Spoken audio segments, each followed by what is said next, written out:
Hello. It's time for episode 10. Let's get pumpkin.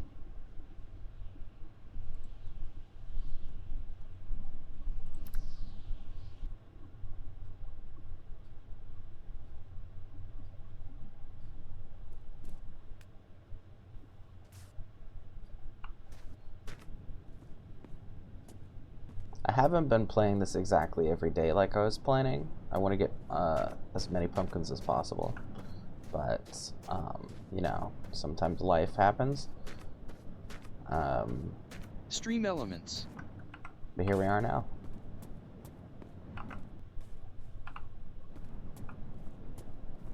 Is the screen blurry or is my glasses blurry? Oh well.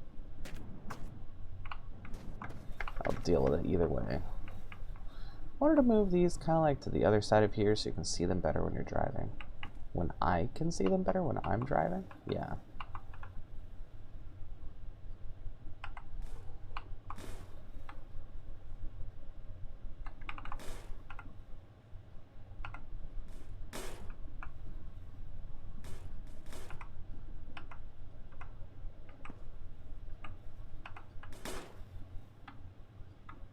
Blank HS. Sorry you're late. You got here in less than a minute. You're good to go. Welcome.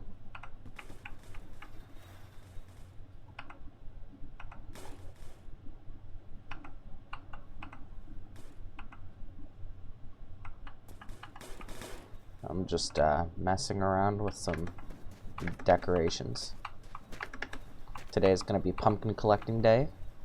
We're on the harvest.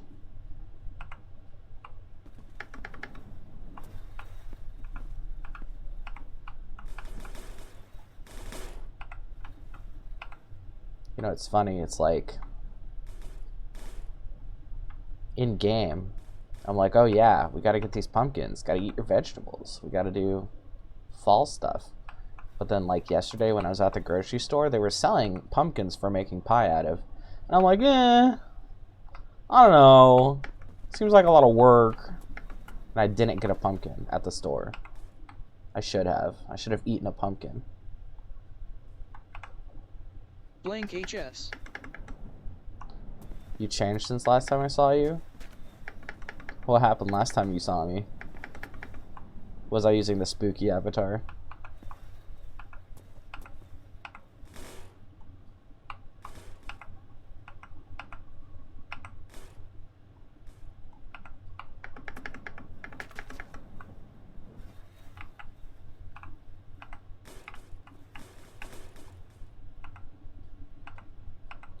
Ultimately, I am a man of change. The only constant in my life is change. I'm a very chaotic individual. Expect the unexpected. Blank HS. Yee. Yeah, I realized that I had made it for April Fool's Day a while ago. And since then, I kind of updated my normal avatar, which I like a lot better because it's updated. And I'm realizing that, I don't know, the difference was so great that I wasn't happy using an outdated version. So I decided to go back to this one. But I will be working on a new one. Not soon, but at some point. It's not in my immediate plans, but it is in my plans. Let's see. Did I already get everything from here? Probably. Yeah, I think it was just a little stop. Alright, let's go. Are my brakes on? Yes. Blank HS. What other games do I play?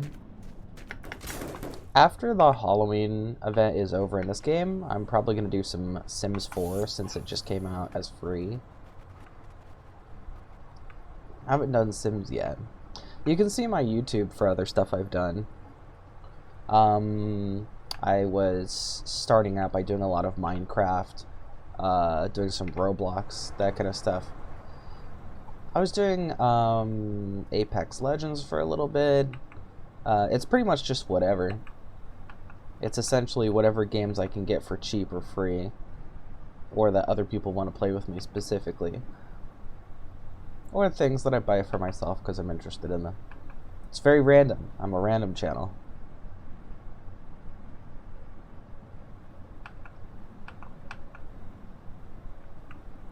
But yeah, I'm probably going to do some stuff in Sims since I just got it. I'm excited about it. I started modding it.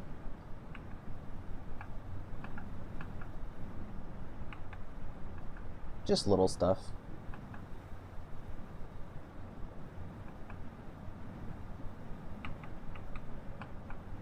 But this game, I don't know how long it's going to take, but I'm determined to finish it. But I'll definitely be playing other games in between the long drive.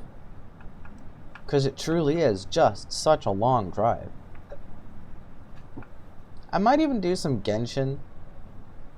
I know that nobody's really asking anybody to play Genshin, HS. but I've been enjoying it. Not random, still a gaming channel? Well, I could branch out. I have been thinking about doing other stuff, like maybe doing paintings or something. I've also done music like once. Might do more music in the future.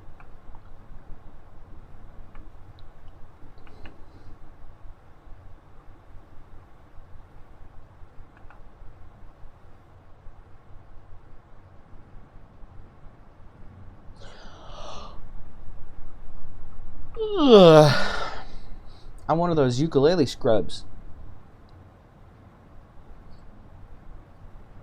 I'm a hipster singer-songwriter.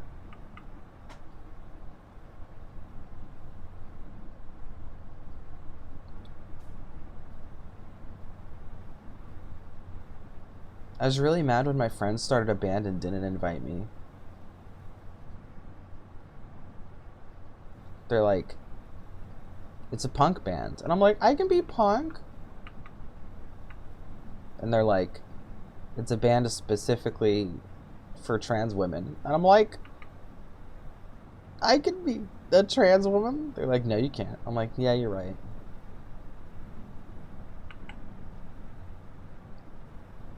I was so mad. It was like, just because there happen to be 4 of you doesn't mean that needs to be the basis of what your band is about. Playing Cult of the Lamb. I love Cult of the Lamb. I don't really have... Sorry for yelling. I don't really have game money. So I've been playing Cult of the Lamb at my ex-wife's girlfriend's place. Because she's really nice and she lets me use her Switch. And it's really fun. I haven't talked to her in a while. I have social anxiety, so when she invited me to stay at her place to like potentially be like a roommate situation, I freaked out about it. I overanalyzed it. And then I just sat at home staring at the ceiling. But I should talk to her soon. She's great. I'm like, you don't understand. Like, if you're my ex's girlfriend and then I start living with you, then the 3 of us can hang out together and it'll be fun. But then what happens when you guys will break up? Then it'll just be like 2 of my ex's exes living together awkwardly. It'll be weird. 23 followers? Congratulations. I don't really know what to say about numbers. Every number is high compared to one thing and low compared to something else. But hey, if you're happy with it, that's awesome. I don't really care about how many followers I have. It's sort of like when people enjoy the channel, I'm really like happy about that. Like that's the point of the channel, is I hope people enjoy it. But when it comes to specific numbers, I don't really have a goal. I mean, it would be nice to be affiliate.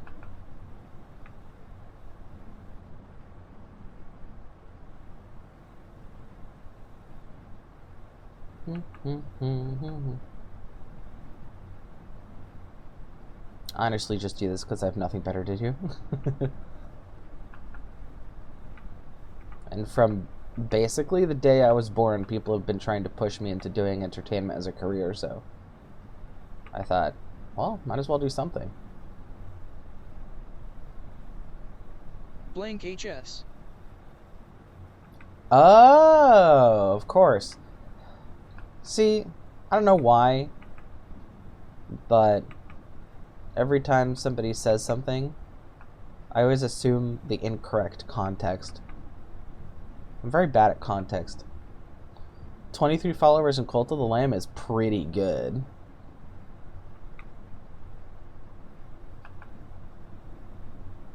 It can be really hard managing them when they start getting sick. It's like Dwarf Fortress. You ever tried to play Dwarf Fortress? I mean, I know it's notorious for being difficult, but actually experiencing it is definitely something.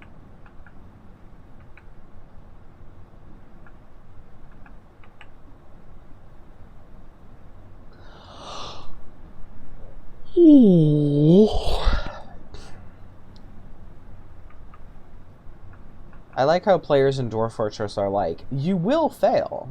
It's just a matter of how. Wow.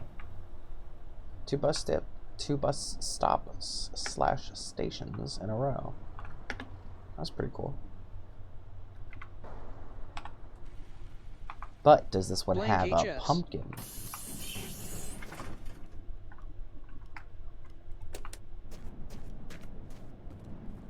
Grinding 400 wood. I forget how much wood is a lot because I haven't played in like a month. Sounds good though.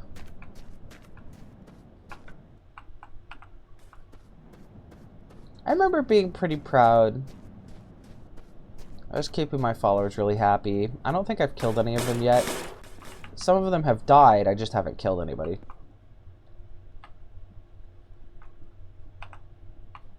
But I guess if I'm looking after them and they die, that is probably my responsibility anyway. So I might as well have killed them. But I'm happy. I'm taking a totally benevolent route, and it seems to be working out okay.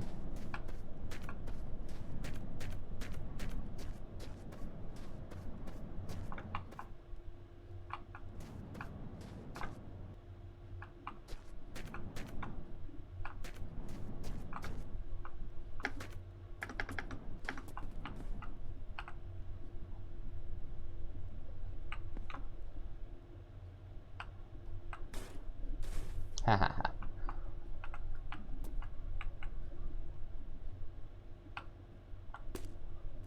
Almost.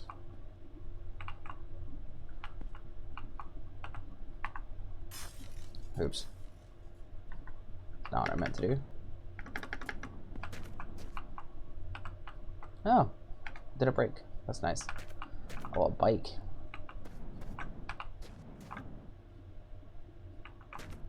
It doesn't have anything though. I know there's nothing ever in the side pockets here, but I always check. That's beautiful. I love your dinosaur. Thank you for gracing me with such a majestic presence. And by that I mean, please don't spam chat. I realize every time somebody does something I don't want them to do, I always react positively. I don't know why I do that. I'm like, oh my gosh, that's so great. I do appreciate the dinosaur, but I'll appreciate it more if that's the only one you ever do.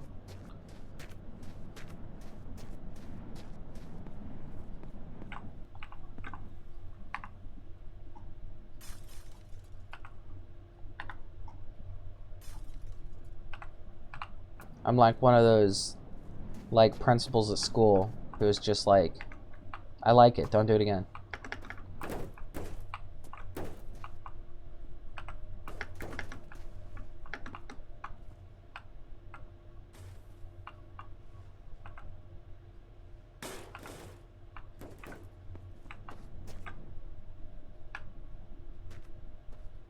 I had somebody on in voice chat,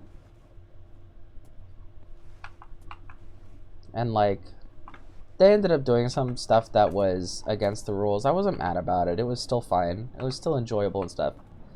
But I remember before they started breaking rules, I remember they said something like, I love chaos.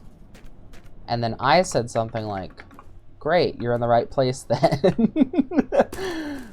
And then I looked back at the footage and I'm like, I do these things to myself. I'm the problem.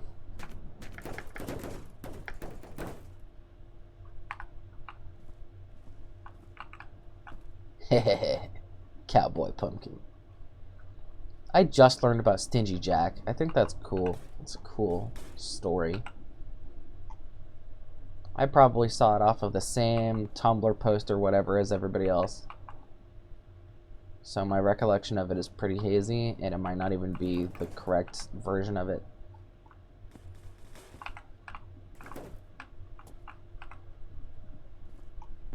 But it's like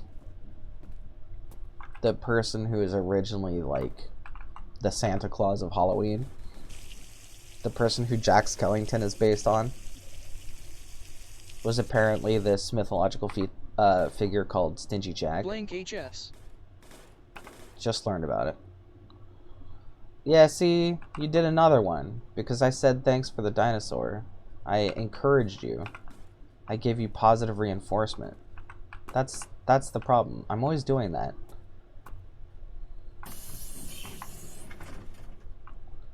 I mean, you and I are literally the only people on right now, so it's fine, but if everybody was doing that, oh boy.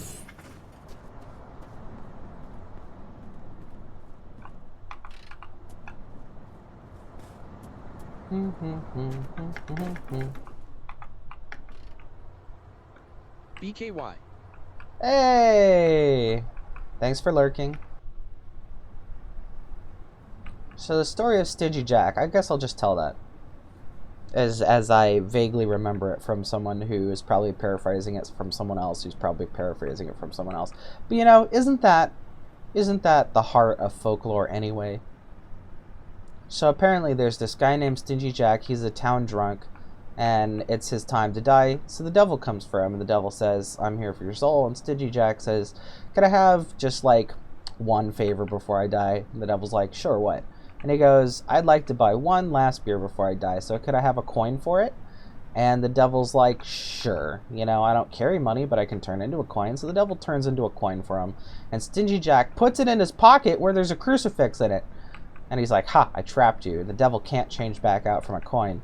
The devil's like, you know, you jerk, let me go. And the Stingy Jack's like, Blank HS. I'll let you go if you give me 10 more years to live. And the devil's like, fine, I'll do it. You get 10 more years to live. Who cares? You know, I live forever. What's 10 years? I'll come for you eventually. Yeah, I love folklore. And so he lets the devil go, and the devil lets him go. Then, 10 years later, it's Stingy Jack's time. And the devil comes back, and he's like, all right, your 10 years is up. It's finally time to take you to hell. So Stingy Jack goes, okay, but do I get one last request? And the devil goes, everybody always gets one last request, so sure, what's it going to be this time? I'm not going to turn into anything for you again. Stingy Jack is like, no, of course not. I'm not going to have you turn into anything. So he says, I was just at this apple tree thinking how nice it would be to snack on this apple, but it's too high for me to reach. Do you think you could get it for me?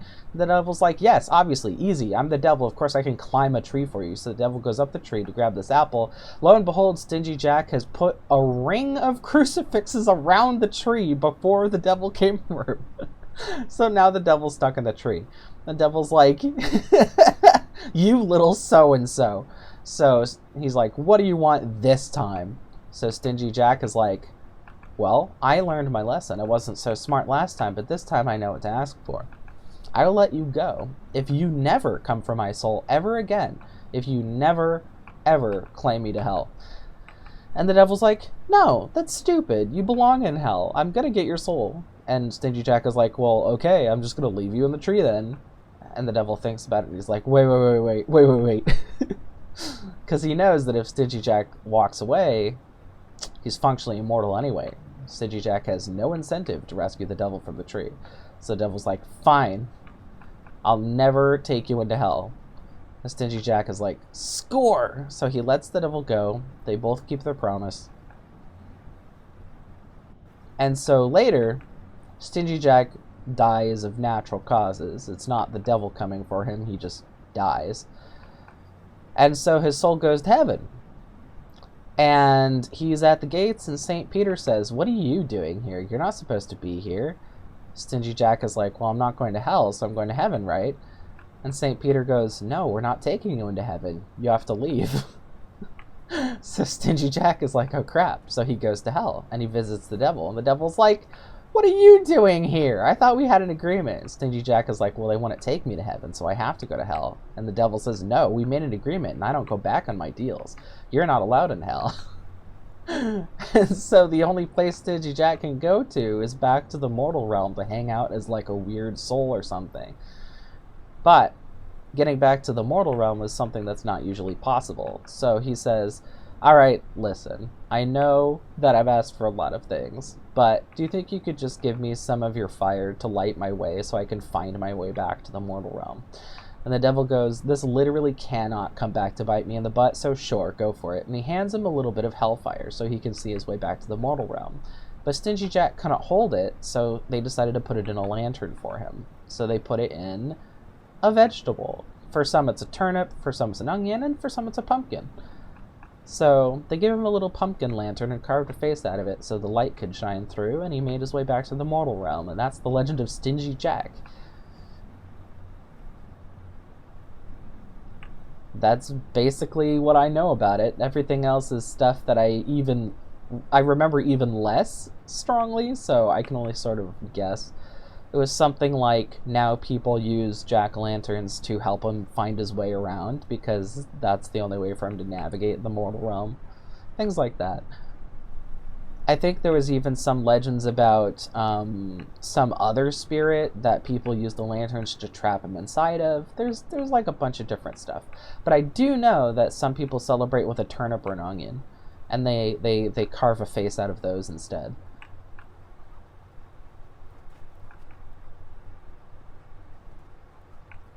I just find it very interesting stuff.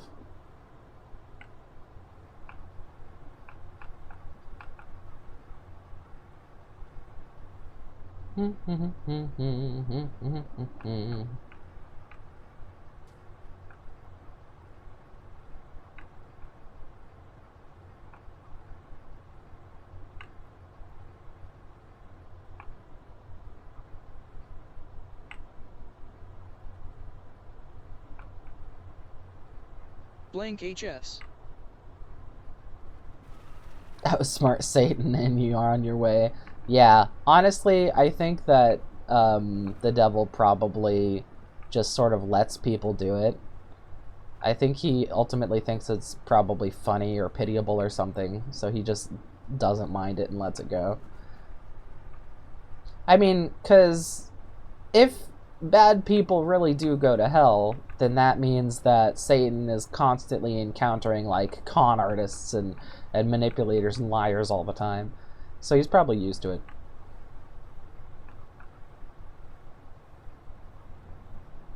I think it's like that whole thing about, like, if you win a game against the devil, then you don't get to die. Or is that win a game against the Grim Reaper, something like that? I think they definitely don't have to take these bargains. They just do it because they want to.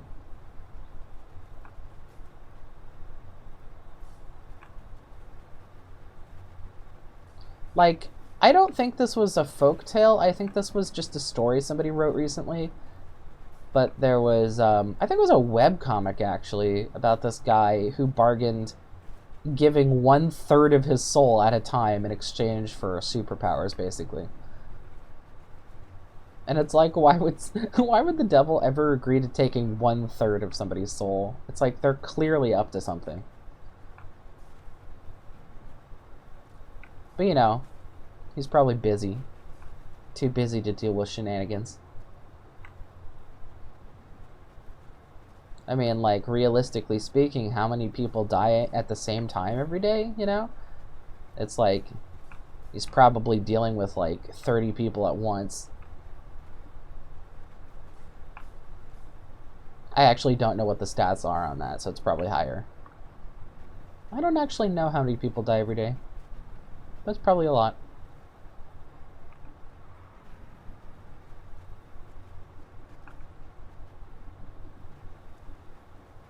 Oh yeah! Recently, Ask a Mortician came out with a documentary. Y'all should go see that. It got a it got a violation incorrectly from the YouTube algorithm. They got kind of screwed over by the bots. So you should go to her channel and check it out. I thought it was very interesting. It's about the greatest disaster to ever happen in Chicago. It was about a boat wreck that was bigger than the Titanic. 240 people die a day, so there you go. So whatever ratio of people that you think go to heaven versus hell, that's the amount of people that the devil has to deal with all the time. The last one was invincibility. No. It was sort of like, it was an obsessive writer. I'm pretty sure this is a webcomic. It might have been Johnny Wanderer, or it was somebody. It was about this guy who was obsessively writing a magnum opus, and he kept running out of materials, so he kept asking the devil to give him an infinite amount of materials so that he could continue writing. It was sort of like, I think it was, he turned his, like, he kept running out of ink and he didn't have money to buy more, so he asked the devil for the ability to write using his fingers, which would turn into pen nubs, so he could use his blood to write, something like that. And like, it was a very spooky story. And he became sort of like this writing monster who was like obsessively churning out pages of lore. It was very interesting. I forgot how it ended, but it was one of those twist endings, I think. I wonder if I can find that again.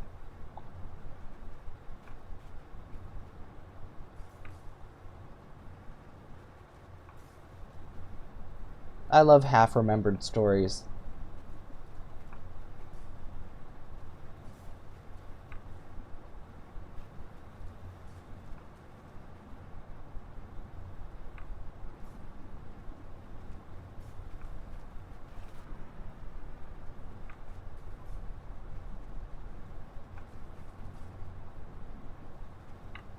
And everybody knows the devil went down to Georgia.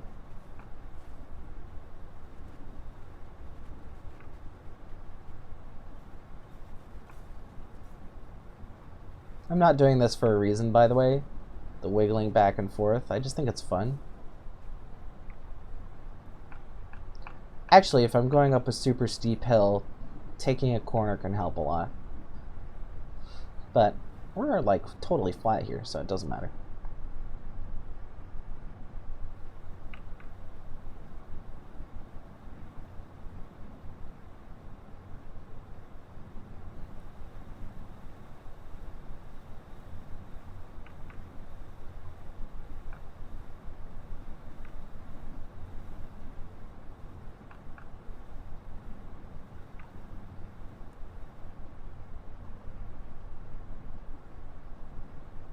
I think I do have stuff on my glasses.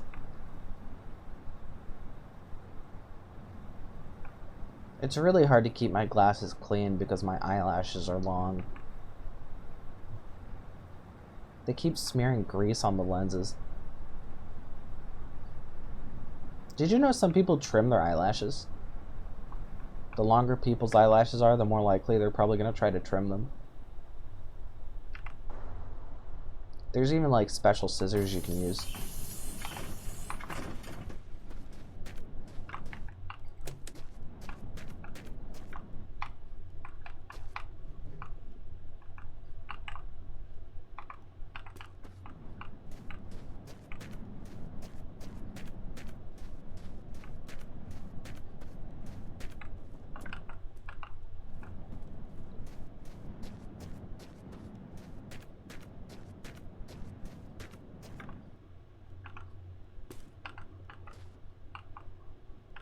I'm of the opinion, based on what I know, that it's probably a better idea to trim your armpit hair than to shave it. I know that sounds weird and random, but you're supposed to have armpit hair. It protects you.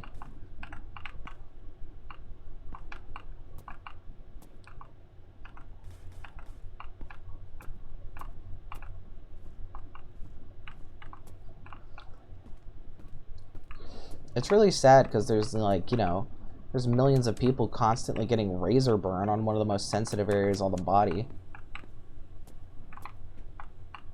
For basically no reason except cultural, social reasons. In reality, you don't need to shave it, you just need to wash it. Use just normal shampoo. Keep it nice and clean.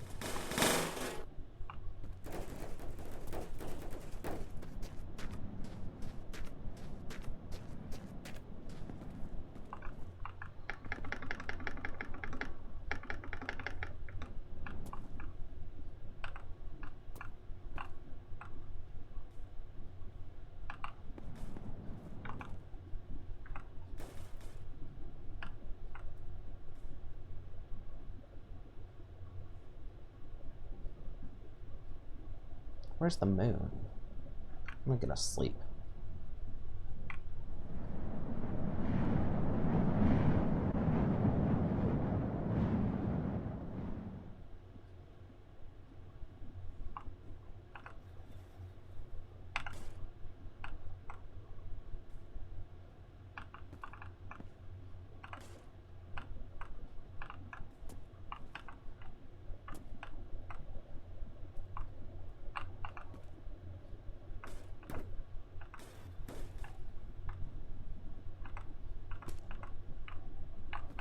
Is this a perfect wheel?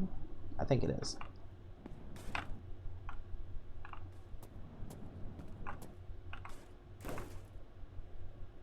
Maybe.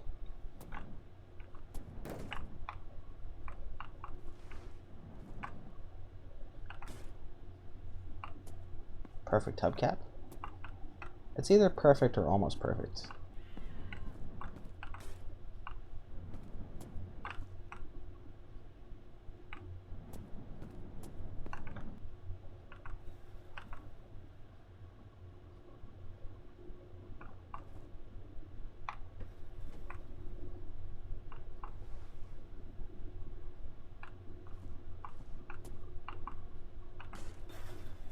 Perfect tire. Nice.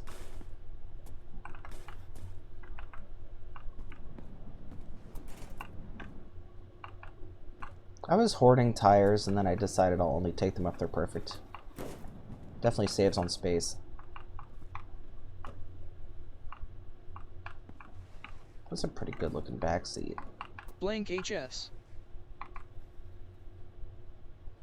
One of my pigs just died in Cold William. Aww! No! Rest in peace, Piggy. Pigs have always been one of my favorite animals.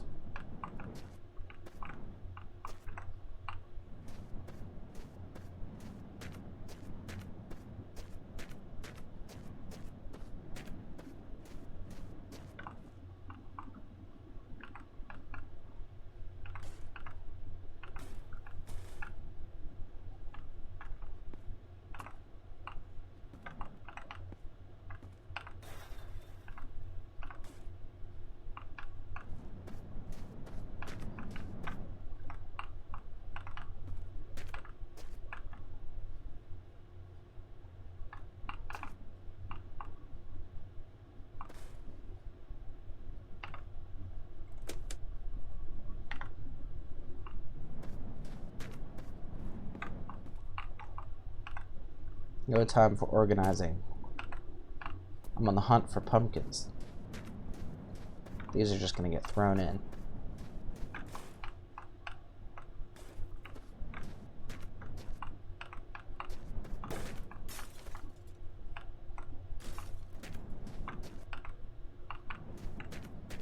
At some point, I'm going to make a better light situation.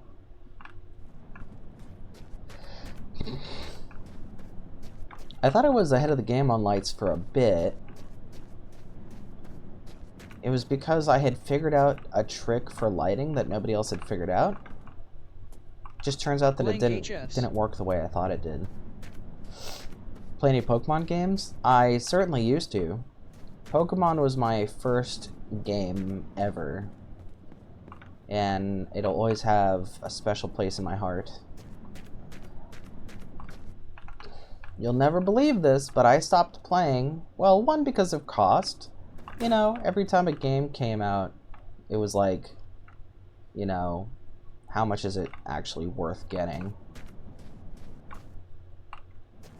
But one of the reasons I stopped playing was because of guilt. I know this is gonna sound really stupid, but I couldn't like emotionally handle it when I like lost battles and made my Pokemon suffer. Cause it really makes sure you know that your Pokemon are unhappy and that you're losing friendship with them and stuff. I'm like, I can't take that kind of guilt. I would like apologize to my Pokemon every battle. Every time they fainted, I felt like a bad person. I don't know if I'll have the same reaction to it nowadays, but I also don't know if I have the attention span for a JRPG anymore. And I've never been good at tactics and strategizing. So I'm always like a weak Pokemon player. It's just not sandboxy enough sometimes. It's like, I get like obsessed with like IVs and like stats and stuff, but I never actually do anything about it. I just go on a rat hole. I like do a bunch of research, make a bunch of plans, and I end up not doing any of it. I know. I'm one of those people. I'm a crybaby.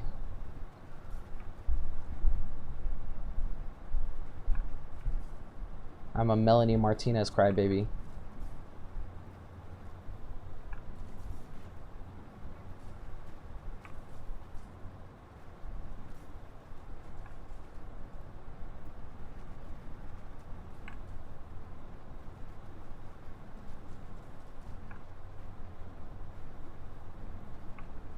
What was that line from that one song? I'm such a baby, yeah, the dolphins make me cry. There's, dolphins, though? Not me. Dolphins are jerks. It's sharks that make me cry. They're just blind old men. They're not trying to hurt anybody.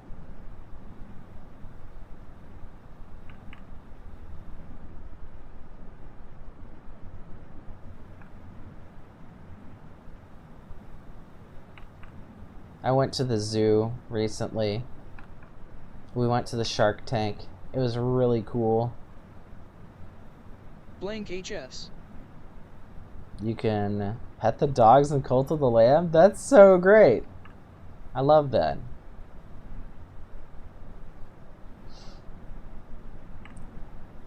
So I went to the shark tank, and it made me so woozy that I had to hold somebody's hand.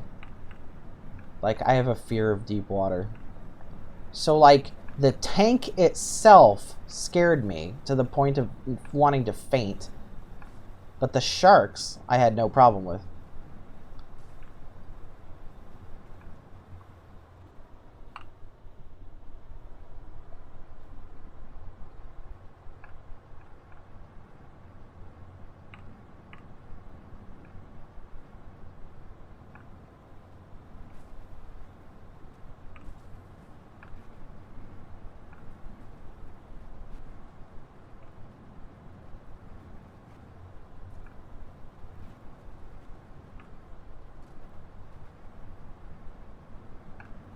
Have y'all heard of Magnus Archives? The Magnus Archives is a podcast about It's basically a series of short horror stories linked together by an overarching narrative. It's very, very good, and I highly recommend it, especially now that it's Halloween season.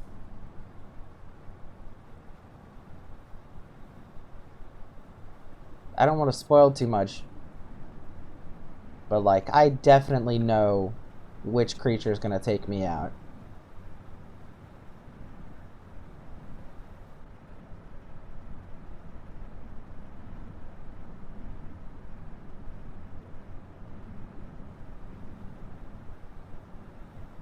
I was actually thinking about making like a personality quiz style test to see which creature that you're vulnerable to from the Magnus archives, based on like what your fears are. I thought that would be really fun.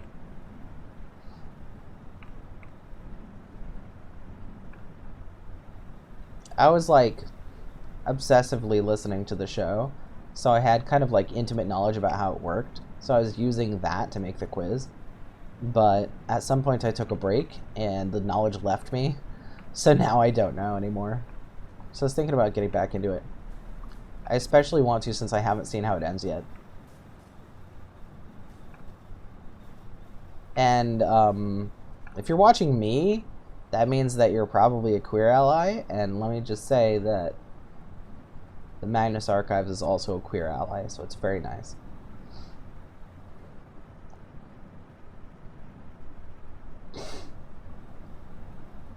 I thought it was so funny that the main character is named after the narrator. Like, the character is Jonathan Sims, and the person who plays him is Johnny Sims. Apparently that was because at first they didn't know whether it was supposed to be a character or not. There was some confusion about how the setup was going to go.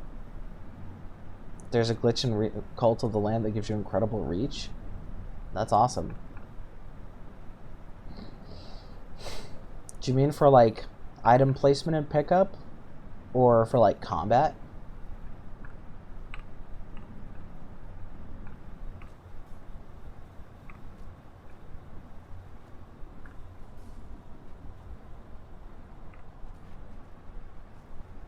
I really love one of the stories early on in Magnus Archives about the guy who babysits the box. That's one of my favorite ones. It's an extremely mild spoiler, so I kind of want to try to retell it here, just because of how funny it is.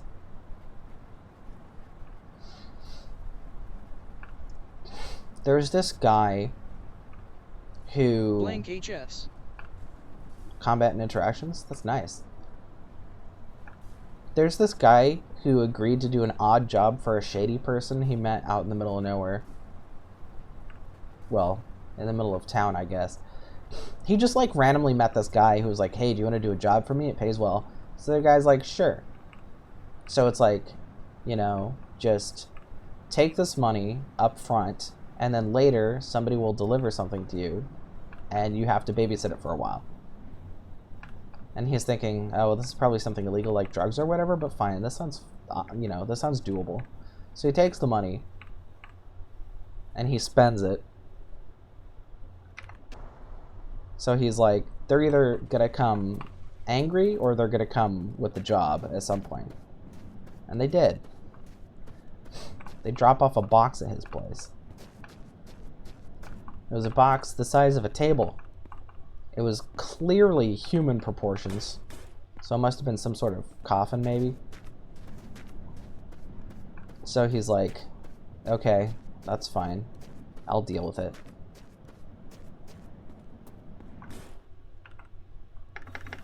But the box starts like bothering him. It like makes scratching noises. It's got like a chain around it. It's got like words etched into it that says do not open. And it's got like a lock around it. And they gave him the key. Like the lock has a key. But they also told him not to open it. So he's like, I'm not stupid. I'm not going to open it. So he just sort of puts it in his living room and sort of forgets about it and lives his day-to-day life. But one day, he was having a nightmare and he woke up. And when he woke up, he realized he had sleptwalked. Sleepwalked? He had walked in his sleep. And he had, in his sleep, grabbed the key and put it into the lock and was about to turn it to open it. And at this point, it's clear that some weird magic or psychological thing is happening. So he freaks out. And he decides to, like, hide the key so he can't do it again.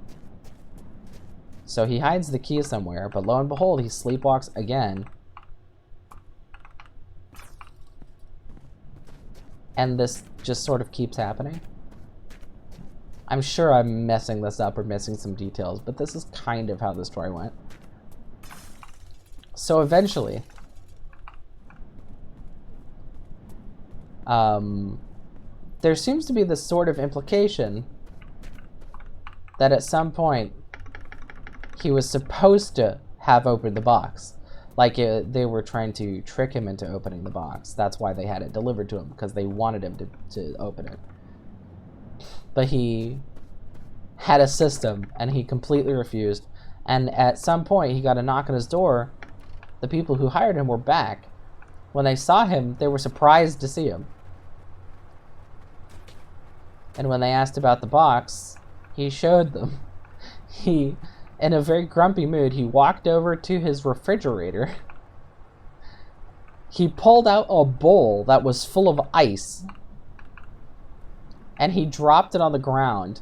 And it broke. And the ice shattered. And the key was inside the ice. And he handed the key to them. And they looked impressed.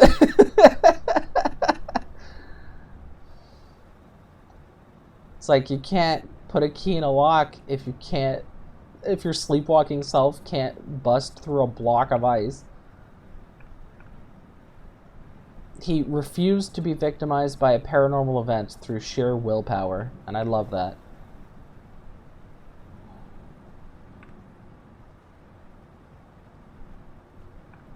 So the show's kind of like that. It's like a short horror story kind of show, but it's very clever. And it's very human. It involves people not just being victims, but also being heroes. And also just sort of being normal. Like, what would happen if a completely normal person acted normally in a strange situation? Instead of just being part of the story. It's like, I'm not in your story, you're in mine.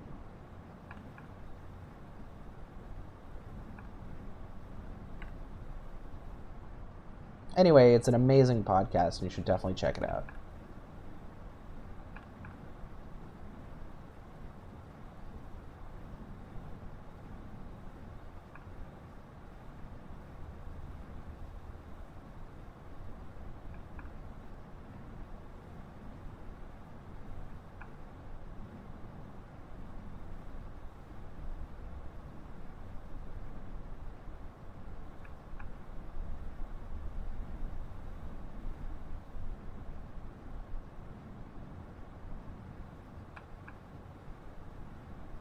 Oh yeah, I should warn right off the bat that it is definitely like an adult-oriented like show. There's lots of deeply disturbing things as well.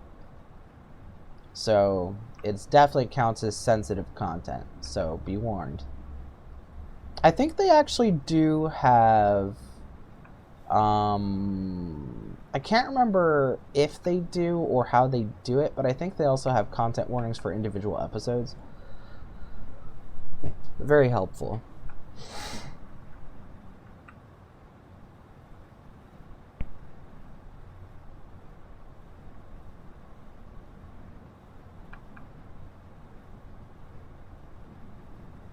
And no, it doesn't spoil it.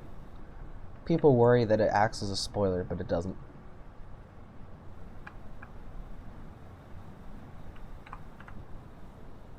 I'm gonna try to flip over that one trailer that got flipped. It's so annoying having the trailers be like, I guess, top heavy. Blank HS.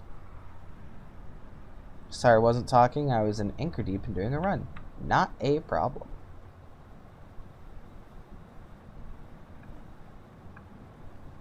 Don't worry, we don't owe each other anything.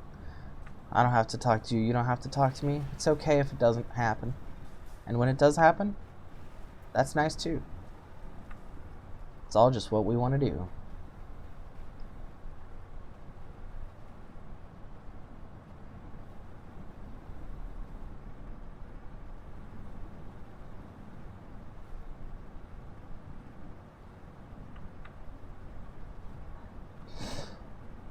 I got it to flip over. I noticed that if I do Sidewinder moves, sometimes the upside down ones will flip back right side up. That's nice.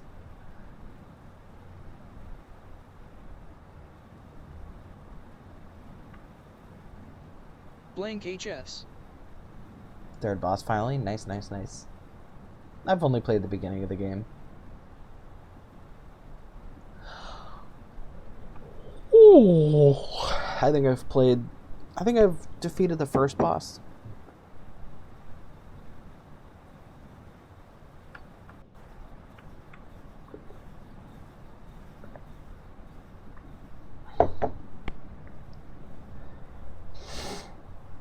I learned that some games are good for streaming and some games are good for editing.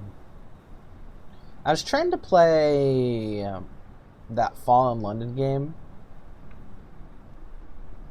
and I realized it was very narrative heavy, and it's the kind of game where I'd really want to focus on the text and read it out loud maybe and that kind of thing. But I realized that I had done it over stream, and people were talking the whole time, and I was responding to them the whole time, which is great for a game like The Long Drive. And I realized there was no way for me to focus on the text. I thought it'd be fun to like read the text to people like I'm reading a storybook, and then they would be able to help me make the decisions and the branching path lines and stuff. But there was just no focus on it at all. So I'm like, maybe that should be the kind of thing that I would like do a solo thing, right? Like I would just record it, not as a stream, and then just upload it as is. I'm not really sure.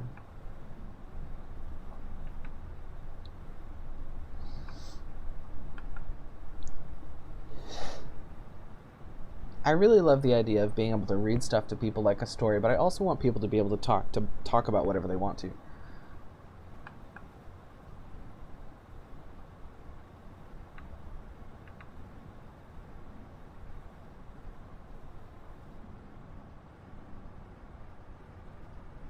Wow.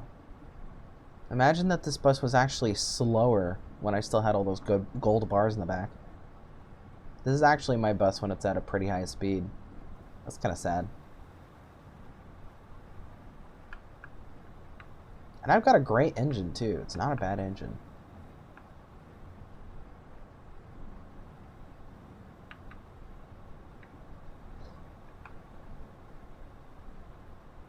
I just decided to be a weirdo and haul just an intense amount of things.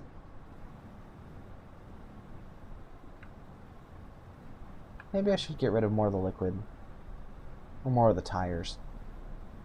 Those tend to be the things that weigh a lot.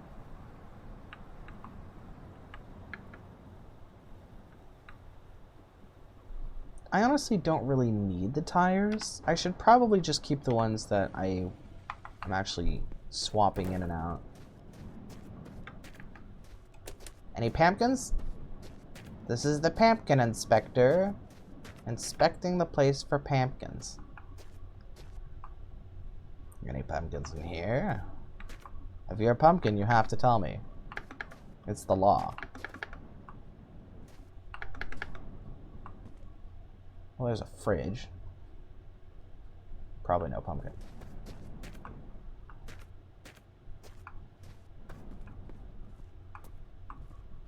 Metal bar. Don't mind if I do.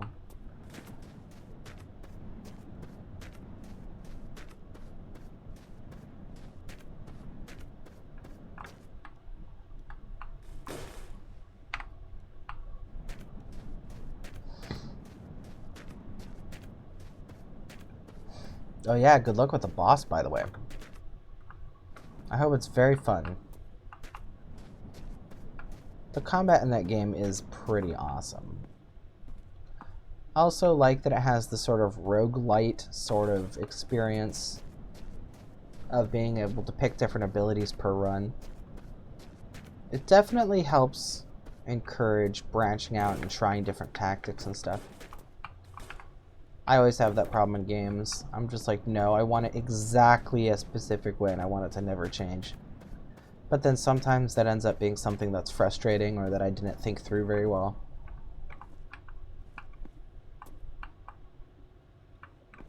Blank HS. I do. Hey, congratulations! We have a champion over here.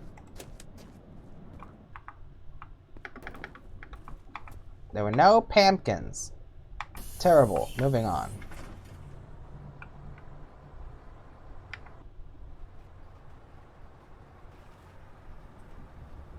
Betrayed by lack of pumpkins.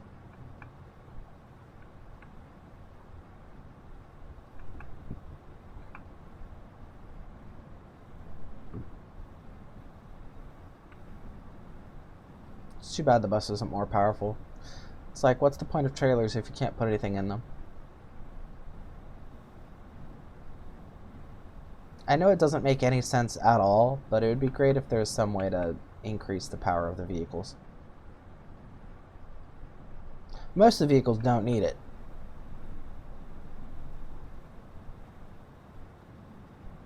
Most of them, top speed is too fast, and they just flip out.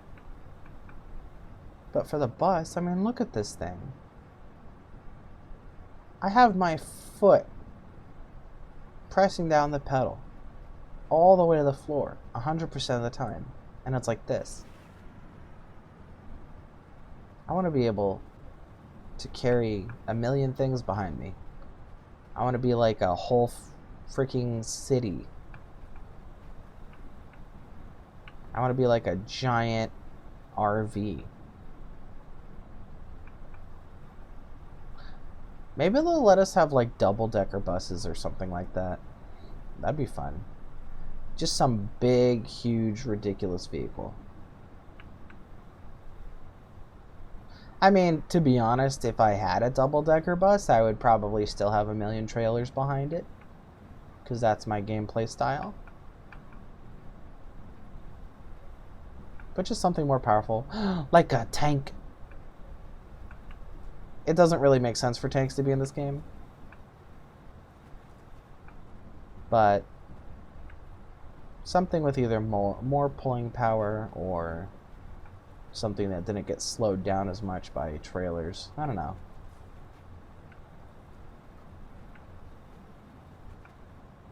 It'd be nice if I could put engines like in the trailers. Aren't there vehicles that are like that, where it's like a segmented vehicle and all the different parts have their own engines? Not something you would drive on the road, but like things that they have at like zoos or like theme parks. They have things that are kind of like that, right? A tank. Yes. Oh, pardon me, I have to cough. Ugh, excuse me. But yeah, there's like these things that I'm convinced. I only saw them when I was a kid, and nobody ever talked to me about them, so I don't know this for a fact, but it seems like that it was a segmented vehicle, and all the segments had their own engines. If I could do that with these trailers, that'd be great.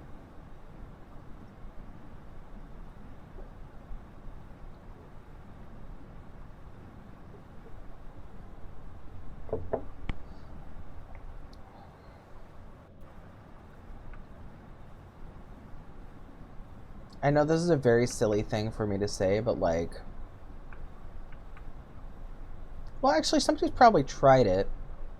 Like, what if you took a railway train, you know, like just a normal train, but then changed the wheels so it wasn't railed? Maybe tank treads or something. A tank train. Somebody's probably done it.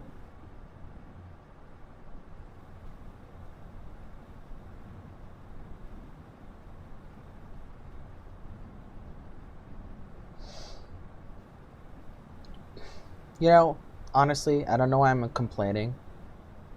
Because the high pulling force and low speed of the bus has been really great. Every time I play this game with a normal car, I always spin it out all the time. Always crashing. Always losing all my stuff. So this has been great. It's just not as fast as it could be. And I'm wondering, like, how much does my choice of vehicles Blank HS. contribute to how long it's going to take to complete the game? Thomas the Tank Engine. Yes, exactly. Thomas the Tank Engine.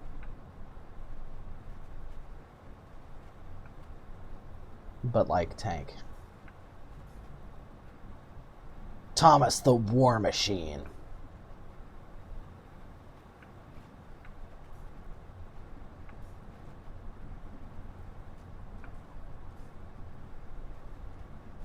I like the idea of this being a tour bus. Just be like, all aboard, wilderness survivors. We've got snacks. We've got beds.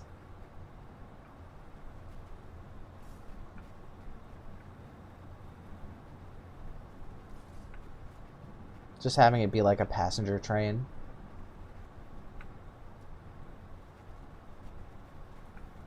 I mean, I'm not saying, I'm just saying. A_Rui breaking _doorknob. Oh, it's the doorknob. It's the guy who explained the explosion disasters. The bus, without being turned into a train, is the second slowest vehicle in the game, so it's gonna take a while to reach the end. It can top out at 100 kilometers per hour, which means that if you had nothing but flat straight road, you'd reach the end in 50 hours. You know, 50 hours for a game is not too bad from beginning to end. What would that be like in terms of my playstyle? Because, let's see. Can you do the math for me? I tend to play at a maximum of 7 hours every time I play this game, and I tend to play about twice a week. So if I played twice a week at 7 hours, like, how long would it take to complete it from beginning to end, assuming that it's top speed at a flat road?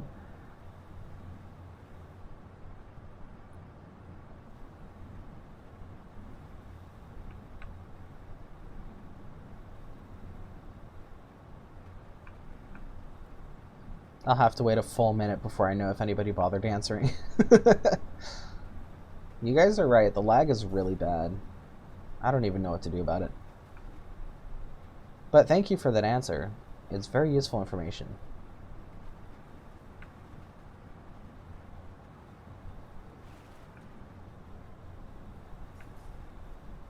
Also, follow-up question. What's the best vehicle to use if I really wanted to keep my infinitely long trailer? Would it be the bus, or would it be something else?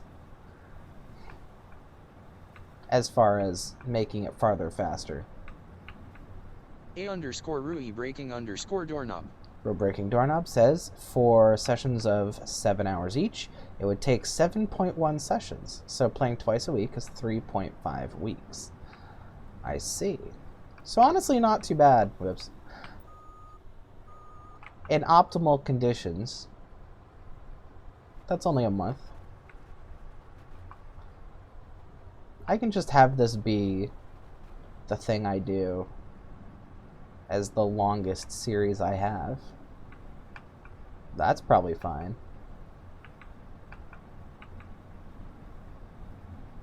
I guess it just depends on what mood I'm in. It's like, do I have the perseverance? Well, like I was talking about last time, it's like I figured out how to manage ADD in some way by sort of managing A_Rui breaking doorknob. Managing difficulty levels. Like, if I'm making it harder for myself, I can just make it less hard for myself.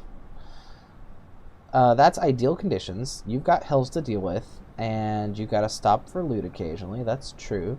Stopping for loot, wiggling back and forth like an idiot, having unexpectedly short days, or being on break.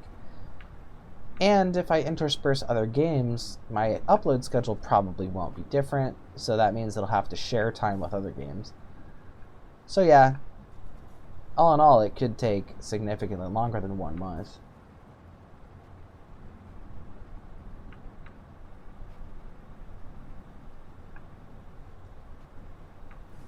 I mean, is a slow run a thing?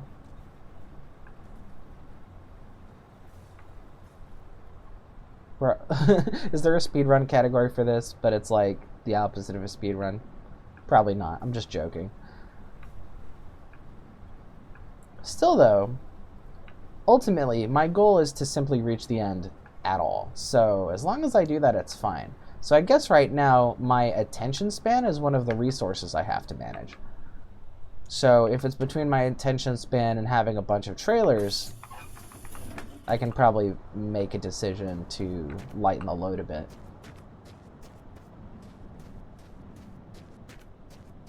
Pumpkin! Yes.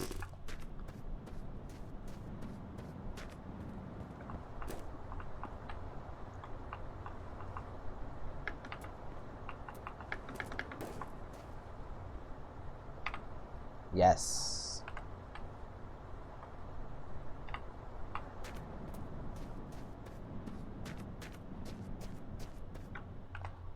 Like, I'm still collecting bottles.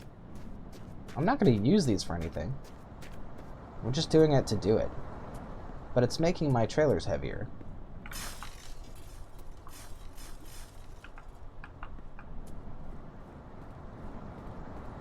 Oh, I got a cough again. Sorry.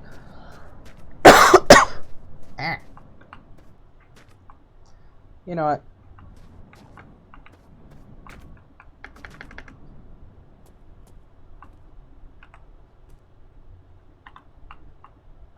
I'm gonna make that decision.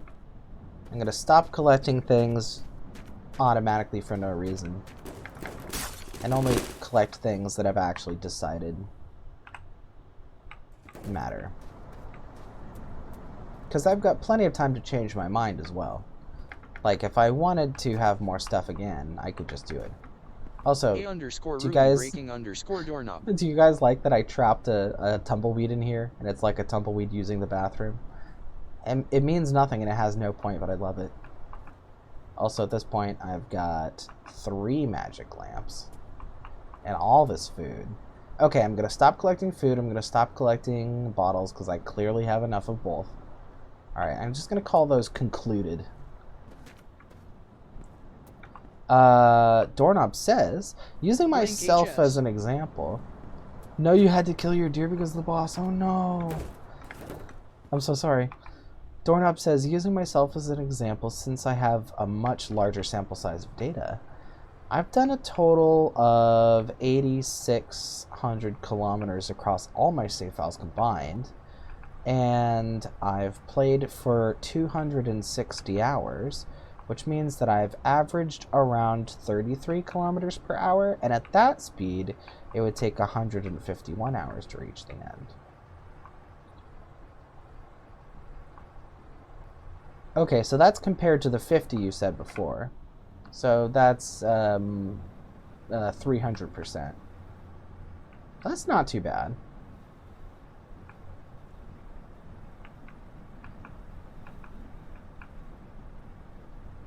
I mean, even if it took me a whole year, that would be weird. But, I mean, would it be that weird? Probably wouldn't be that weird. You know, the data is very interesting. I should probably stop asking about it, though. I noticed that when... I don't know. I'm like... underscore Rui breaking underscore doorknob. I'm trying to remember how... what's made me quit things in the past and then try to avoid those scenarios. And I don't remember if having a progress bar helps or doesn't help. Doorknob says, chances are you're probably averaging around the same speed. That's good to know. Yeah, honestly, I don't feel like I'm doing too bad. Because, like, I'm not running out of resources, so I don't have to make mad scrambles across the desert. I'm no longer getting lost at the bottom of valleys. I'm no longer doing any backtracking. So I'm actually making pretty good progress. I'm not getting into catastrophic crashes so then I have to, like, find and then renovate another car. Like, everything's going good. It's a very smooth ride, actually.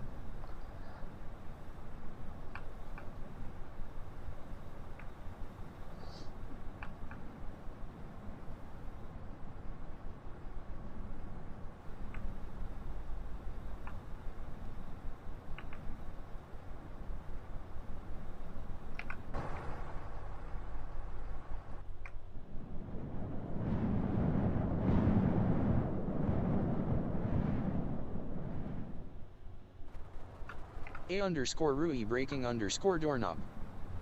Redoing the maths for the new time. That's 21.5 sessions or 11 weeks. Oh. Yeah.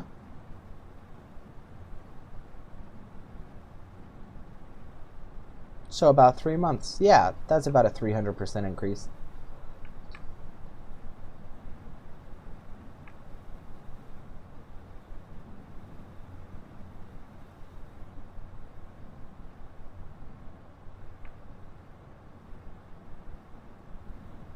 You know, I guess that sort of implies that when people are playing this game, they're spending about a third of the time making progress and about 2/3 of the time doing other stuff. Like conquering hills and looting.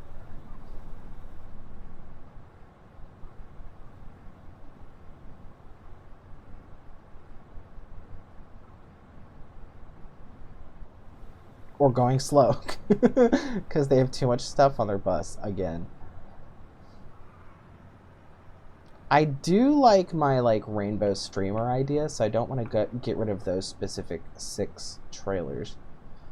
I could just stop collecting more trailers as well, because the extra ones are not super important. I could just decide that that's as long as it needs to be. Or just put on empty ones and not put anything in them. A underscore Rui breaking underscore doorknob. Doorknob says, it's a little more complicated than that, as it depends on the speed of progress, too. Sometimes you might be doing 200 in a fury or crawling up a hill at 10. Yep, pretty much. Ooh. Yep. There's a UFO.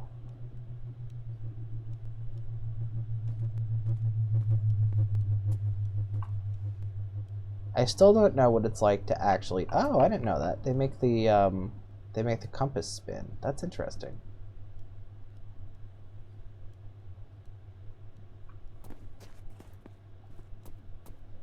I've never actually been picked up by a UFO, but I'm afraid because people say they relocate you.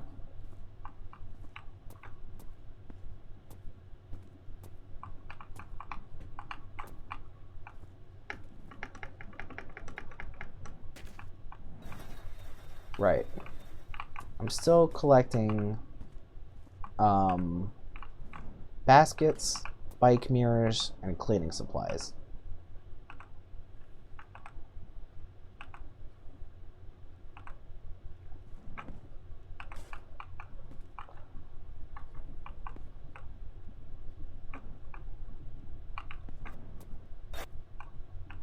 And blood, I think?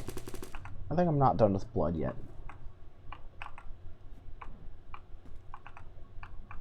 A_Rui breaking doorknob. Also gotta take into account distance, travel in the wrong direction, going off-road, going backwards. Yep. It wasn't on stream, so you can't find it on video, but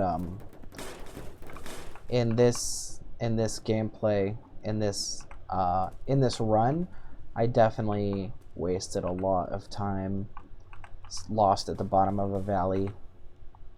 Or was that on stream? I don't remember exactly. I spent like 3 gameplay sessions trying to figure out my way out of that hole.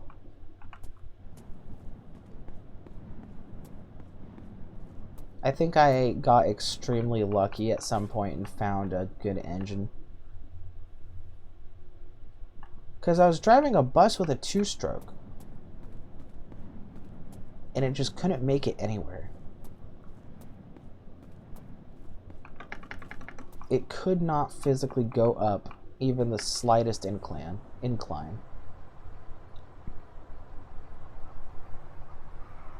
So I was doing stuff like the running trick. Like, if you're on a bus, you can do this. You can sort of like run while you're in the bus, and you can get it to go forward and give it a decent amount of momentum. The engine itself just could not handle it. But even with the running trick, it was not easy to get it to go up hills. Actually, wait a minute. Was that going faster than what the engine is going right now? I don't have anything on brake, do I? Oh, it is on brake. Okay, never mind. See, the power of the engine's pretty good. It can go pretty fast even when the handbrake is on.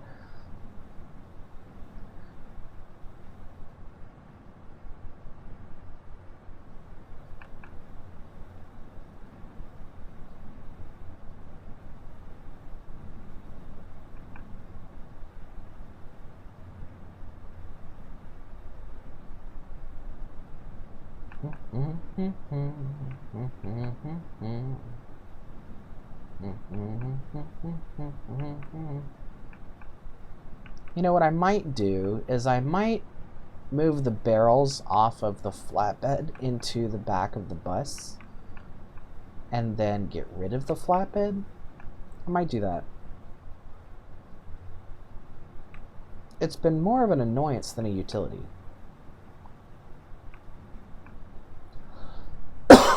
Ugh, pardon me. Also, I don't really understand how to get the wheels to engage with the ground properly. As you can see, some of those aren't really participating most of the time. I mean, obviously it's because the wheels are small, but it's really hard to get it to line up vertically with the other things that they're attached to. That's why I have a bus wheel on that one specific trailer. The small trailer.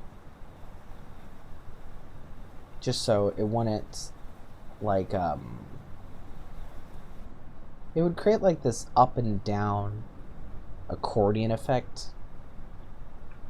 That was really weird.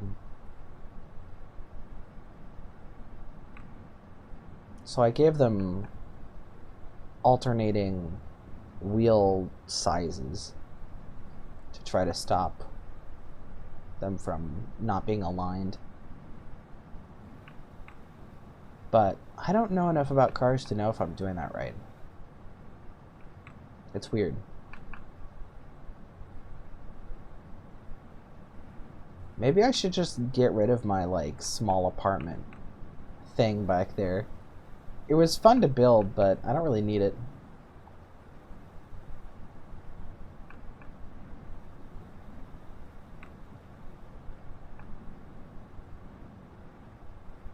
And I should just have the small trailers, because they're at the same height as the bus, so it's not like this weird mismatch.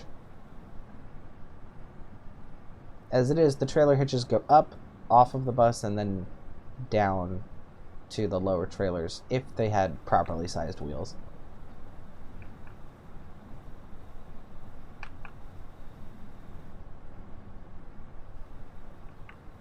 I wonder if the devs are going to add like a monster truck. A_Rui breaking doorknob. With like extreme wheel sizes. Or maybe like a semi-truck. Doorknob says, I would swap the white walls and the black walls on the flatbed. It should allow the front wheels to contribute more while tilting it down at the back so that the little trailer doesn't look like it's reaching for the top shelf of the supermarket. Yeah, sure, I can do that right now.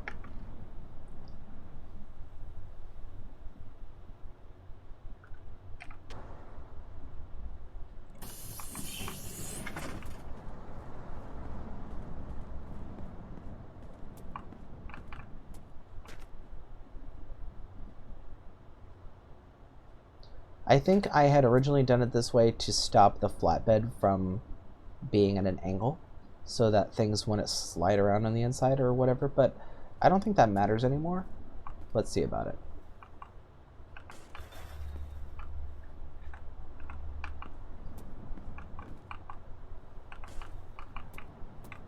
I'm so glad you had an actual suggestion. I've just been sitting here staring at it the whole time.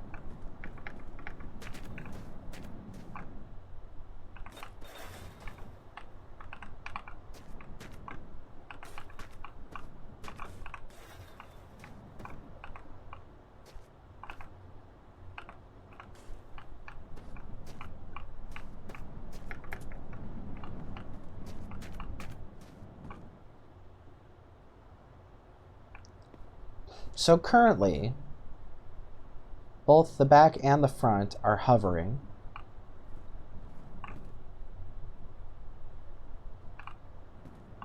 So the whole trailer is actually off the ground a little bit for some reason. Maybe it's not on this side? No, it's the whole trailer. The whole trailer's hovering right now. A_Rui breaking doorknob. It's a little odd. Doorknob says, the wheels just spin like that sometimes. That has nothing to do with hovering. That's good to know. I didn't know that. Oh yeah, because these ones are doing it too. Not these ones though.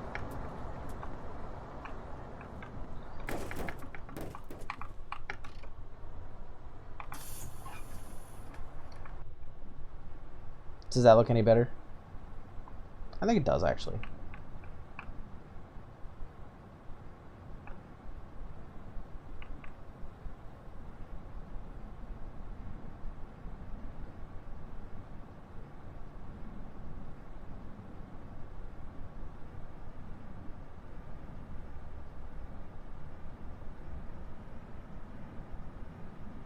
Yeah, it looks a little less strained. Should I take out the white walls altogether and just switch them back to standards?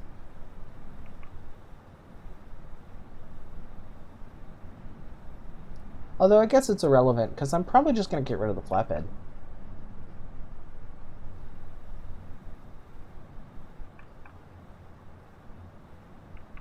It's very useful for transporting other cars, but I'm not really planning to do that. Maybe if I start playing multiplayer, it'll be tempting. Are there other ways to transport cars besides fitting them nicely into a flatbed? Because I've been wondering if there's like a way you can sort of trap the front wheels in like a metal bar cage and then have it sort of like piggyback ride off another car.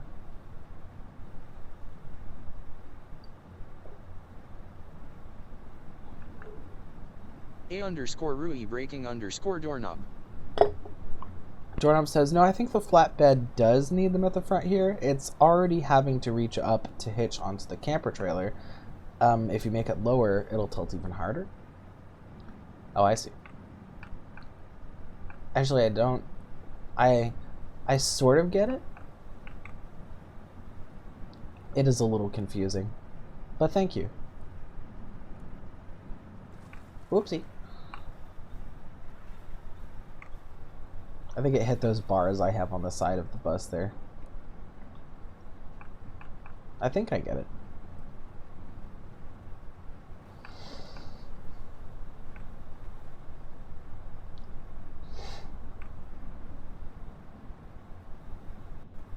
It's so weird. Everybody thinks I'm smart, but I've always been bad at logistics.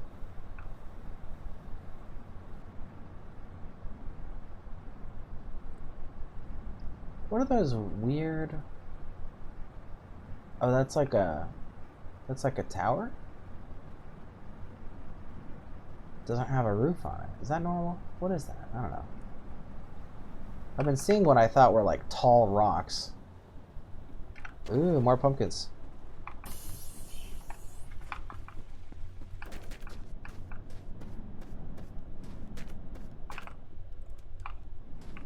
Pumpkin, pumpkin, pumpkin. I got lots of pumpkins.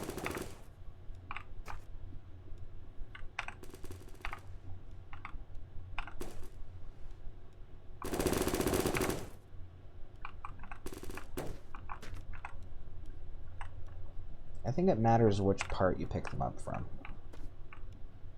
A_Rui breaking doorknob.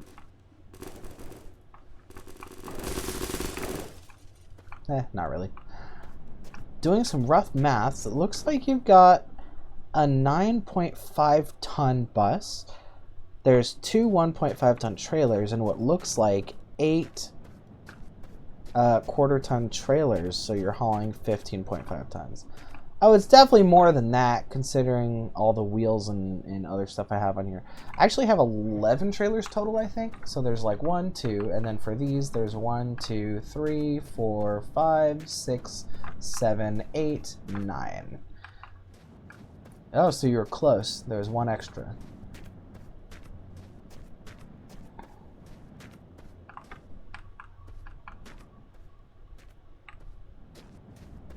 Also, inside of the bus, the number of full oil canisters I have is actually pretty large.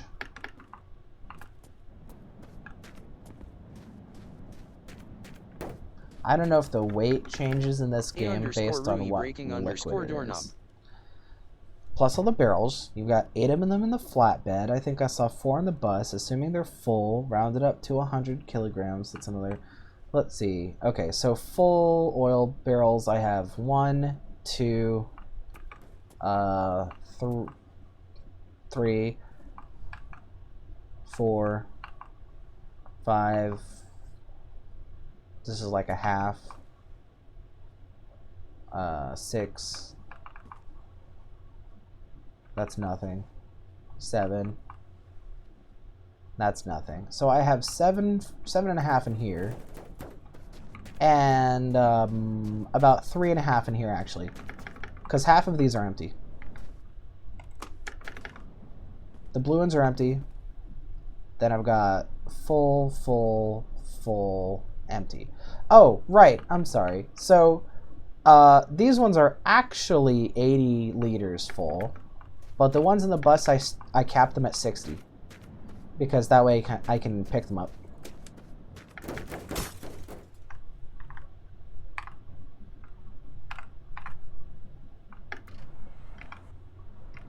It's like a math puzzle.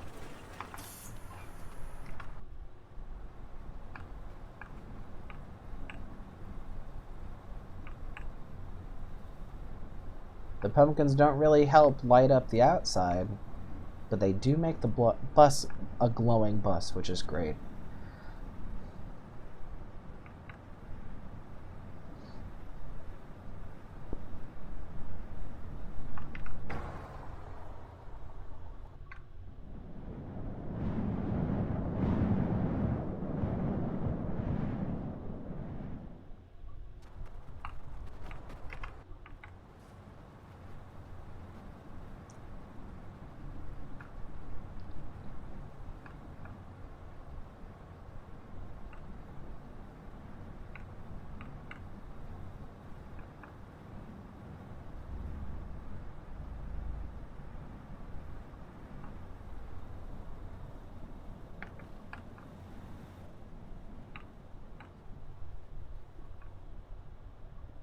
That was weird. Why does it look so dark around here? Oh, is it clouds? What? That's weird. Is that like the shadow of a cloud rolling across the grass? Rui breaking doorknob. Oh, it totally is. That's wild. Apparently, this game has cloud shadows. That's awesome. 850.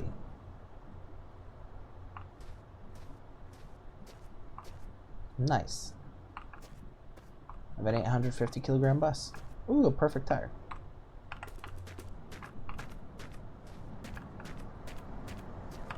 Alright, who's not perfect?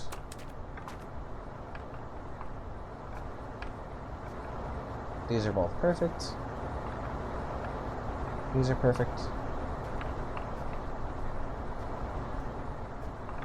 This one's perfect. And I think this one's perfect. Yeah. Okay, that's fine. What about these? I think this one's worn out. And so is this one. But I've got perfects in here. Okay.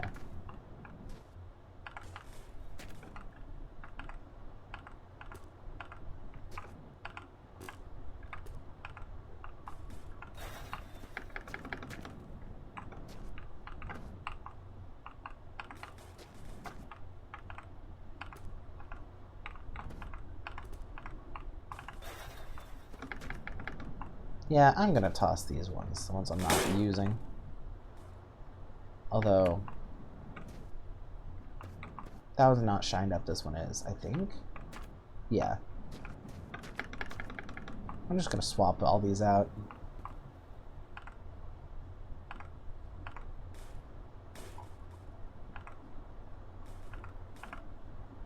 And get rid of the ones I'm not using. I can always find more tires. It's like, it's one thing to collect things where it's like the more the merrier, and you don't know how many you're gonna need. But it's another thing to collect things where it just never comes up. It's like never a problem.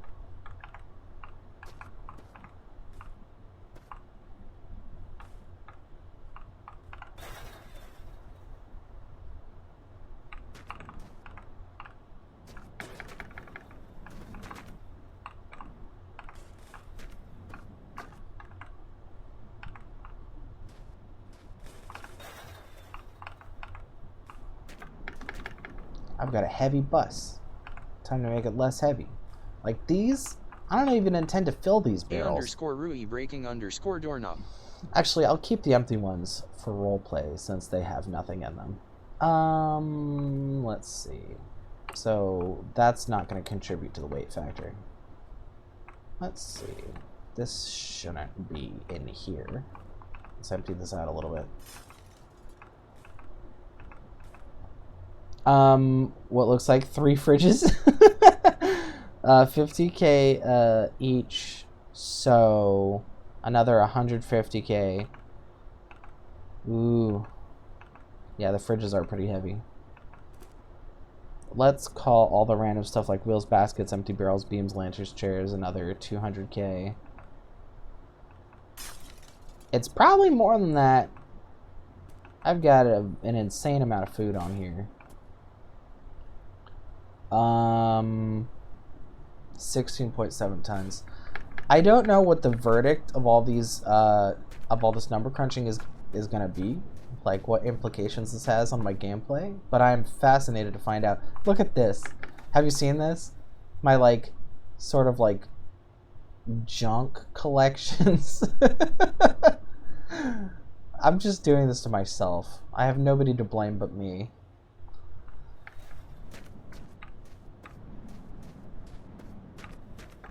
Maybe cleaning in this game Rui breaking doorknob. Maybe it'll encourage me to clean in real life. So most small items in this game are 1 kilogram. So if you've got like 200 items, that's close enough. Oh, I see.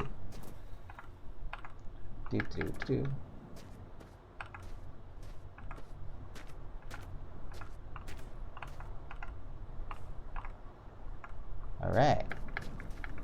Time to get the lead out. Literally?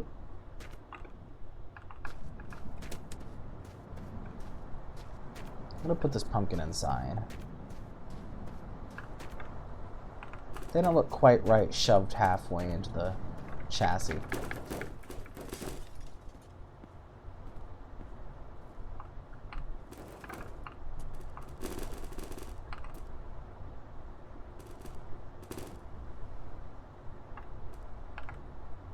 Nice.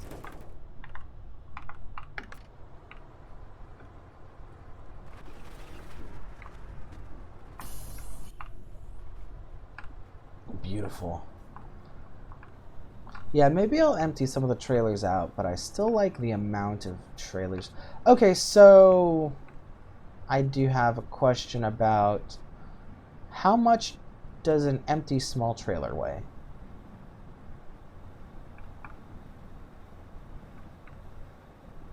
I mean, I'm sure that the amount of drag it creates on the vehicle is going to be greater than just the weight. But it looks so cool. I just have to decide on what my priorities are. Because none of these are problems if this is all stuff I want to be happening. If this is all stuff I'm fine with, then none of it is a problem. But I do have a problem with some of it. Some of the stuff I'm carrying makes no sense.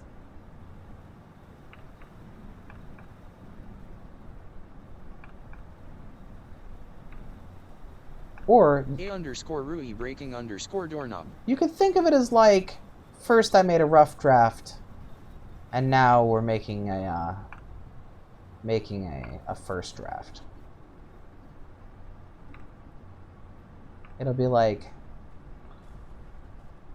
I don't know if you've heard this, but there's this thing that writers say sometimes that when making a rough draft, you should add as much content as possible. And when you're making a final draft, you should take away as much content as possible. Doorknob says, with all the heavy stuff up front, you've got enough inertia to mostly ignore the 3 or 4 trailers at the back there. Oh, that's good.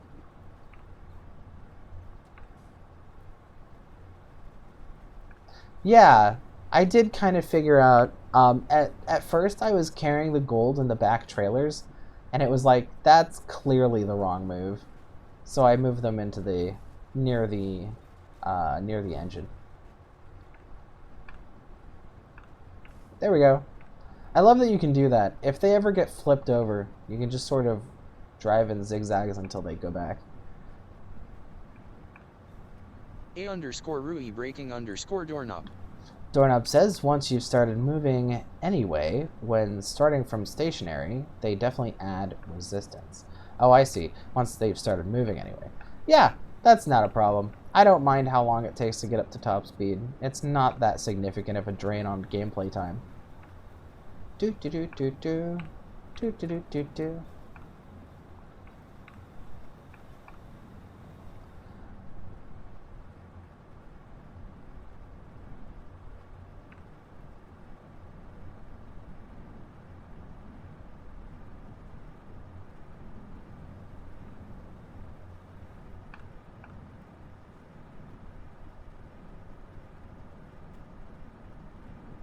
It's so beautiful. It's like a long, bad decision rope.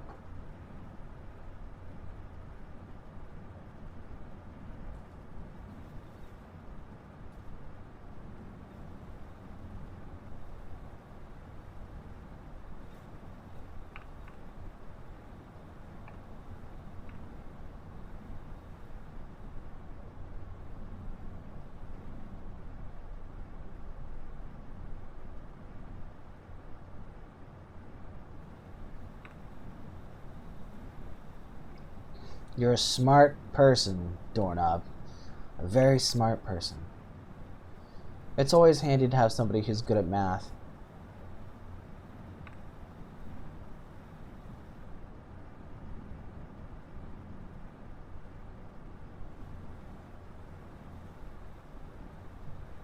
I'm the type of person who goes into the grocery store and then shops by intuition when it comes to my budget. It's just like, I don't know. This one said it was $10.50, and I got like 6 of them. I'm not going to actually calculate that. I'm just going to sort of half remember it for later. I'll do stuff like, I'll look at unit price and I'll compare products to make sure that I'm getting a pretty good deal. But I won't do a running calculation of how much I'm actually spending.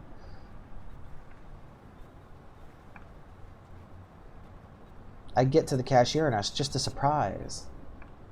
Well, the exact number is always a surprise. A_Rui breaking _doorknob.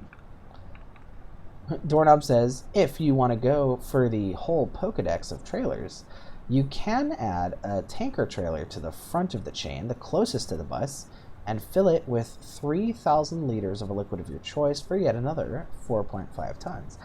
In fact, yes, I did plan to do that. I was going to replace the diesel barrels with that.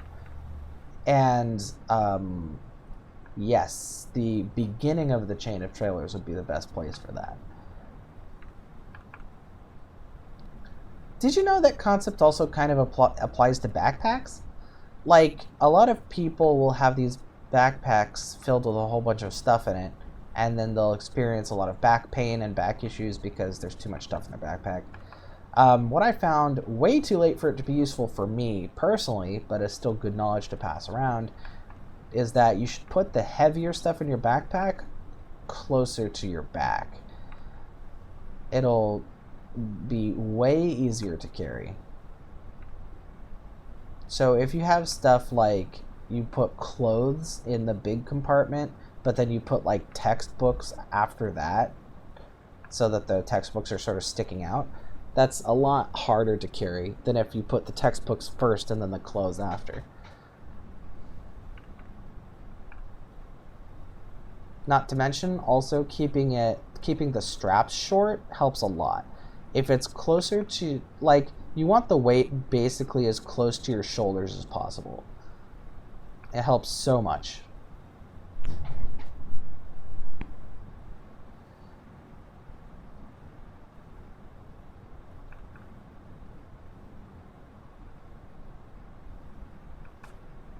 I once ran into somebody who had a bag for school that was so big, it was almost like, it was like half the size of a full-size hiking backpack, you know.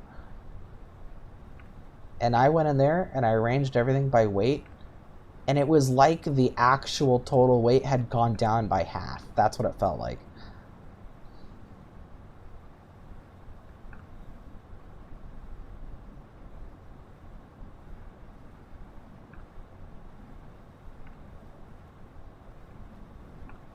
A_Rui breaking _doorknob. Doorknob says, it also applies to towing a trailer in real life. Load all the heavy stuff at the front of the trailer ahead of the axle to load the car's suspension with the weight and keep the trailer stable. That's beautiful. I love a stable trailer. This reminds me of the documentary that Ask a Mortician did that got sort of assassinated by YouTube. You can still watch it if you go to her announcement about it and then click the link. You can still get to it. It was a boat disaster where it was an extremely top-heavy boat. It was like a passenger boat. It had like 3 floors above the deck level, and it was just packed full of passengers. It even had concrete floors on the upper levels, and it was not a flat-bottom boat. The people arranging, I don't know what the proper term is, adjusting the ballast were constantly trying to keep up with the fact that the boat kept tilting side to side over and over again. And it was a total disaster because the entire thing flipped 90 degrees over into the river.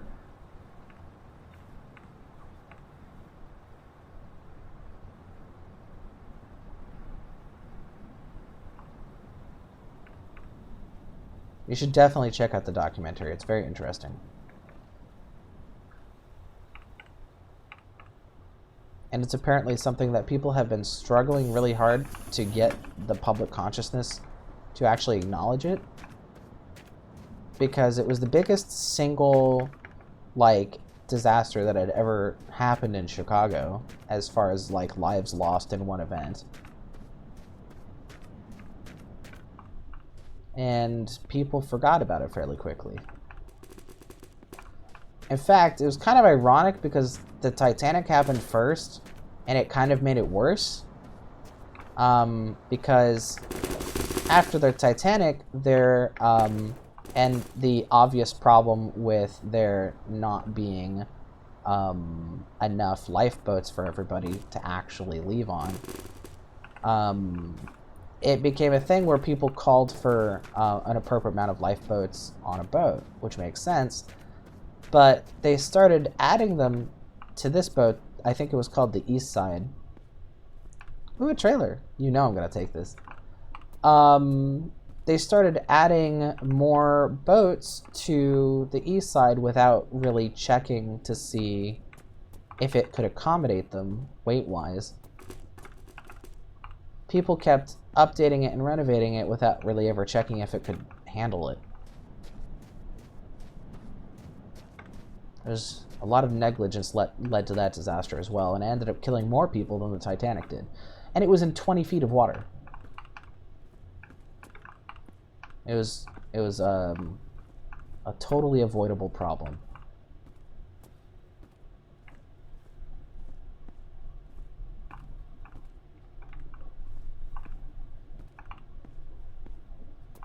In fact, the ship captain was explicitly told by the guy running the wharf not to take off because they were having an obvious problem. The captain didn't listen. Okay, I'm gonna need wheels to shove this away.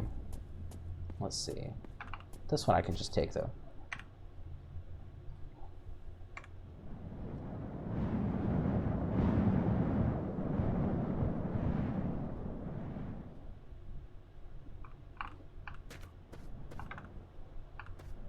Okay, they both need wheels. So let's bring the whole setup around.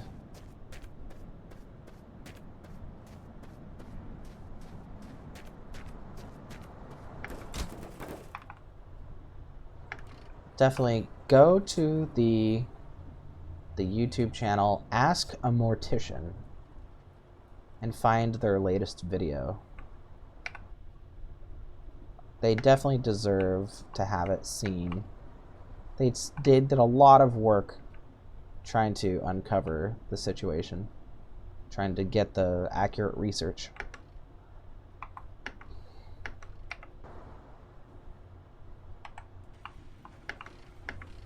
And buttons, okay.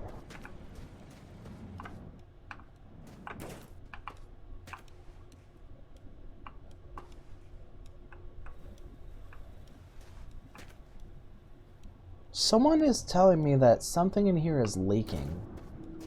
And it kind of sounds like that sometimes, but I'm not sure what to think of it.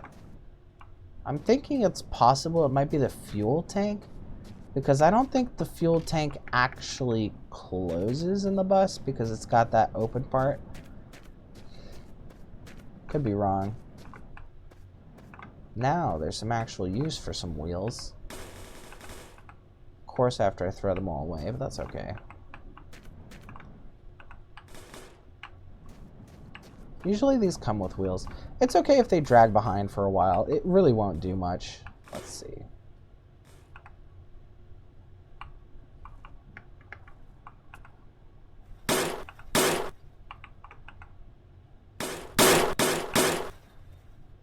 Spooky.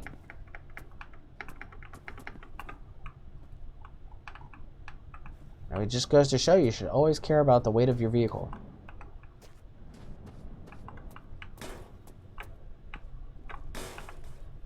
And where that weight is.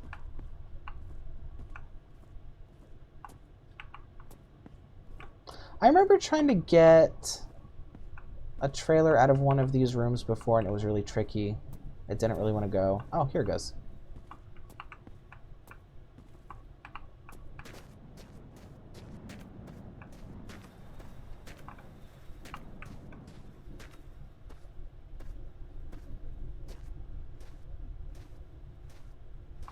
Oh, did I forget to put a tire on that one? No, I don't think it has a tire. That's fine.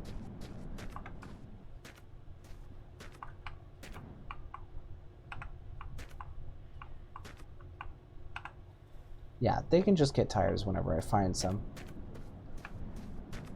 It is a scavenging game after all. Okay, so I'll pull ahead and then grab that one. Oh wait, I'm parked. Never forget when you're parked. Hey, rule-breaking doorknob, do you have a channel I could look at? Do you like post videos of long drive? I'd like to see your setup.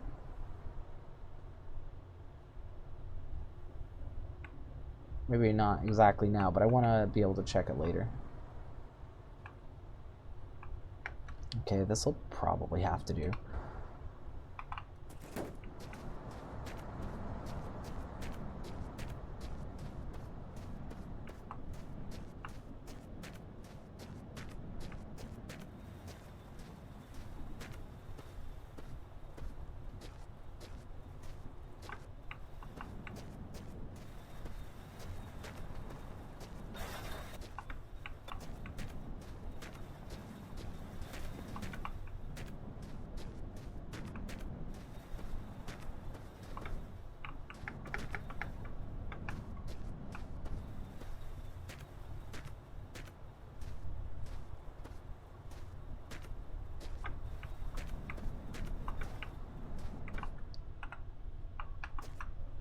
There we go.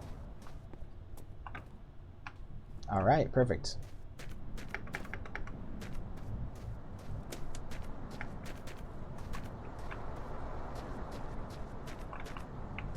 Oh, that's right.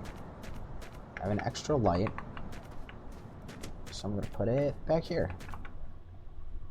Do do do do do do do do.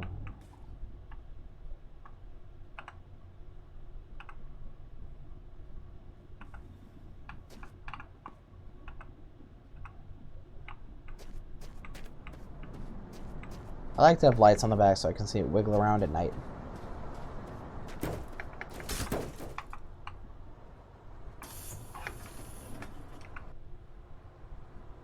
Amazing. Majestic. Superb. Wonderful.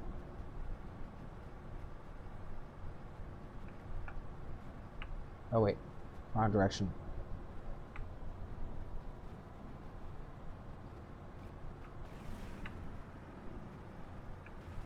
Something's definitely spilling. Is it possible for the buses to spill just by being tipped over? Maybe it's something else. Actually, I'm gonna check. Because I definitely heard that the sound was coming from the bus. There's definitely something in here. Okay, so that's closed, that's closed. There's no things over here.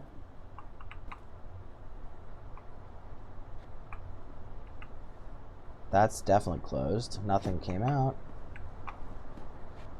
These two are both closed. Also, they seem to be working correctly.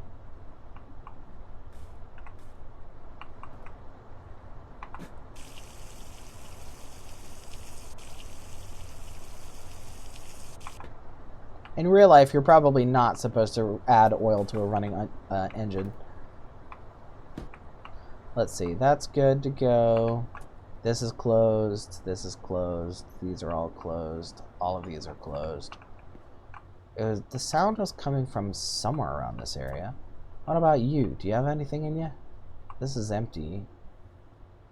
All of these aren't things. It must have been...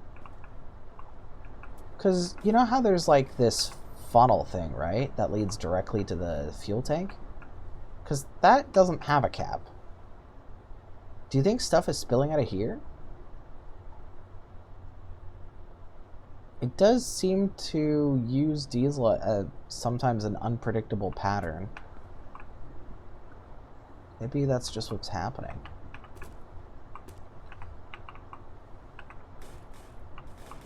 A underscore Rui breaking underscore doorknob.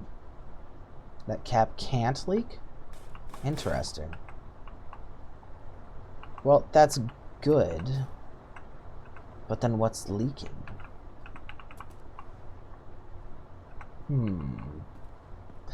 Maybe it just sounds like a leak, but it's not really a leak. People have alerted me to it before, so I'm not really sure what's going on. Oh well. Not a big deal. If there is something leaking, it's clearly not catastrophic. A underscore Rui breaking underscore doorknob. The bus uses 70 liters per 100 kilometers. Ooh. In optimal conditions, given we've almost doubled its weight, it's going to be using a lot more. Oh, I see. So the fuel consumption obviously goes up and down based on weight. Okay, so the rate at which it'll lose it will determine what I've done recently with the weight. So if I drop a bunch of stuff off, it'll be more efficient, and then if I load stuff back on again, it'll be less efficient. That makes sense. Well, I'm not worried because I have plenty of diesel. And it's not that hard to find a boat either. Sometimes I drive around and there's literally always a boat somewhere. I don't think that's the case right now, though. That's okay. I'm not running out yet.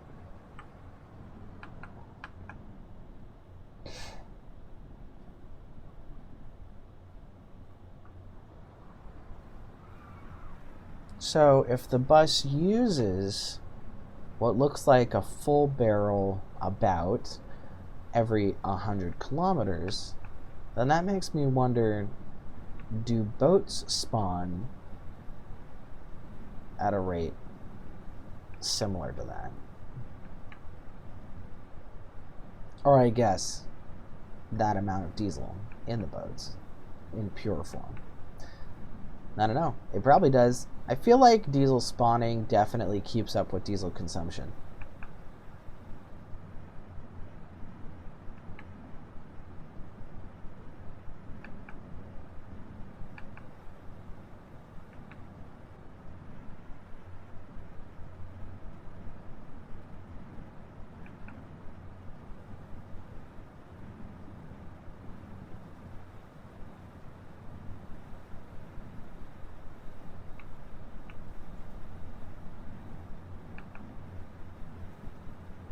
I would love to find one of those liquid container trailers, though.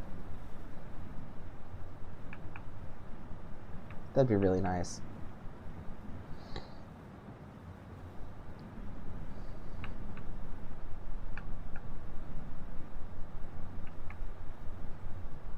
Although, there's no way to get them to automatically feed into the bus because the fuel cap's too far away, right?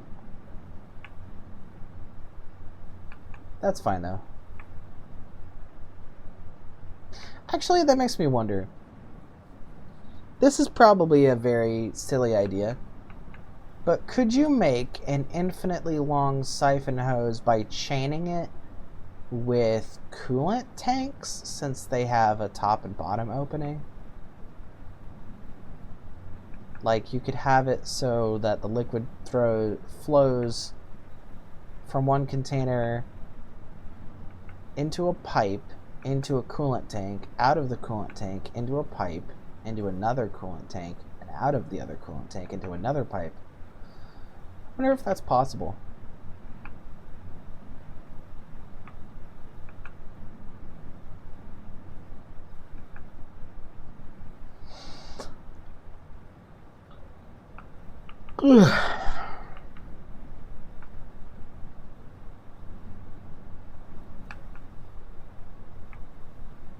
Oh yeah, I learned a thing with lights. I was experimenting a little bit.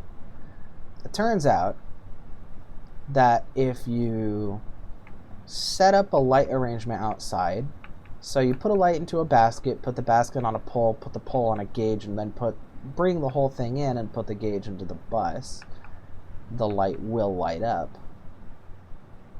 And I don't know if this is normal, but I have noticed that if you then simply take the light out of the basket, it stays lit up, and it stays lit up no matter what else no matter where else you put it. You can put it on anything, in any basket or attached to anything, it'll stay lit up until you put it into a normal headlamp slot and then take it back out again, because then it'll turn off. So I had those in sort of baskets that I had arranged around my bus. Like, I don't know if you can tell, but on the top of my large trailer, the one with the enclosure, at the top there's sort of like an arrangement. Breaking_doorknob. And that arrangement is a mirror, which a basket is attached to, with a dead headlight inside of it. I had that set up because at the time the headlight was actually on and stayed on without being attached to the bus. But I found out that when I reloaded the save, all the lights that had been attached this way turned off. So I just thought that was really interesting. It's like, it works, but it only works until you reload. Doorknob says, my local bakery sells these pastry things that are so nice. It's basically just a croissant that has been saturated with sugar, soaked through and through, and then baked. So it's got a glazing of hardened sugar, and it's filled with liquid sugar, and the pastry gives it structural integrity. That's wild. That's the wildest dish I've heard of in a while. I think that'd be almost hard to eat. It's basically a candy at that point. I mean, it has been candied. That's what that is. They candied it. That's how you make, like, candied oranges and stuff. Have you ever tried a candied orange slice? I haven't yet, but it sounds like it would be really tasty. You basically, like, drop them into liquid sugar in a pot on the stove, as if you were going to maybe try to make jam out of it or something, but you just let it soak in the sugar until it's all in it, and then you take it out and let it dry. See, you gotta go. It was a nice stream. Yeah, thanks. Thanks for dropping by. It was nice to have you. Good luck on Cult of the Lamb. Sorry about your deer. Rest in peace. But yeah, have a good one.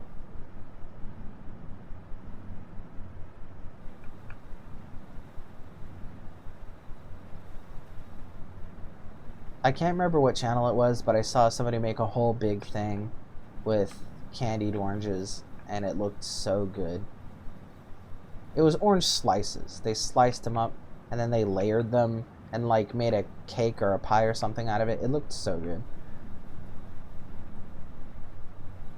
I really like candied ginger. I think it's the only candied thing I actually eat. Candied ginger is good.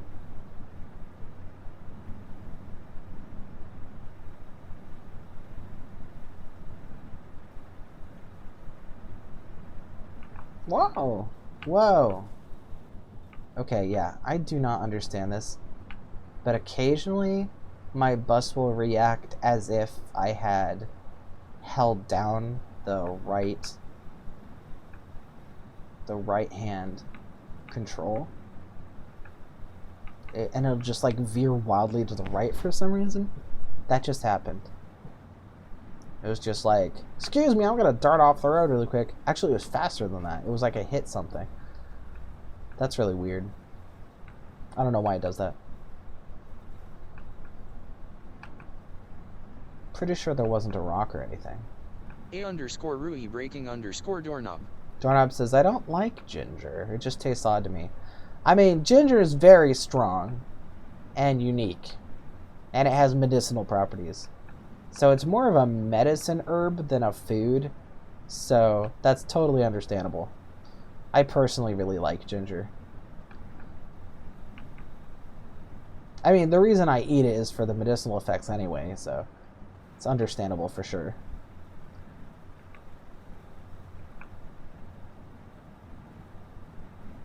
I have a ginger peach green tea, and it is so good.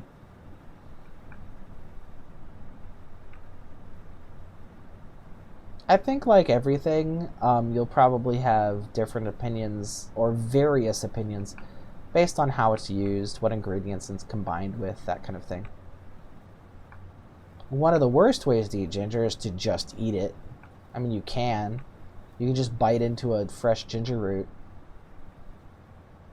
But it's a challenging experience. I once pranked my sister doing that. We had some fresh ginger root.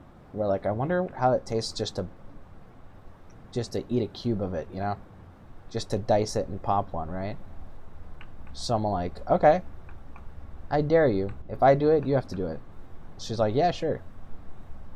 So I popped a diced piece of ginger root in my mouth. And I had a very strong psychological reaction to it, but I didn't show it. I put on a poker face. I was like, this is actually pretty good. She was like, what? No way. So she ate one. She was like, ah! It was great. Hello, ZZ Ranboo Fan 21ZZ. It's nice to meet you.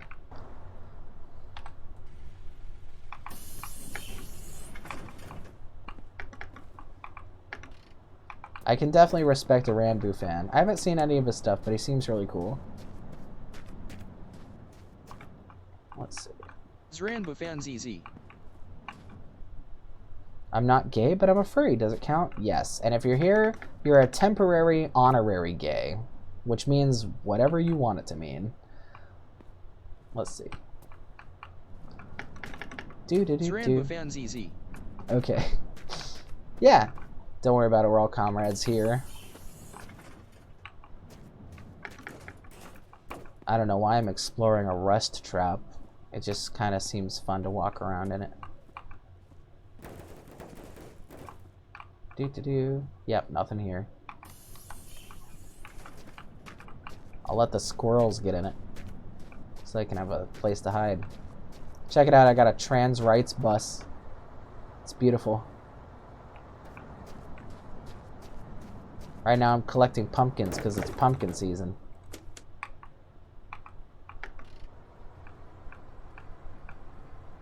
At this point, I get in and out of this door so often, and I don't have to run into rabbits, or I don't have to worry about rabbits.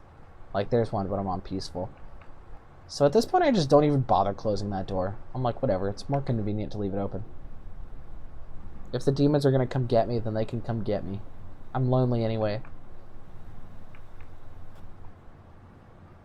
Where's the moon?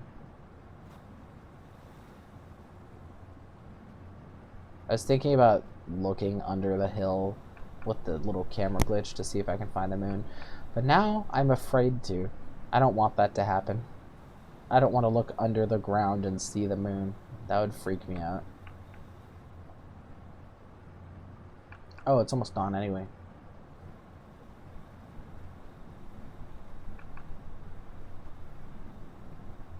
I've got an extremely long trailer train, which I'm very proud of.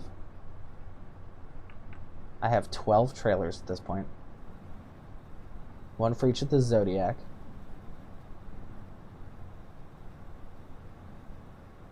And I don't think I'm even halfway to Mom's house.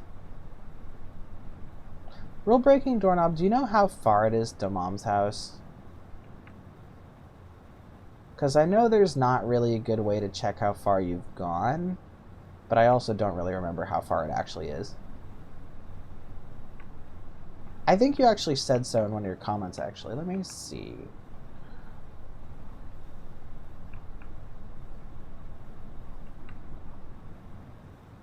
I'm scrolling through chat.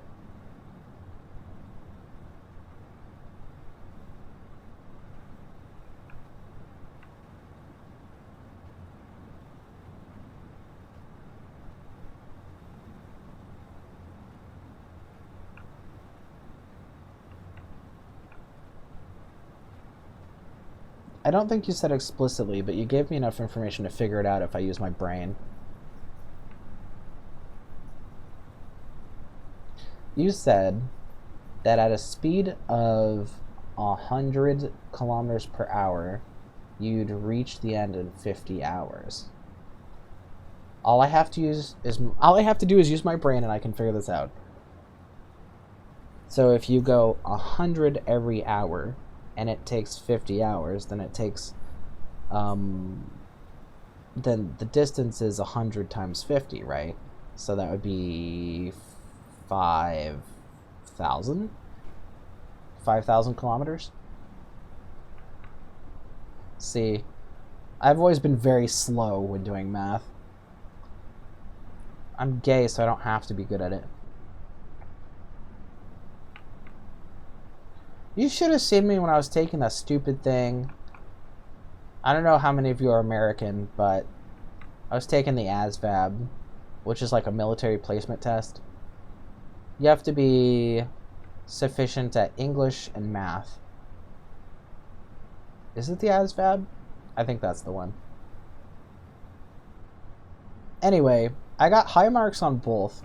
In fact, I think I got 100 or more on both because there was like extra credit or something, I don't know. But you should have actually seen it. When I was taking the English, I was blazing through it. I'm like, this. When are these going to start getting hard? It's just stuff I already knew off the top of my head. But I was getting to the math part. I did great. I did everything right, but it took so long. I'd be like on one question for like 20 minutes. I would be sitting there with a piece of paper and a pencil, like drawing everything out brute force style. You know, it would ask me a simple multiplication question, and I would sit there and draw a grid of circles and then count them manually. Like, I'm that slow when it comes to math.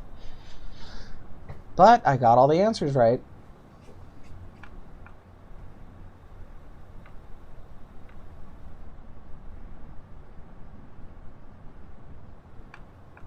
I've heard that they're starting to teach kids things called new math, and I'm very happy about that. I've heard that it's much more intuitive. And really, if math isn't intuitive, then what's the point? Like, we should be able to understand it, not just do it, right? For me, I can't understand math. I can just sort of try to do it. But the idea that they're teaching students how to actually understand it, that's beautiful. I love that.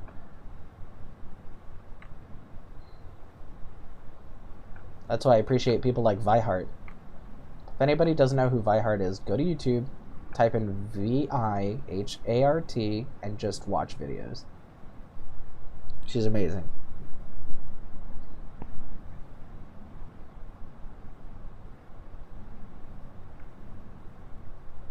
She's like passionate about making math like intuitive and accessible, and incorporating like art and music and colors and everything.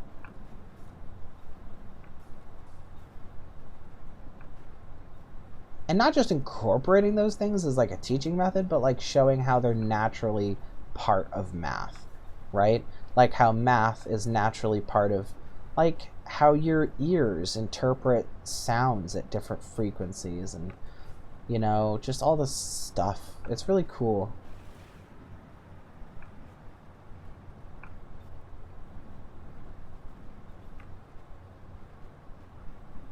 I don't think she posts as much anymore, so the stuff that is like really iconic of hers is actually pretty old at this point, but still definitely worth a look. She taught me how to make a hexaflexagon, which I made for one of my friends as like a little art project. I think we still have it. They're really fun. It's like a little hexagon shape that you can turn it, and there's like 3 faces. You know, it's like a paper coin almost.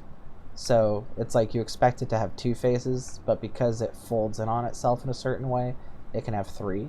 It's really cool.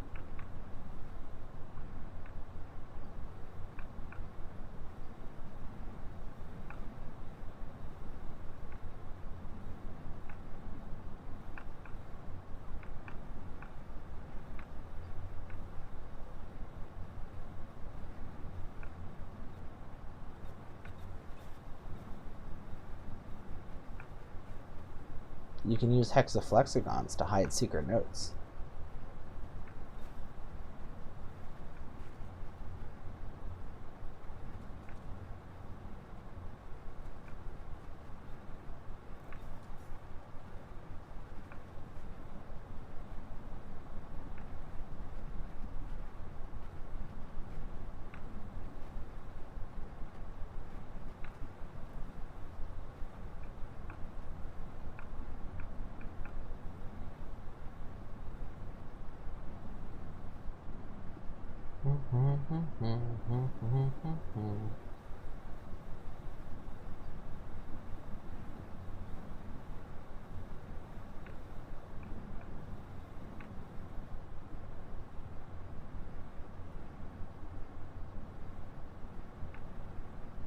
Gonna run over this rabbit.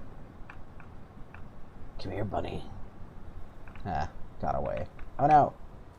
Oops. It's okay, it hit the pumpkin.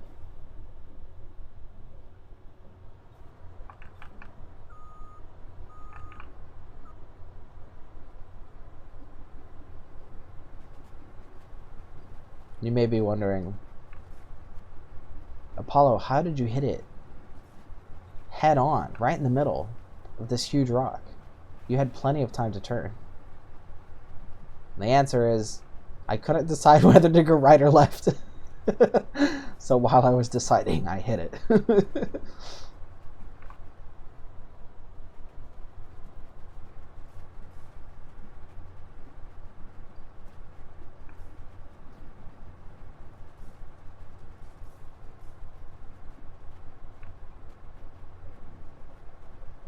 Hey, it worked.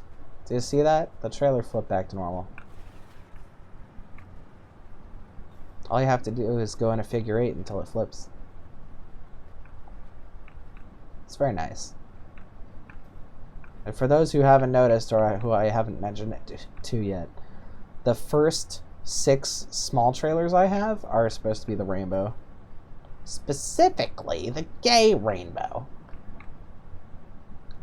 And I'm trying to collect baskets to fill it out, because it looks pretty.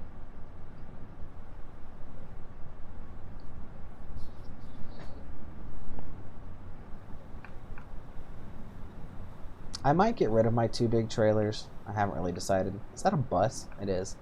A bus spawned in the middle of the road. And it's actually yellow, I think. No, it's just rusty.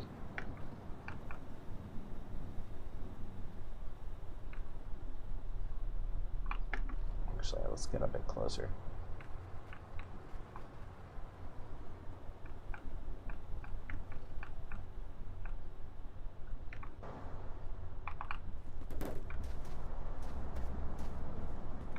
Headlamps.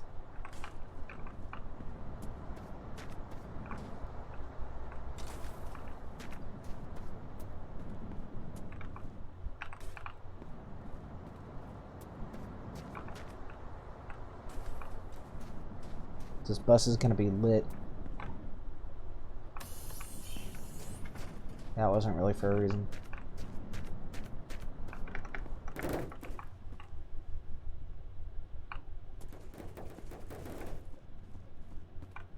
There's just so much space in this bus. Let's see. Do I want any of these? Oops, I accidentally turned it on. Pardon me, ma'am. Let's see. No, I like the ones I have. I will take these tires though, because the 2 trailers on the end are missing some tires.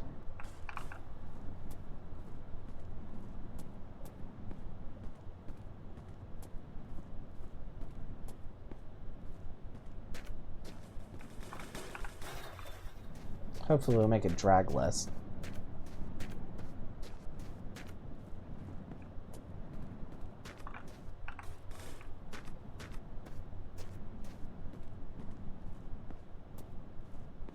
Well, this one's in terrible condition.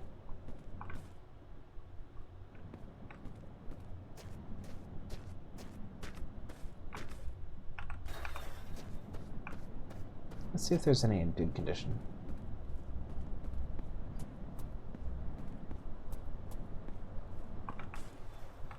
Nope.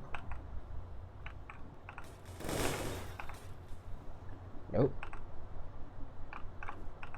Although that wheel's good. Nope.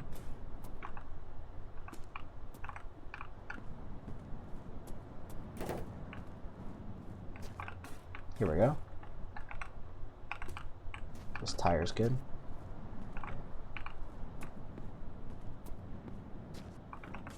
This tire's good.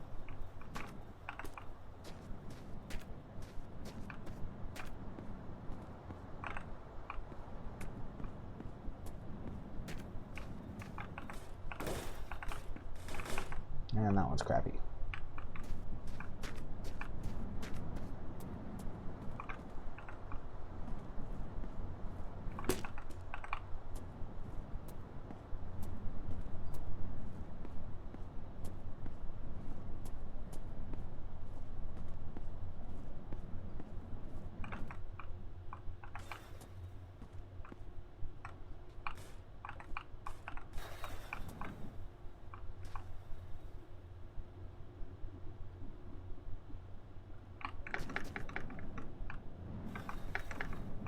Oops. This tire is like a level 2 tire. Just replace it with one.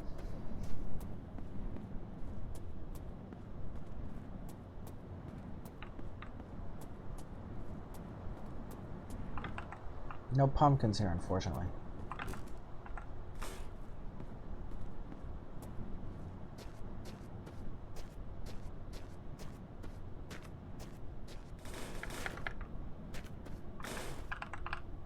Can't forget to change these when I find a car. Just get them all standard tires. Let's see, that's fine. No, I'll get rid of the white walls. I don't need them. They're cute though, but unnecessary. Let's see.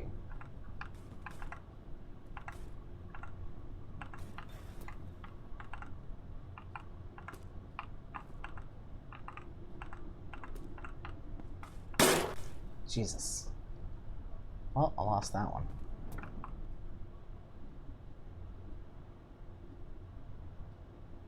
Oh well.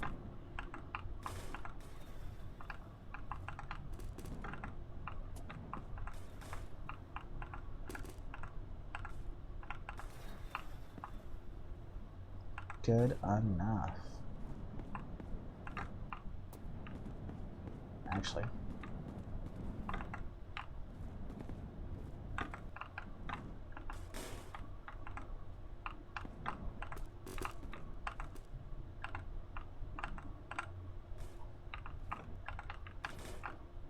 Please work. I hate it when they just glitch out. Just like leave the universe. Okay. Yeah, I will replace this one with a slightly better one.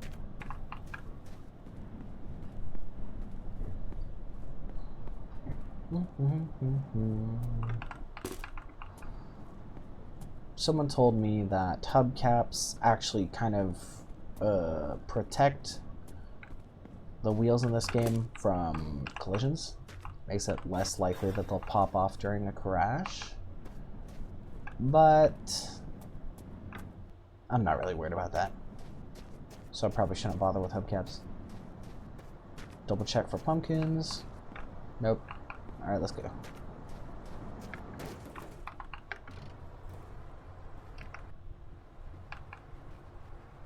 Nice. Now they all have wheels.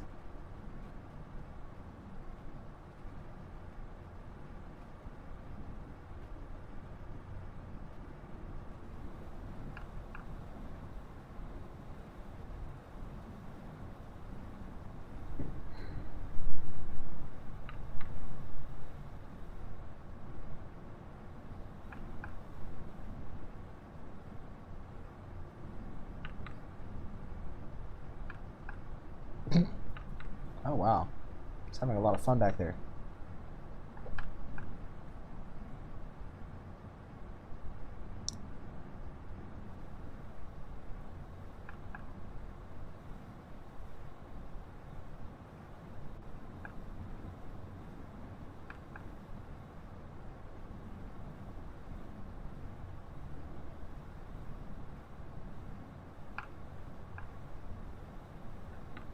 Yeah, that effect.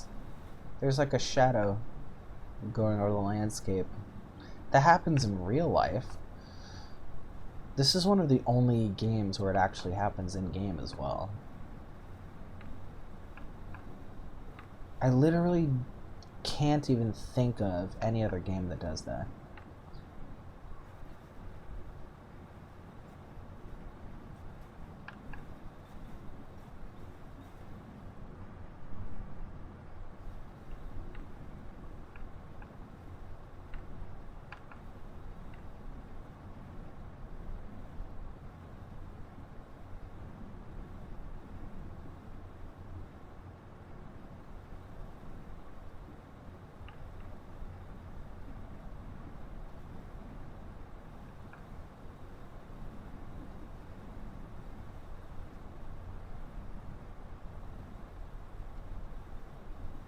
here come the lights.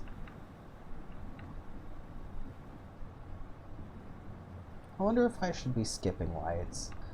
I don't want to miss points of interest. But if I can, like, pick out the most distant light I can see and then head straight for it, I should save a little bit of time. Especially since the bus is nice and stable. Maybe I should.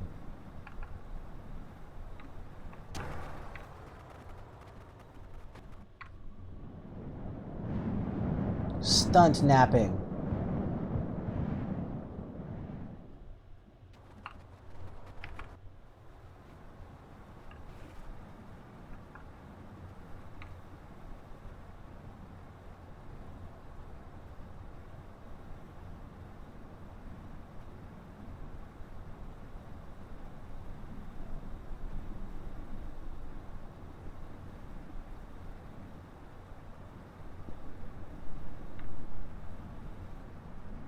I remember back when I had a thing up on the front of the bus that you could walk up like a staircase and sort of slot yourself into this little, like a crow's nest. And the bus could be in neutral and you could run while in the crow's nest while also being, like, having the binoculars out and looking through the binoculars. And you could run while holding the binoculars to move the bus forward in the direction that you can see. I used to do that for like minutes at a time. Yeah, I can sort of just ignore some of these little sections. I can get there just a little bit faster.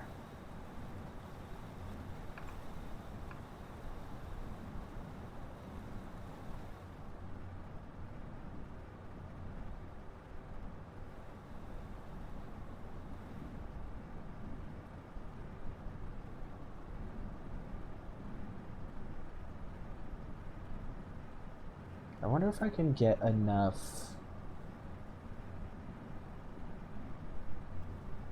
license plates to spell trans rights on both sides of the bus. If I do it on this side, it'll be a bit cramped, but it shouldn't be too bad.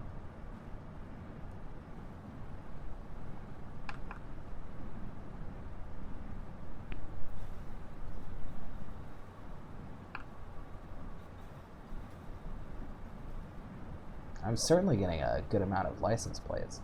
It's nice that 2 of them spawn on every vehicle most of the time. I've noticed, I've said this before, but I've noticed that in this game, a lot of times a car that looks like it doesn't have a license plate actually does. It's just sort of clipping inside the car most of the way. But usually, if that's happening, there's still one little corner that's poking out that you can grab it from.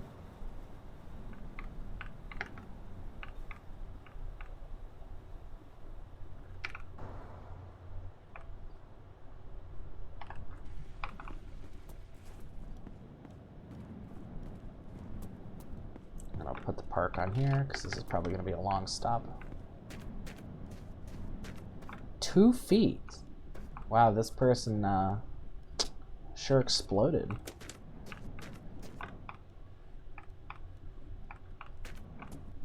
There is definitely a part of me that's terrified of these little workshops.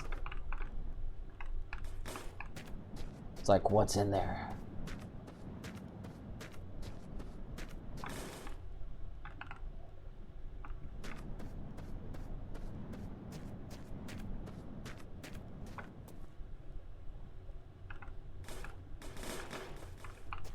Ever since Doorknob pointed out how heavy the fridges were, I'm like, should I be using something else to store the items?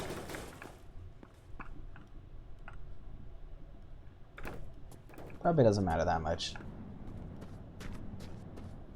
I do know that now that they all use like Fizzlock and stuff, you can kind of just like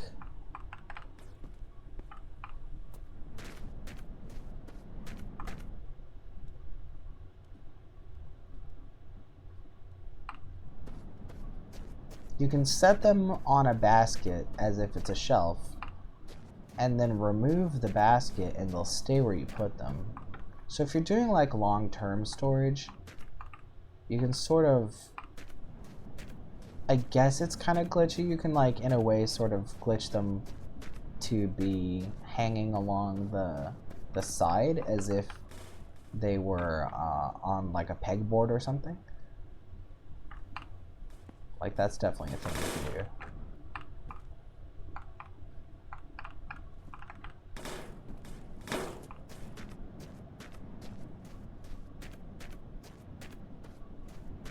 I'm keeping these for a possible use in light arrangements.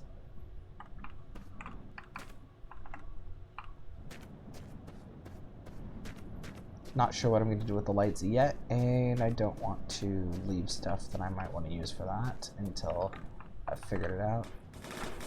I'm going to take this, I think there was one back there that was kind of crappy that I had to put back on.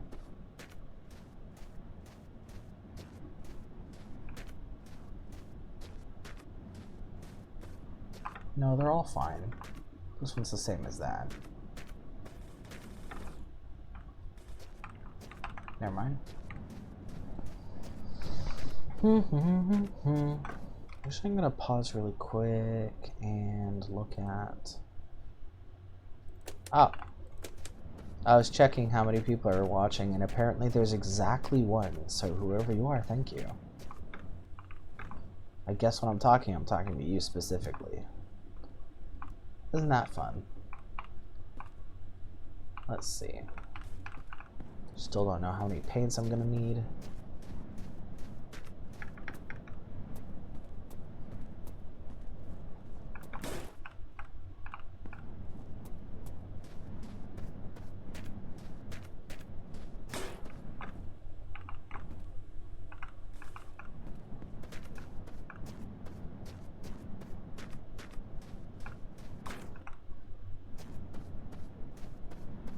Maybe I should take the time to organize since nobody's really here.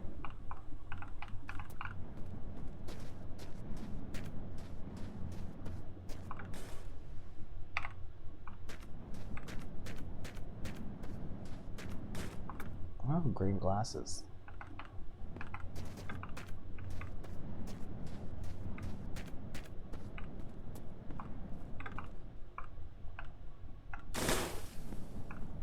Nice.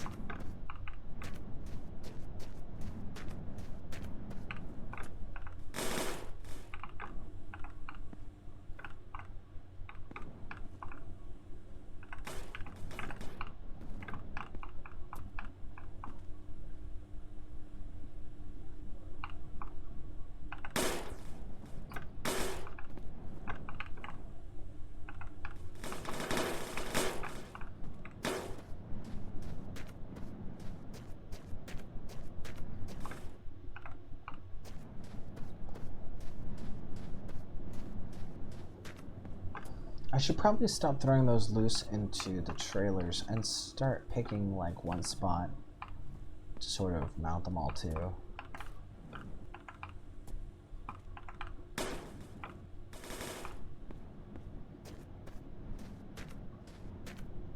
Oh, it's a white wall tire. Hmm.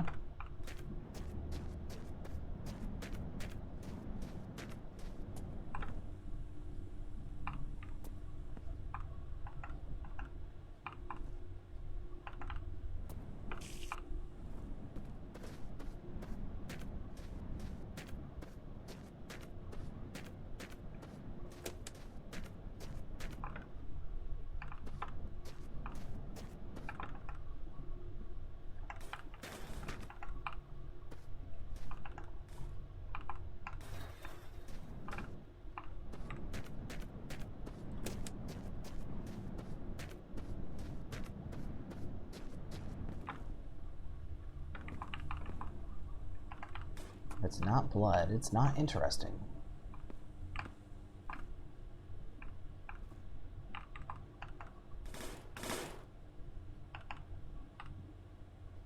Oh.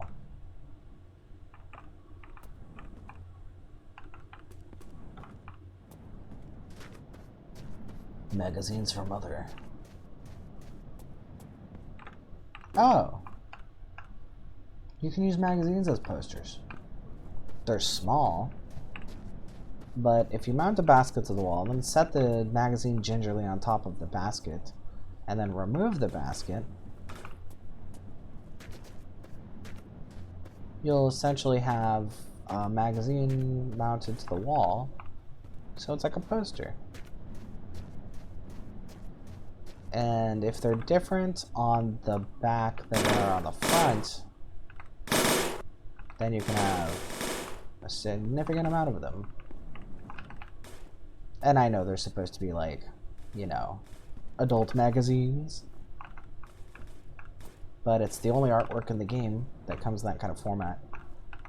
These are interesting. You don't see a lot of traffic cones.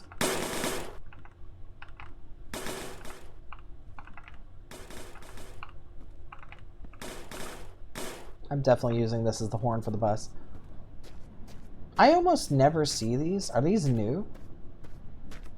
I don't remember ever seeing these. I'll put it on the front for now. I wonder what they can attach to. It'd be fun to use this as a hat for these guys. It's like a witch hat.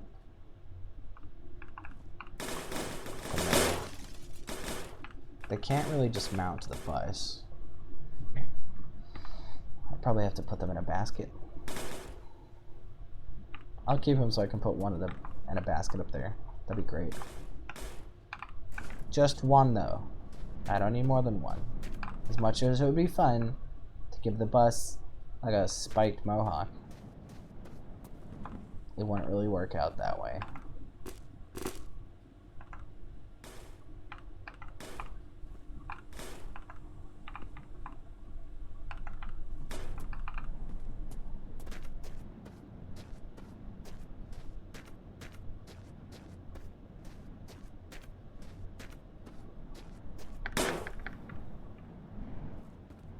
We count our dollars on the train to the movies.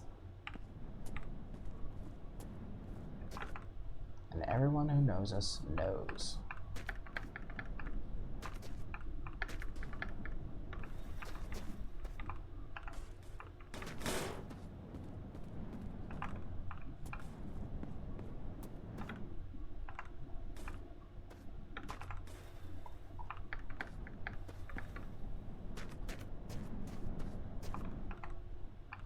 Are there any other bike tires?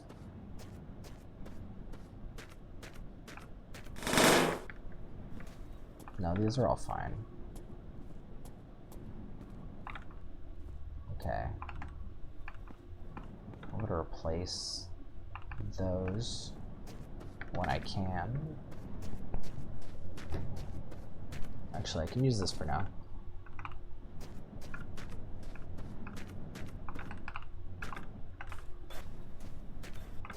Goodbye, beautiful tire.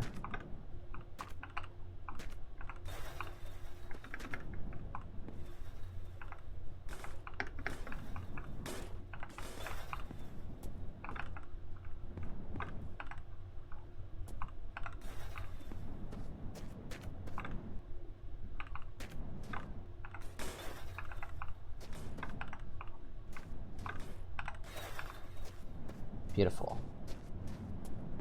Do I have? Yes, I have some derusters over here.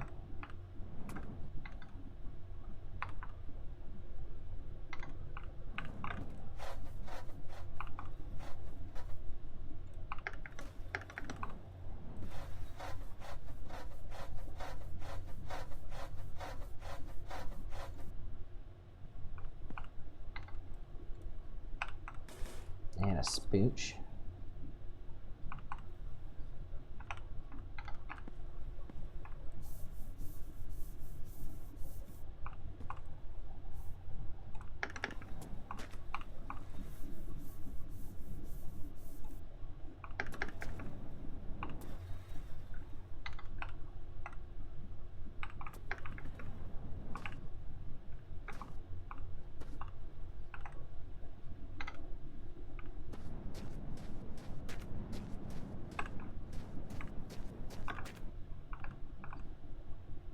nasty tire.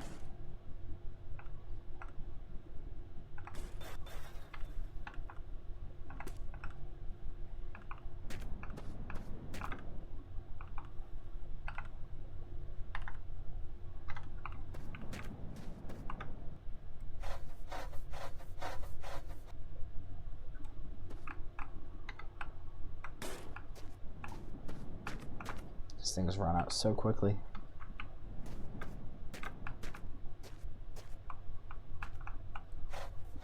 It's actually fairly realistic, I think.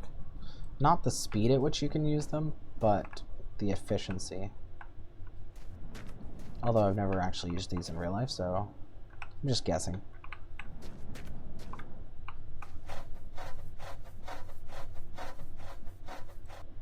There we go.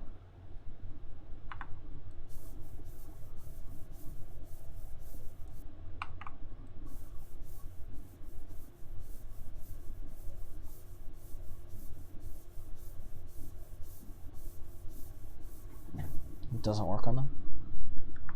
I must need the spray bottle.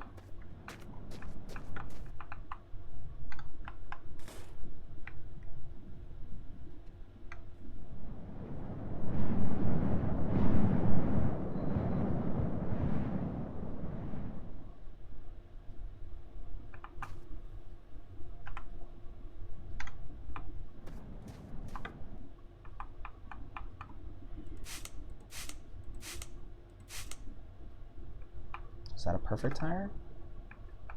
It might be. I think that is a perfect tire. Is it?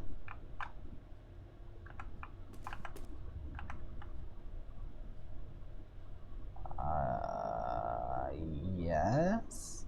It must be.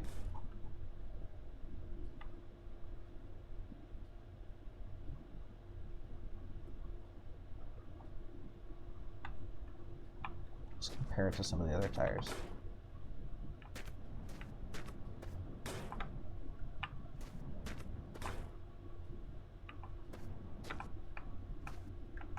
No, it's not perfect yet.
This isn't the long drive, this is the tire doctor.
Blind_beans. Blind beans. Apollo, my man, what's up? How you doing? I'm doing okay. How are you? It's nice to see you.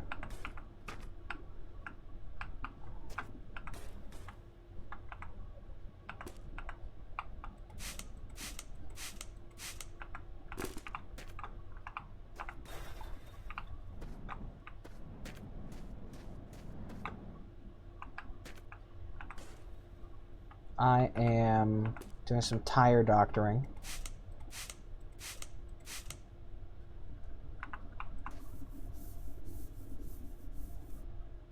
Blind_beans. Doing good, doing good. My school is up their level on both crazy and stupid AF. I always remember that your school bothers me a lot, but I can't ever remember what's the last thing that happened and if you were able to do anything about it. If you have the ability to switch schools, that'd be great. Boink. Well, that's the end of that one. Boink. Okay, now all the tires on this side are looking pretty good. We'll worry about the right side later.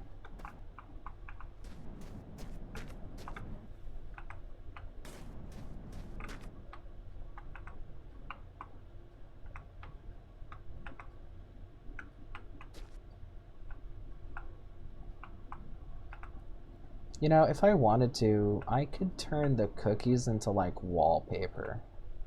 I could like stack them on top of baskets one by one until I filled up a whole area. What dangle? I can stay in there. I'll take this basket with me for emotional support. Blind_beans.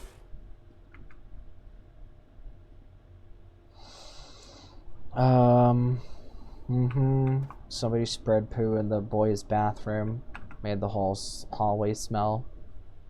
Yep. Something like that happened at a place I used to go to as well. Oh, you can't put them in your inventory. They have to be attached to a stick. That's okay.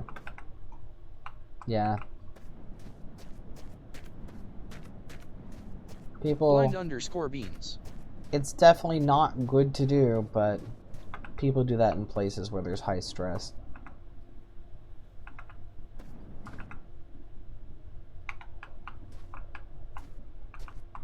It's stress. They're acting out. I know acting out is kind of a weird concept. People kind of throw that around a lot. But it's like, when you don't have control over 99.99% of the stuff in your life, you tend to do everything that you do have control over. And people always have control over their own toilet products.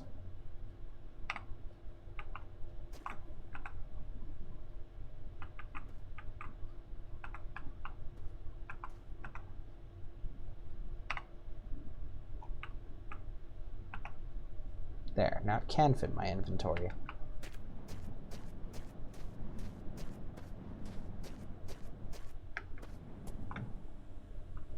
Not defending the action, by the way. It's just making it harder for everybody.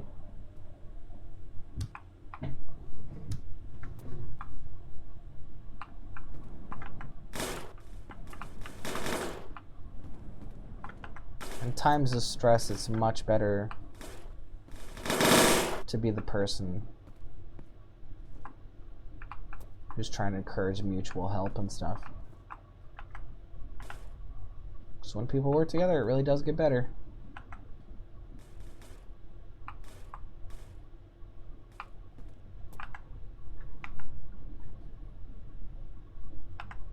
That said, it can be hard when it's a school and it's the authority figures that are the problem.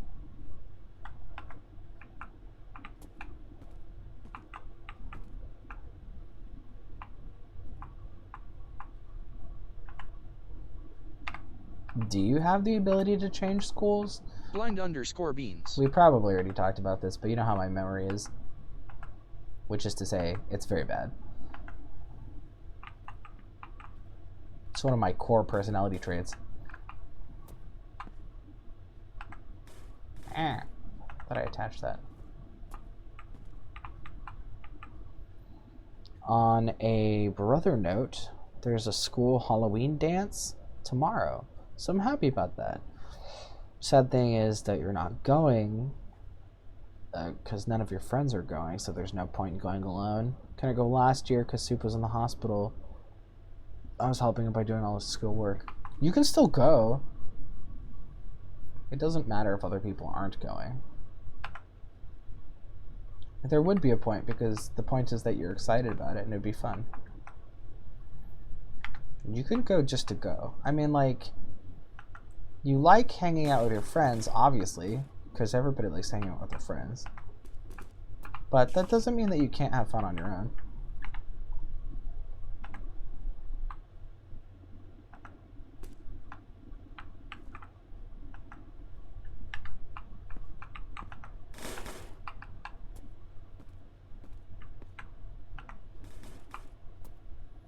Besides, when you're with your friends, everywhere is fun to be at.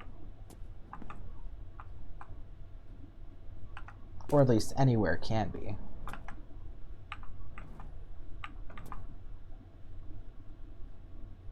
Tiny bit of diesel.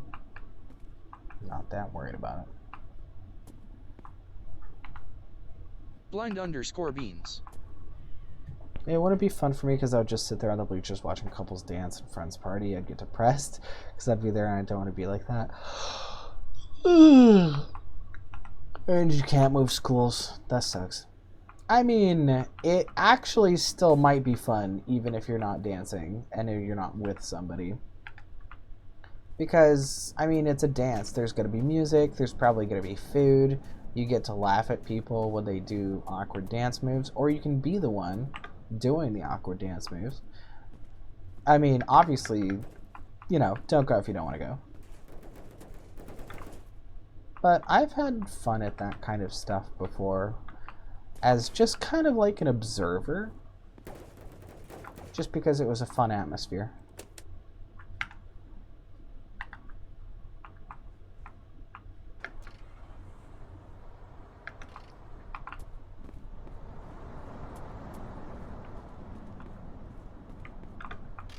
You know, I probably should organize more.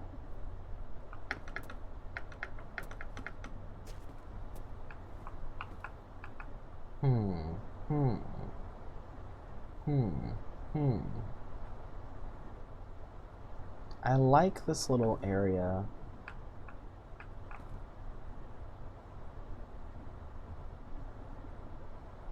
I think I want to keep it, but maybe I can change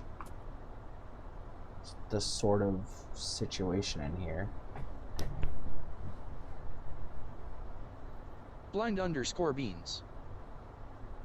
My school's so cheap, there's no food, no decorations, there's just bleachers. And 2 colored light balls on the floor and the corners of the room spinning with the gym speakers playing lame Halloween music, so I'll just stay home and watch some horror movies alone and try to get scared. I'm confused. If it's that bad, then why were you excited to go?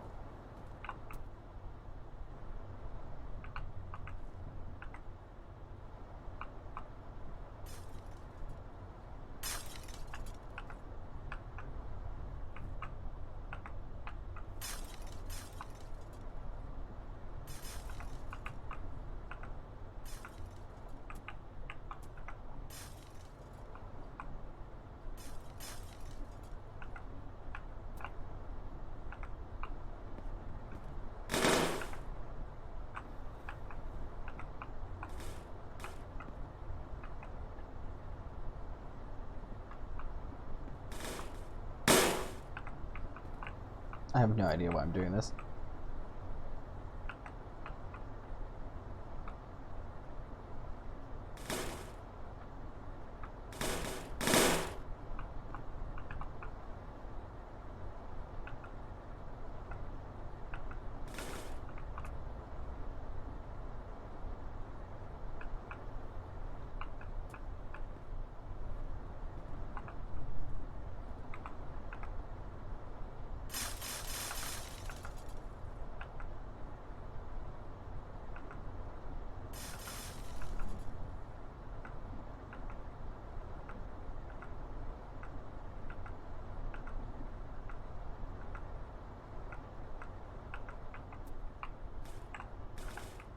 Blind_beans.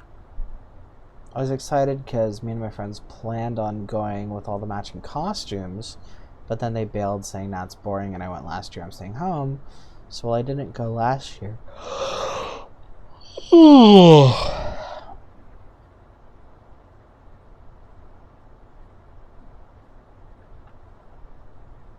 So it was going to be fun because of the costumes, basically. So in this situation, it kind of seems like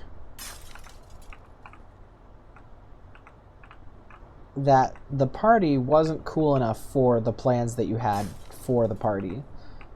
It sounds like your plans were cool enough that you could do them anywhere, and it doesn't matter if it's at the party or not. Your costume party idea is great. What if you just did that somewhere else? Would that not be awesome? Because I don't think the two options are go to the dance or stay home. I think you have more options than just that.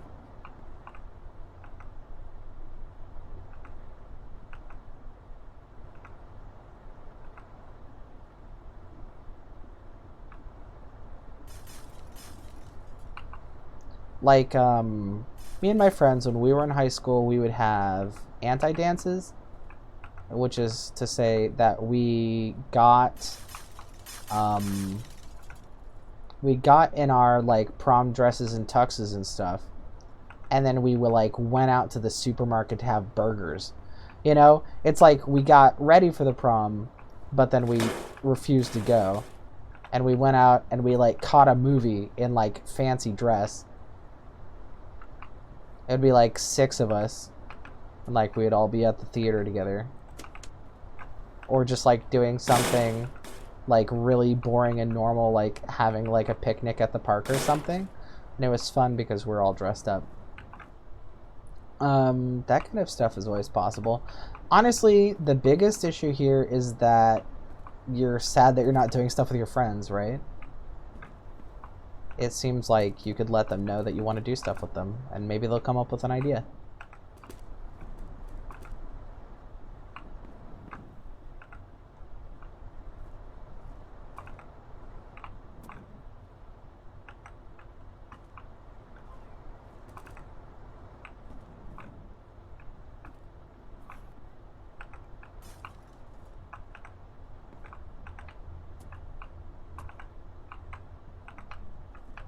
I was gonna organize, but I ended up just making these little bottle things.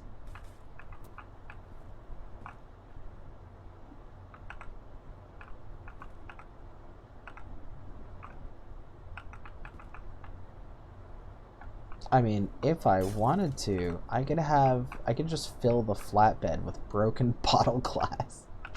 I could be like, this is the recycling truck. We're moving broken glass to the melting facility.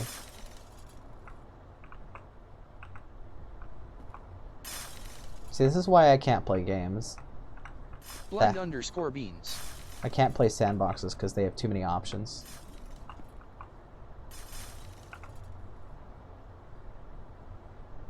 Because they went out last year after the dance. Well, they all still had matching costumes last year, the 4 of them.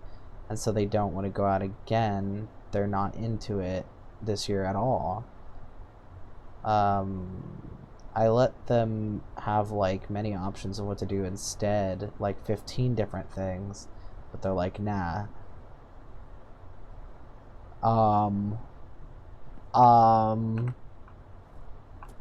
So you already did everything that I would have thought of to do.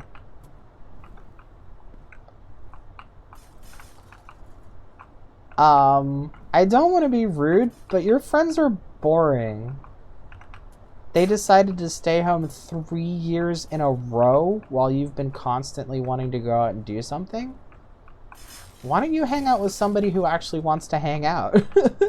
Why don't you find somebody else who's bored and wants to do something?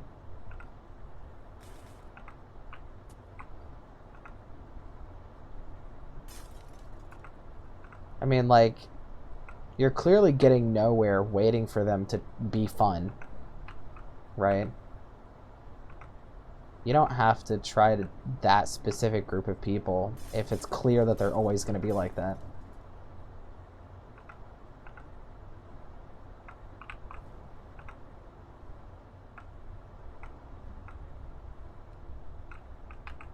If you know of anybody that you're on sort of neutral terms with and you don't really talk to them that much, and you haven't really tried hanging out yet, you can always ask them. You'd be like, hey, we see each other around but we don't really talk. I'm bored. Do you want to do something?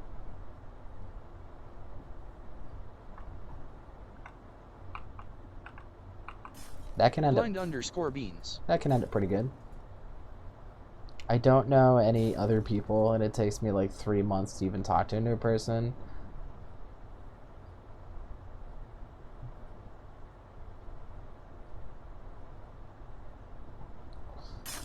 I mean, I guess. In that case, it's sort of like you're choosing between being spontaneous and being bored. So I guess it's just which one is more, like, which one sounds worse, right? And if you choose being bored over being spontaneous, then I guess that's just what you're doing this year. There's nothing wrong with either option. Just make sure you're doing, like, you're like consciously picking which one you want to do, so you don't regret it. If you think staying home is better than trying to talk to a new person, then you should own it, and you should be like, yeah, I'm doing what I want to be doing.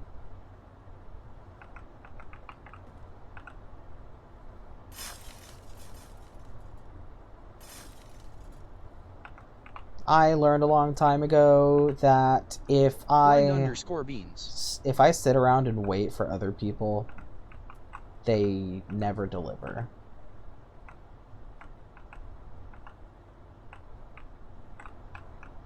I used to base my happiness based on what other people gave to me, or what other people let me do, or what other people made time for me, you know? And it's just not worth it.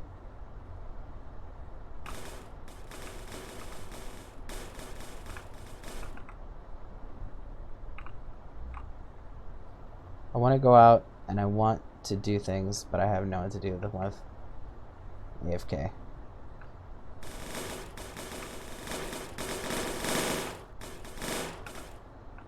I mean, yeah. I don't know. We probably just have different personalities, because if it was me, I would just go out anyway. Even if it was alone. Waiting around for other people sucks.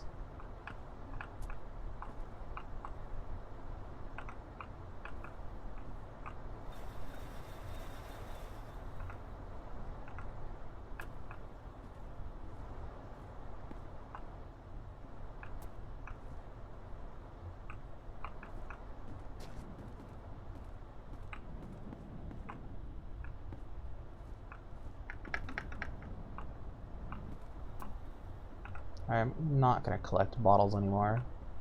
I have 4 things full of bottles. Nobody's ever going to need more bottles in their whole life.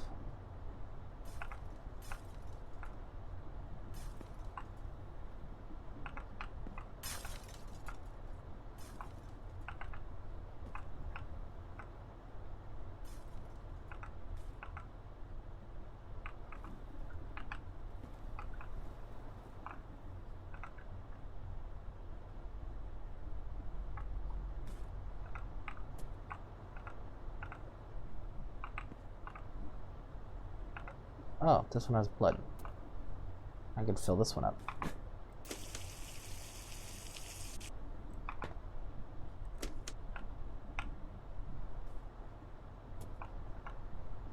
Hubcaps be gone.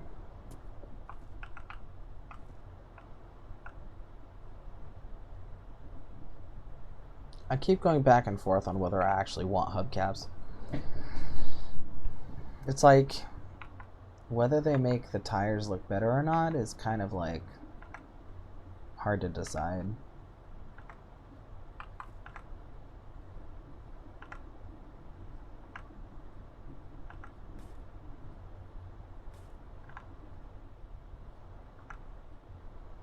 Passengers.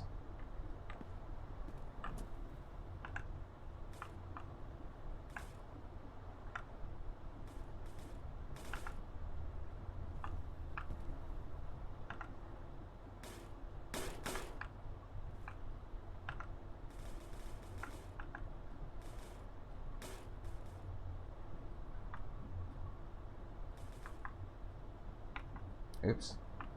Right, of course.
Now all I can think about is how much prom sucked when I was in high school.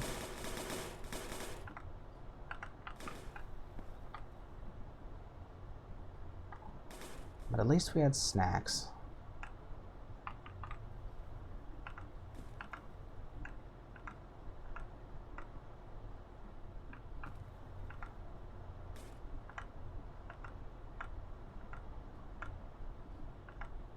In my opinion, if you ever ask anybody to be anywhere for any reason they don't want to be,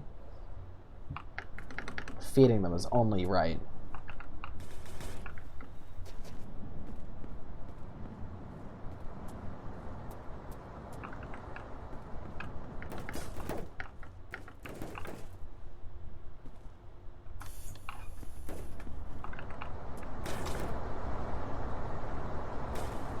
Actually, I've been thinking about, like, how do you get people to go to, like, political events? How do you, like, organize political activity?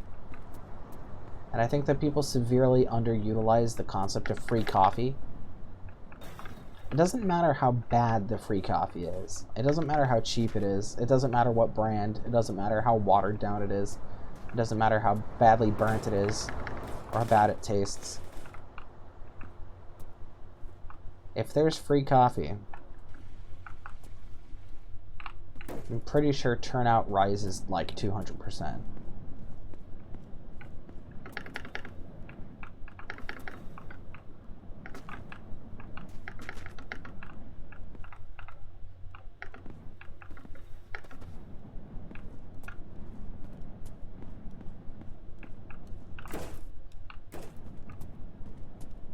Blind_beans. The bean is back. I've realized. Do you know my pronouns? I thought it was she, her, but am I wrong about that?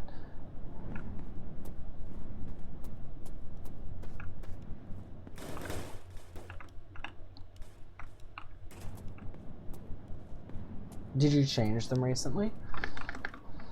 Blind_beans. No, you're correct. Cool.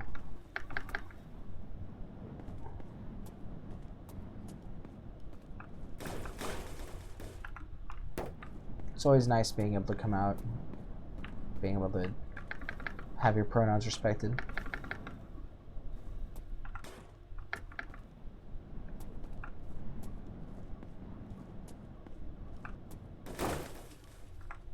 I know somebody who uses like they type pronouns, like with an X, I think, and I still have no clue what the proper like grammatical structure for that is, but I think that trying it all, even a little bit, is way better than not trying.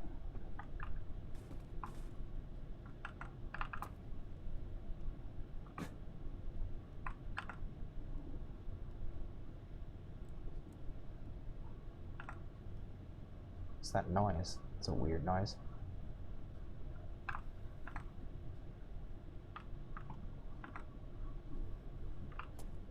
What is that noise? Blind_beans.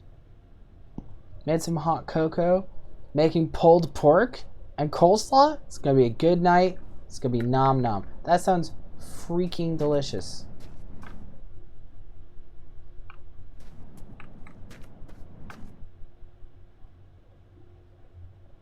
That sounds amazing. My ex is devoted to pulled pork. At least last time I checked. She could like other stuff now. Did you watch the one with Coconut Crow in it? Did you see the video? It's not a big deal if you haven't, but I was excited to actually get them on one of the videos. How is this not pouring? Oh, it needs a hose.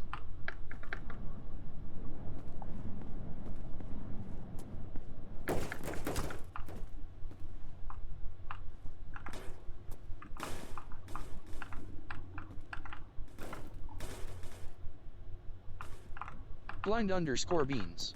I think I did, yeah. What did you think? I know that people have all like these ideas about what kind of person they are based on how I've been describing it. And I'm wondering if there's like, if my descriptions make sense versus how they actually seem on screen.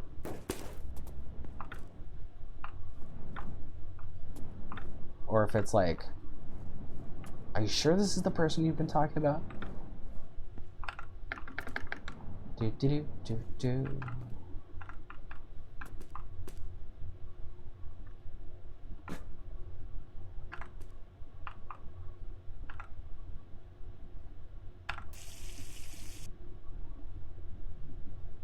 Why did it stop? Oh. Because it's like stuck in limbo. Okay, how am I gonna do this? Blind_beans. No, your descriptions are good. I was wondering about that.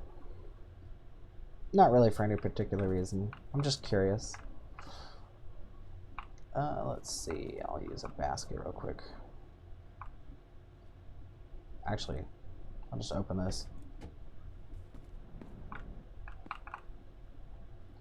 Do do do do do do. There we go. Just had to open that to turn Fizzlock off. And now it works. Blind_beans. The Blind Bean's cousin has joined in on watching the stream.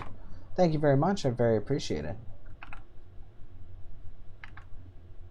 Let's see. I can close this. Close this. Now this is pick upable. Whee! Extremely heavy barrel. Yeah. Carrying these makes me feel like an old man. Blind_beans. You got called a dying dog? By whomst? And in what context? It's kind of a weird thing to say.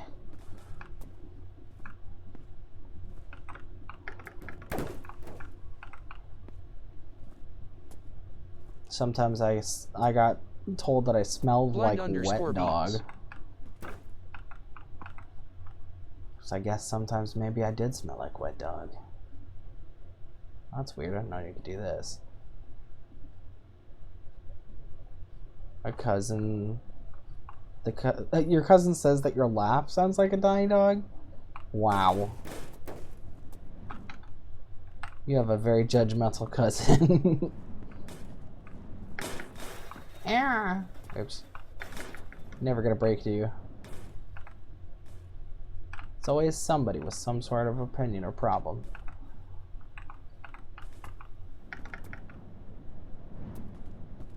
Beset upon all sides. Blind_beans. Indeed I do.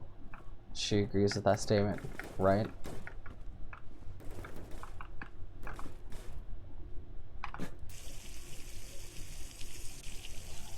Ever since I was little, I've been nervous about my laugh because when I was in like elementary school, in like 3rd grade or something, one of the students said that they said that I had a fake laugh.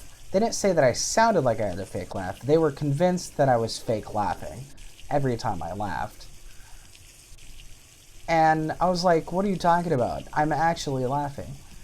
You know, they're like, no, you're not, and you can't fool me. And I didn't know what they were talking about. But then, the next time I laughed, I was thinking about it.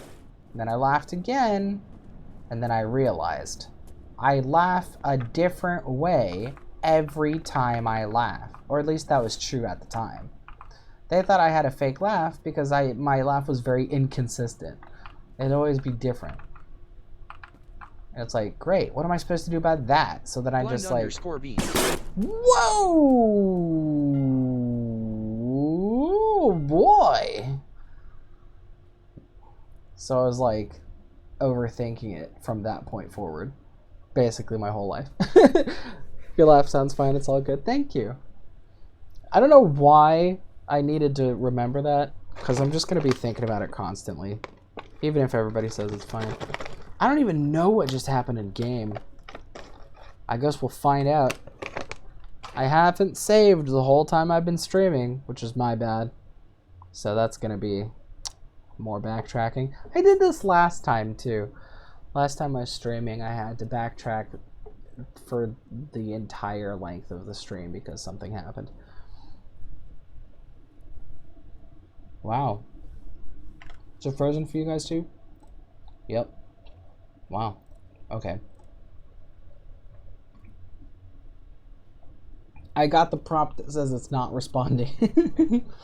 Yeah, I'm gonna close and bring it back up again. I should probably allow autosave because this has happened multiple times in a row. I've done it so many times I'm not even mad about it anymore. I'm like, yep, that's just how it happens sometimes.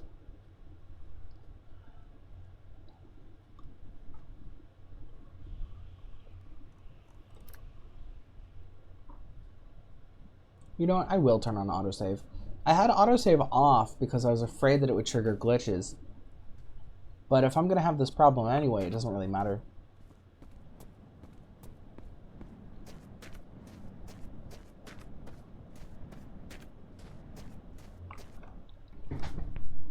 Well, at least I know what my plans were, so I can just keep going.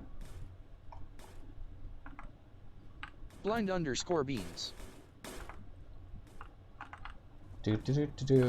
Broski, I checked your follow numbers. 50? Nah. It seems like it should be 50k. Your content is yes. Thanks, I really appreciate that. I don't know what, I don't know what exactly to think about it. It's always like, every time somebody gives me a general compliment, I'm always wondering what specific thing they're talking about. But it's probably not specific. It's probably just general.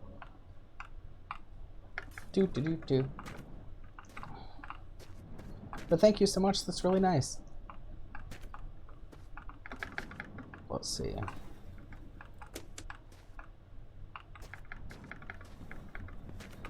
Don't worry. If my stuff needs to be seen, people will find a way to see it, I'm sure.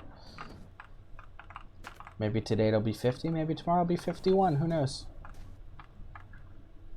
I have noticed that every time I stream, I think I make an average of like 1 follow per stream. It just keeps going very gently up. I'm totally content with that.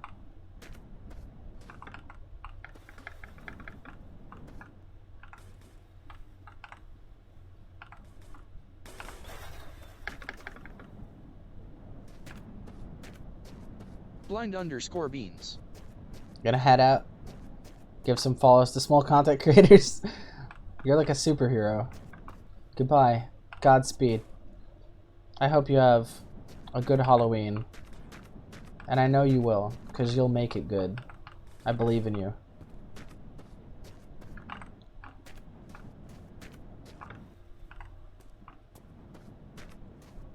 The hero departs. Actually, these are good tires. Keep these. Yeah, I'll keep that. Get rid of that. It's too bad I don't have the traffic cone anymore, because that was a good find. I hope I get another traffic cone.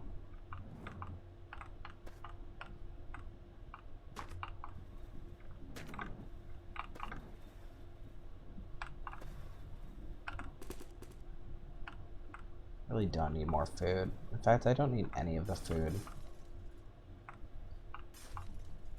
It's so fun to collect, but then what?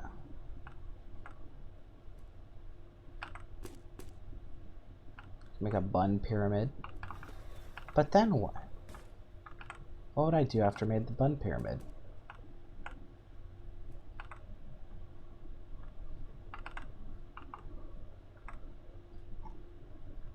Make a stack of chocolate.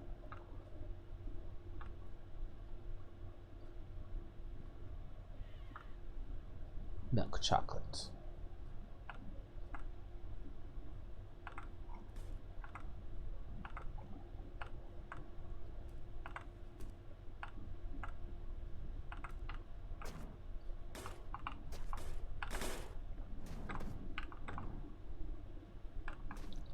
Do do do do do do do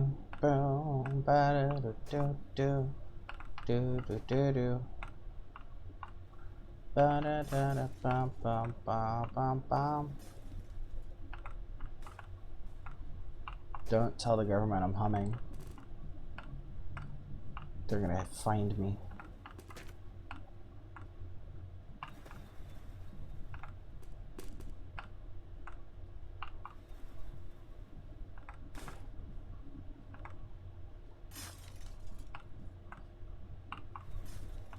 Maybe if I bring Mom a giant tanker full of alcohol, it'll be party time forever. It's not the worst way to come home.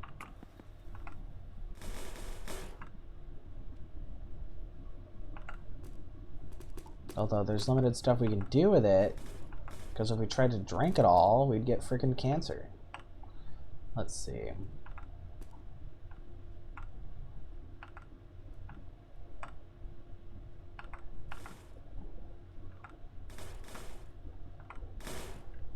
The water's probably the better route. Ooh, whoa. Y'all probably can't hear that, but in real life the wind is blowing so loud I can hear it in my apartment. That's kind of spooky. We haven't had high winds in a while. Guess it's getting ready for Spooktober.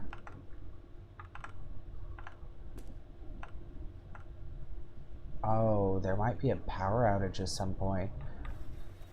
We've got a lot of tall trees around here, and whenever the wind blows really hard, it tends to knock branches off, and then the branches fall on the power lines, the power lines fall on the ground, and you know, then it's a whole thing. So if the stream suddenly cuts out, you know why. Although I'm not getting any flickering, so it should be fine.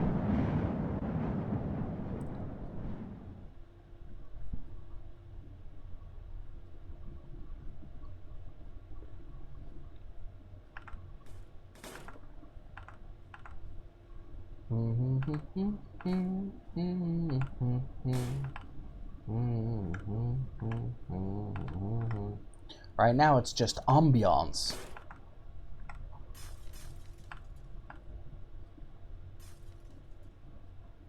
Alright, I can leave this for now. It's not really important. Just trying to drop off things that I don't intend to do anything with. And the hubcaps. They're like a waste of time. I'm not going to spend resources trying to shine those up.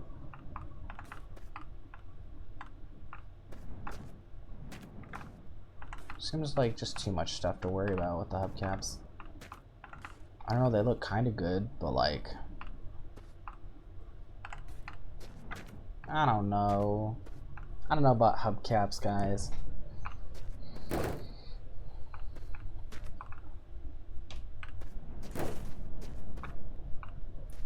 Just kind of gets in the way.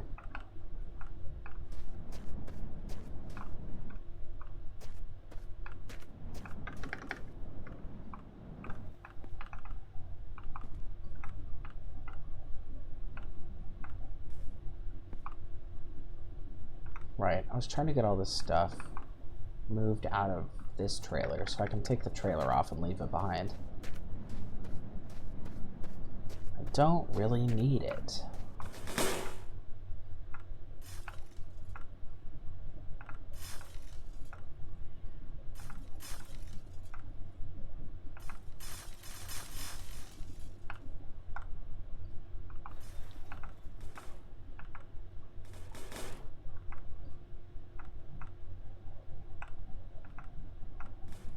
Put the yellow in the yellow.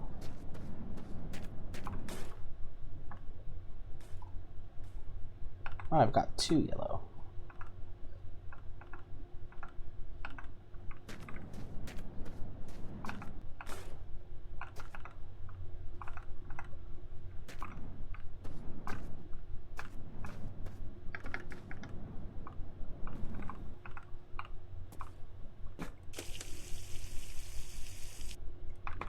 It's gonna be Groundhog's Day for the next couple miles, but that's okay.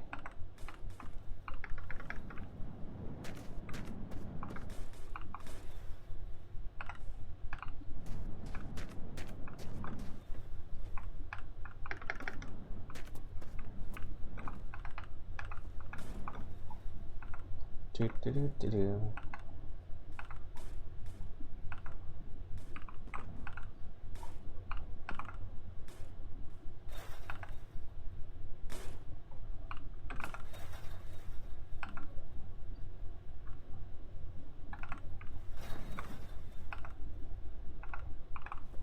There.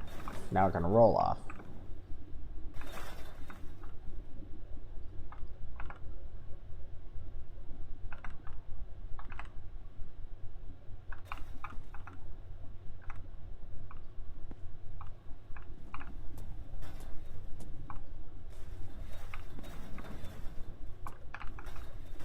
There we go.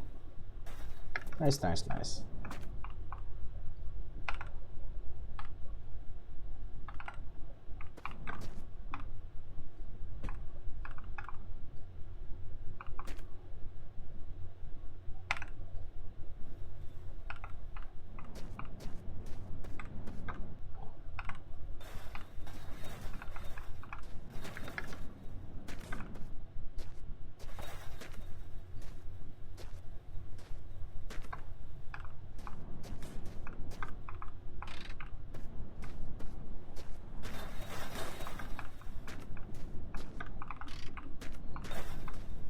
There we go. Take some of these hubs. Just gonna put these here for now.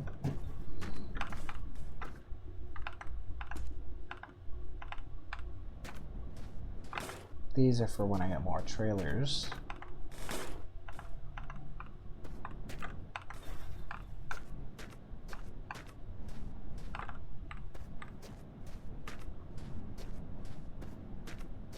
It was nice knowing you, Flatbed. You definitely helped a lot. At some point, I think. If I remember correctly. Let me make sure there's no dangles left on you. Sometimes I leave dangles. Alright.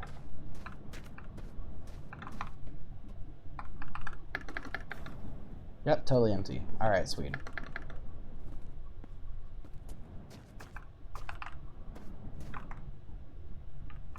Should I try backing up, or should I try just pulling this forward?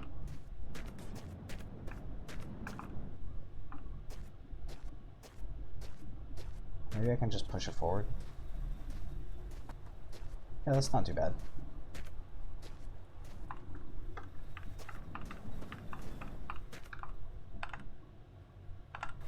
Nice. Alright, that should help significantly. Alright, but now I need to do the siphon. Let's save.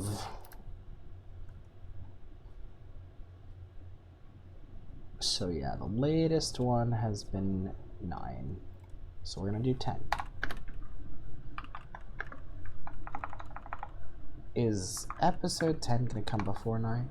I don't know. I've been naming these so inconsistently that it's all over the place.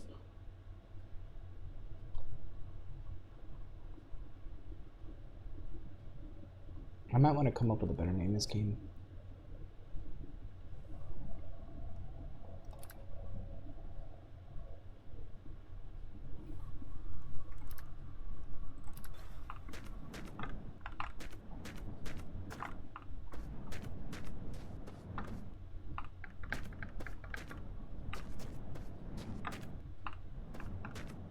Siphon.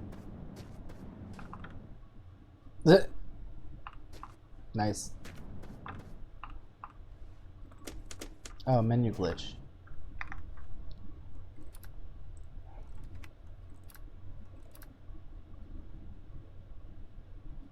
Or UI glitch. There's like 2 different similar glitches. One is when you can't interact with anything, and the other is when none of the UI shows up on the screen. We don't need these kind of passengers, thanks.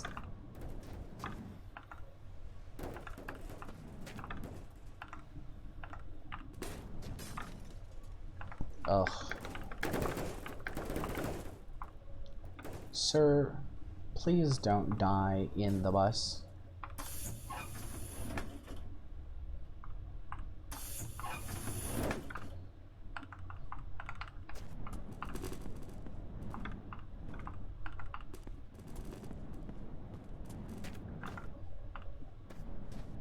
They look so normal when they're hopping around, but they look so weird when they're dead. Just move this over a little bit. There we go. Siphon.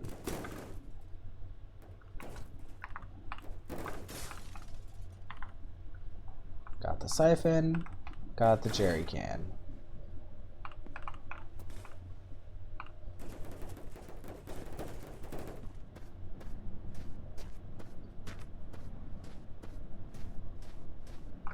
Now this will actually work.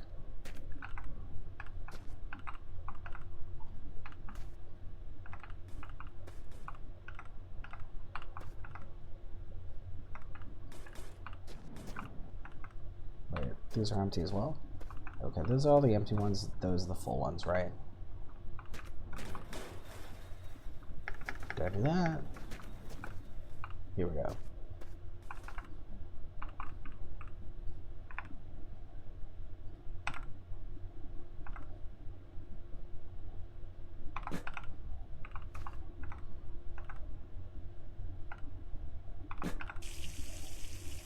Perfect.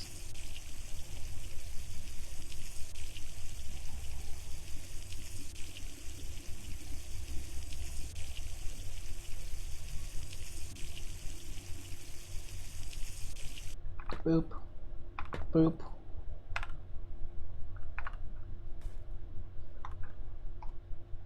That means I can now pick this up. Barely.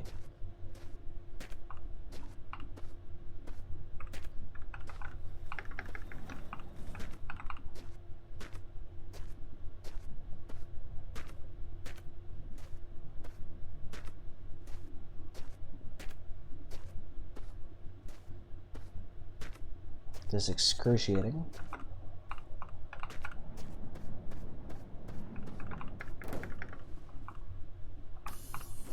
But it's for Mama. Never forget who we're doing it for. Hubcaps. We're not doing it for hubcaps.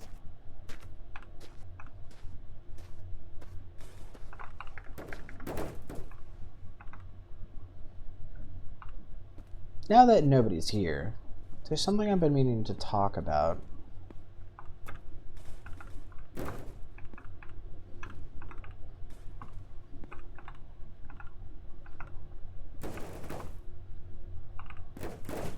Nah, I'm still too scared to do it. Ugh, it's stupid. I've been thinking about, like... There's something I want to talk about that I've been trying to bring up the courage to do the whole time I've been streaming.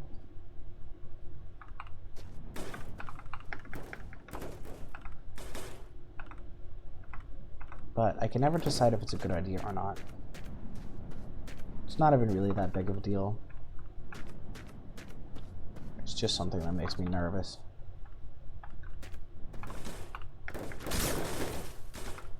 I'll think about it.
Oh, I'm silly.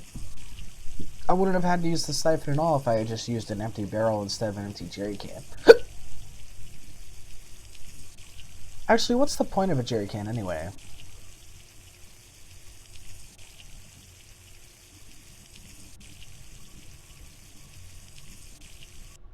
I mean, I know what the literal point is. But it's like, if 4 of these are equivalent to 1 of these, then the amount of storage space they save is pretty decent. But jerry cans and oil containers are both things that you can't put in your inventory, unlike the little oil cans. So it's sort of like, why use one over the other?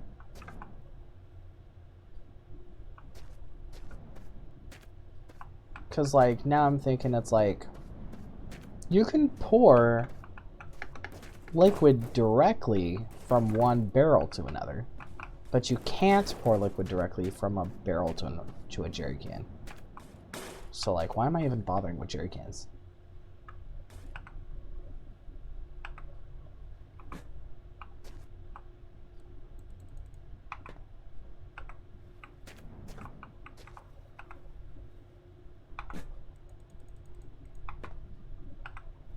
Actually, does that not work in this case?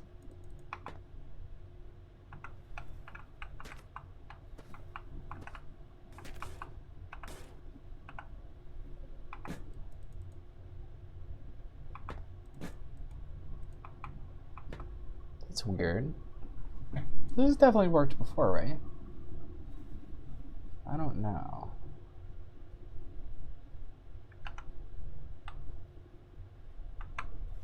I guess I'll have to try it with the hose.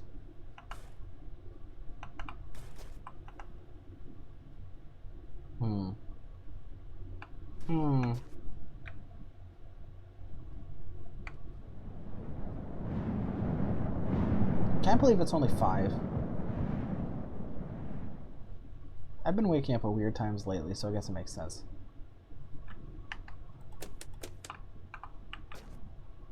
Okay.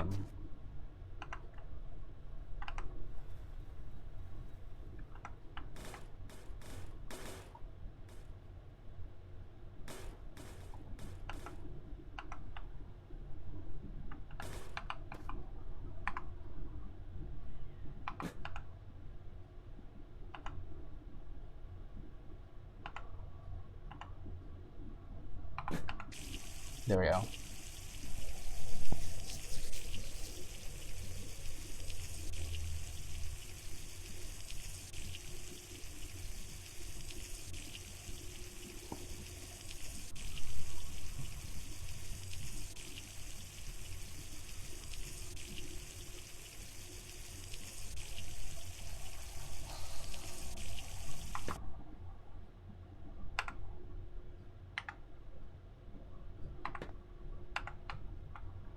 Much easier.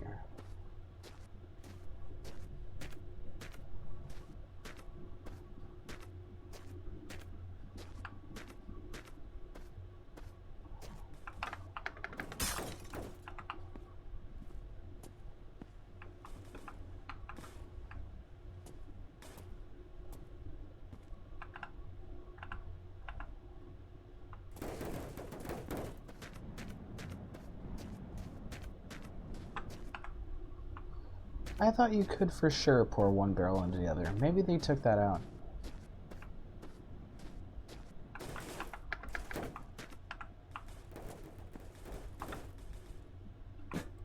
No, you totally can. Okay, so there's something about that specific situation.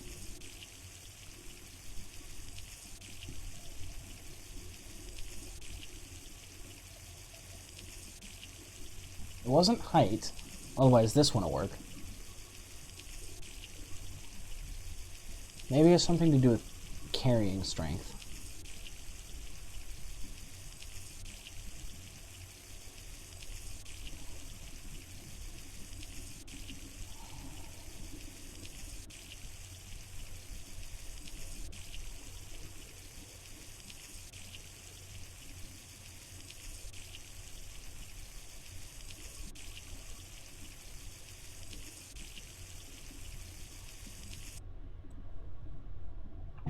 Trying to imagine how I would do this if I had to do it in real life. You'd have to use a funnel, I guess. And it'd be real persnickety.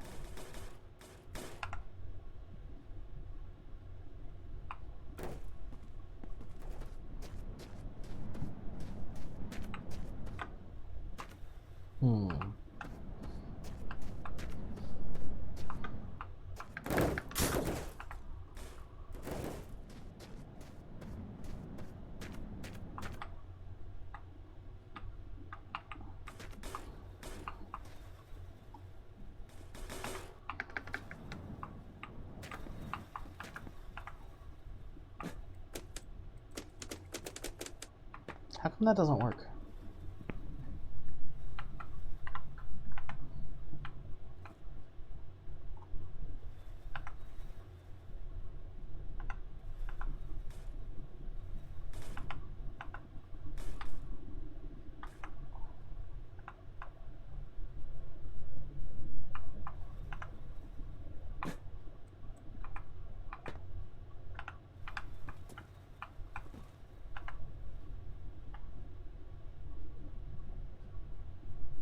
Well, all I have to do is make it slightly higher up.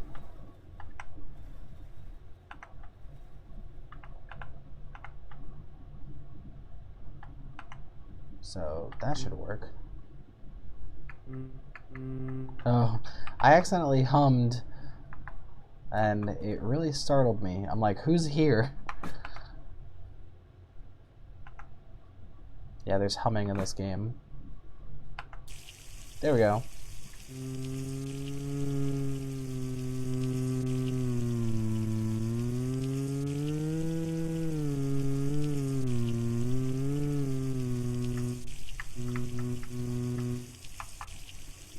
Very cute.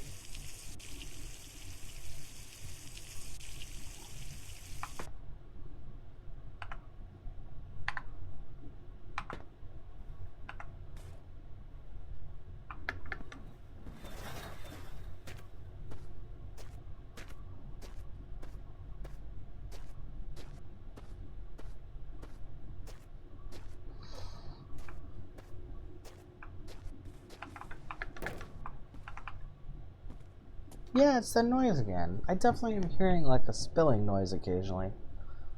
I do not get it. Where should I put this? Probably over here. Does it fit there? Yeah.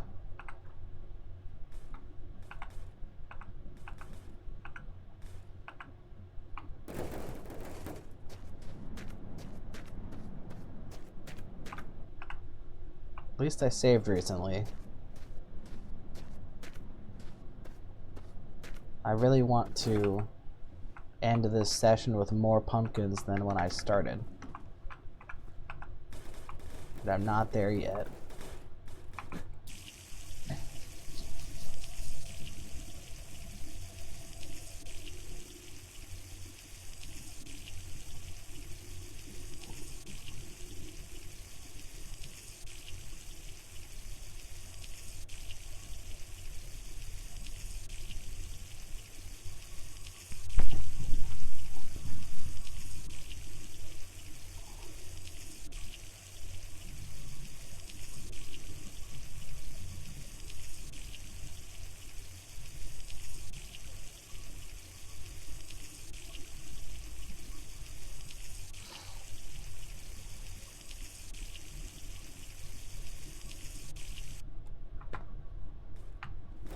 I wonder what happens if you put mozzarella in the freezer.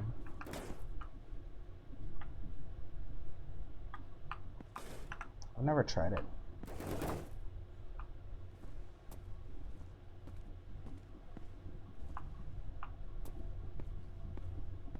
If this entire back area was just filled with barrels, it would kind of look like the van I used to stay in when I was homeless. It was like... It's just like a van. Where like half of it was a living area and half of it was just a solid wall of storage. Everything was packed in like Tetris. It fried my old computer because moisture got in, because the back door was leaky.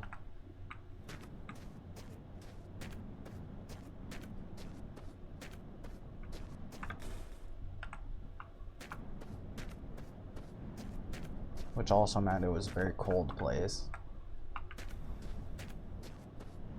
You know, most cars, even if they're cold, at least they're like more or less airtight.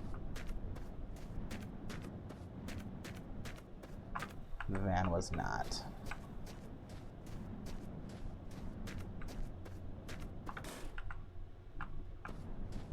I don't know why I keep putting them all the way in the back.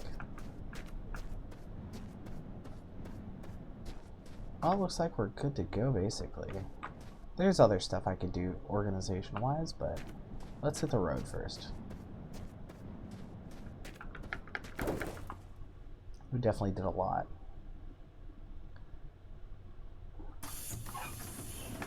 I want this to be a clutter bus, but I want it to be a specific clutter bus.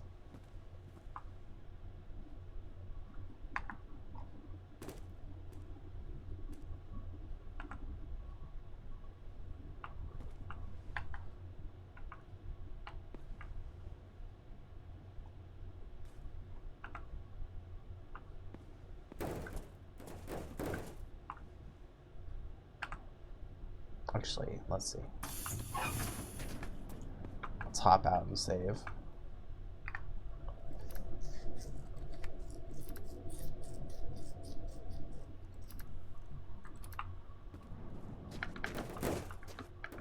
Make it a habit of saving outside the bus, so if something bad happens, I'm not in the middle of it.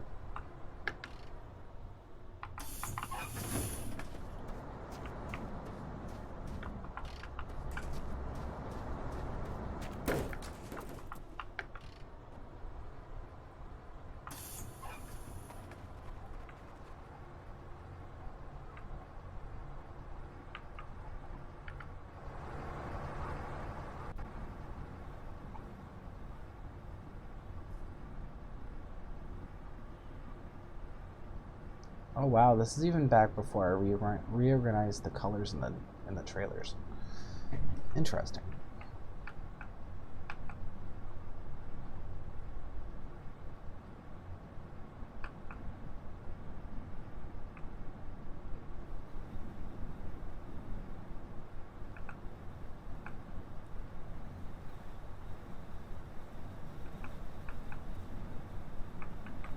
Maybe I should be using the binoculars. Skipping some of this road.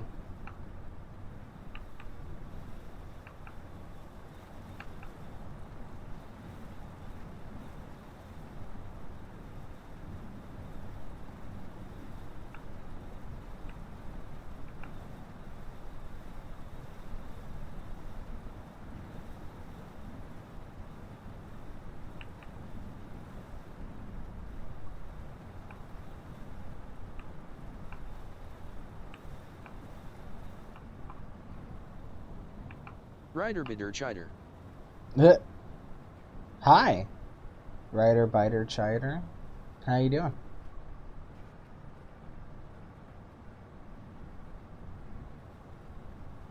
Welcome to the stream. I think you're the only one here.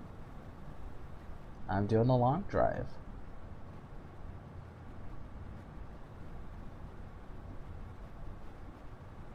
This is actually less trailers than I had an hour ago.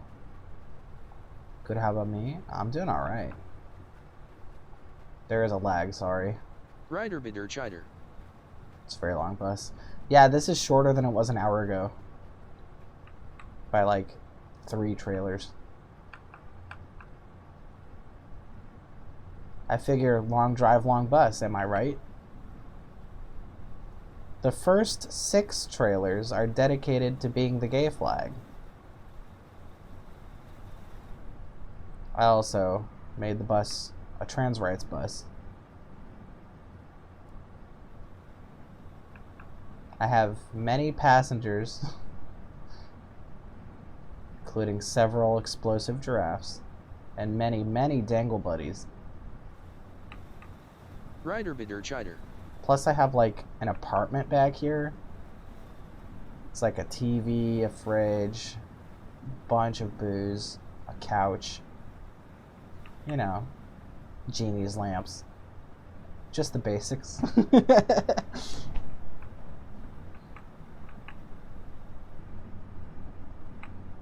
Plus some scattered junk collections. Woo! That happens sometimes. Brake check. Just keeps me on my toes. Rider bidder chider. Alcohol's useless in this game. It's actually not. I think it heals you when you're low on HP. Plus you can use it for coolant. And I'm pretty sure you can use it to dilute fuel to make it last longer. So there's actually a couple uses for alcohol in this game.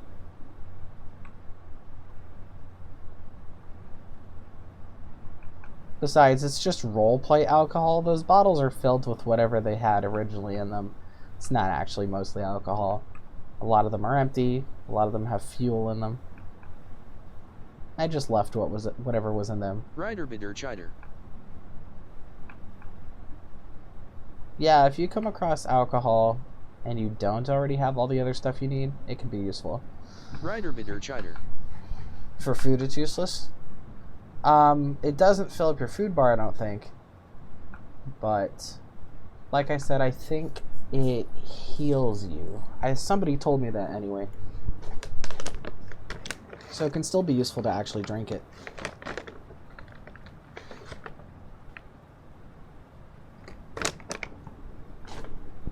And unlike in real life, it'll never give you cancer.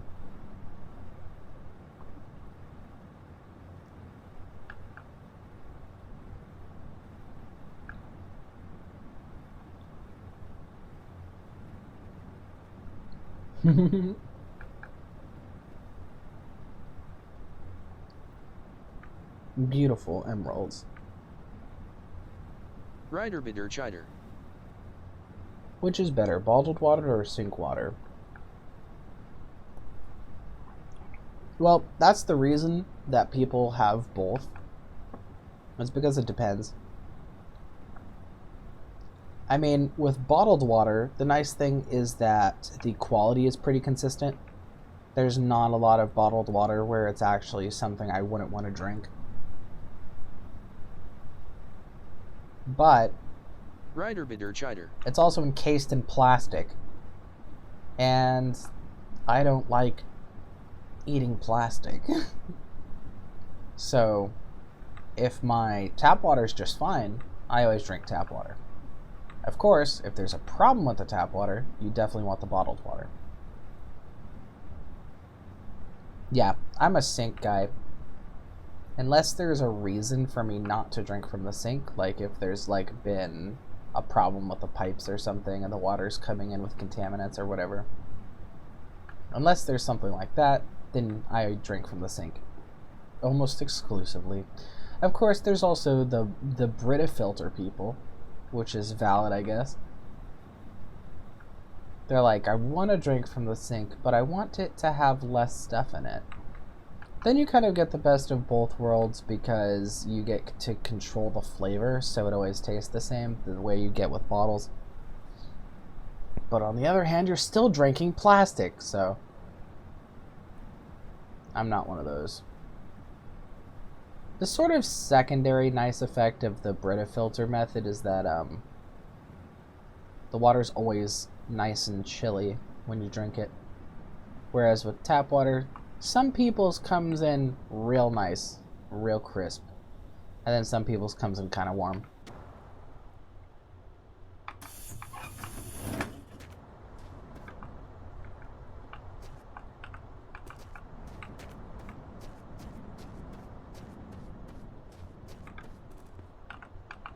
Rider bidder chider. Rider bidder chider. You probably had another giant trailer so it stabilizes, so it stays put, stays out.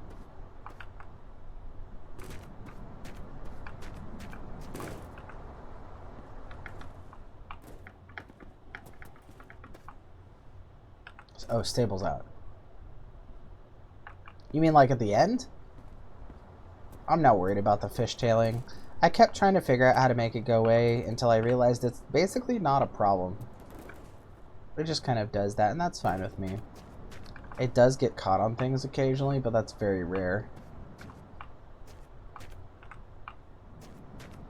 Rider bidder chider. Rider bidder chider. I know, I'm pumped about the pumpkins. This whole, like, the gameplay I'm doing is essentially specifically for hunting for pumpkins until the pumpkin season's over, because I want to get maximum amount of pumpkins. I want to get all the pumpkins I can get. It's a giant dragon. I know, right? It really does feel like that. Like, sways back and forth. It's almost intimidating. Rider bidder chider. Oh, there was a bike. Yeah, I'm not really picking up bikes. I do want to see the bike, though. Let's see. Oh, here it is. Nice yellow bike. I have no use for it, though. Goodbye, bike.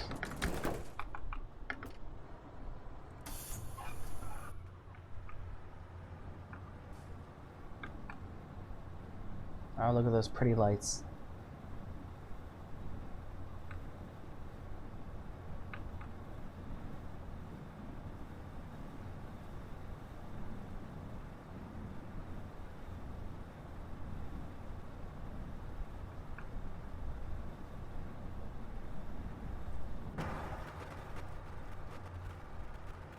Okay. Rider bidder chider. So like 26, 25. Rider bidder chider.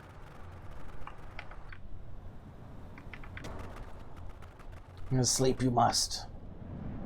Here we go.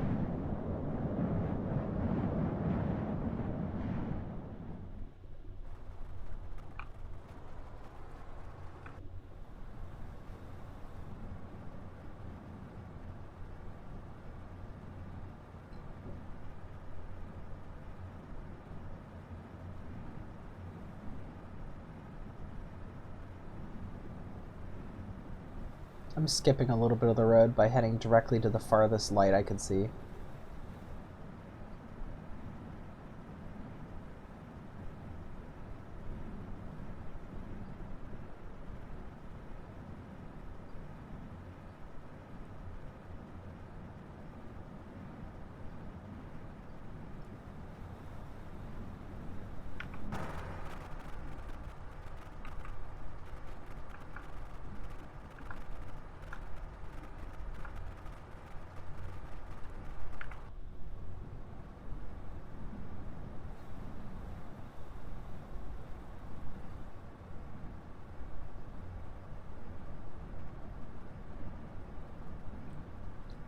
see that red and blue thing in there? I want more of those. Those are great.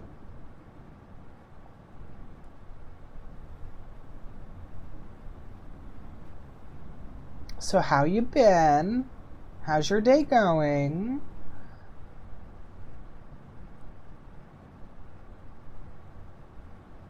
Oh, it's one of those places. Ooh, I'm gonna go there actually. Yeah, let's get back on the road.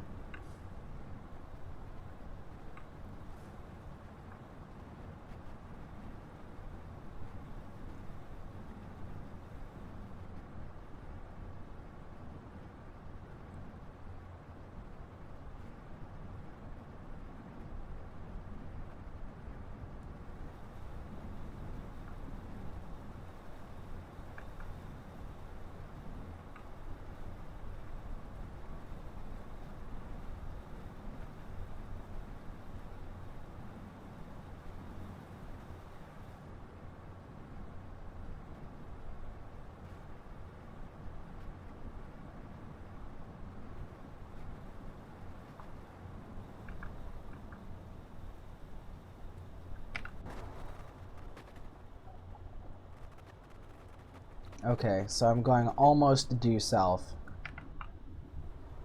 I'm checking this because when I'm gonna leave that area and try to come back here to the road, I'm gonna be like, I have no idea where it is.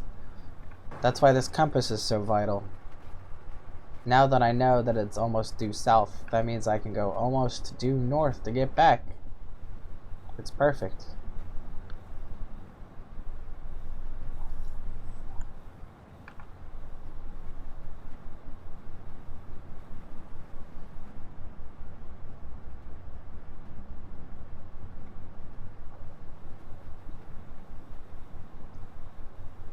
I'm hoping there's gonna be a big boy trailer in there. The liquid one I'm hoping for. I just dumped a flatbed because it wasn't really doing much for me. But the liquid container, that's perfect.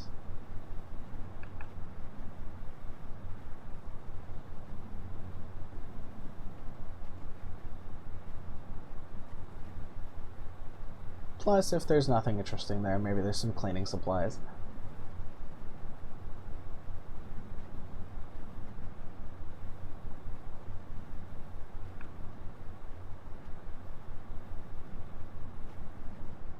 I'm so proud of my bus.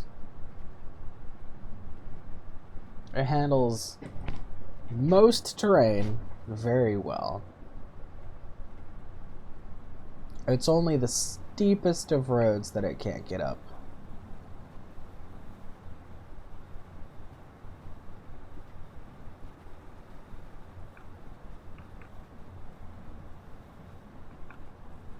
Hope I get the traffic cone again.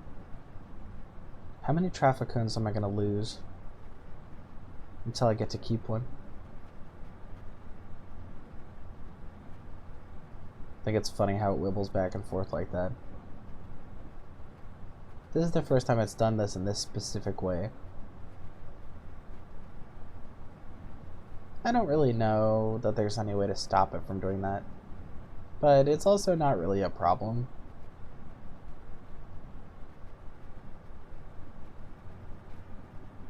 Whoops. Ooh! I almost ran smack into it. Well, there is a trailer here. It's one of the ones that I have. Do I want another of this type?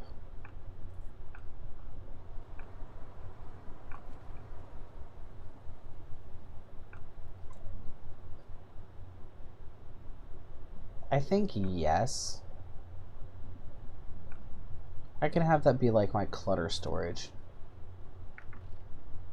instead of putting them all the way back on the train.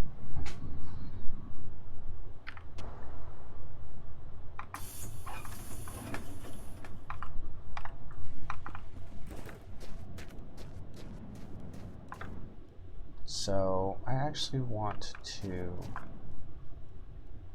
well, obviously put some wheels on it. I want to detach this. Push it back a little bit.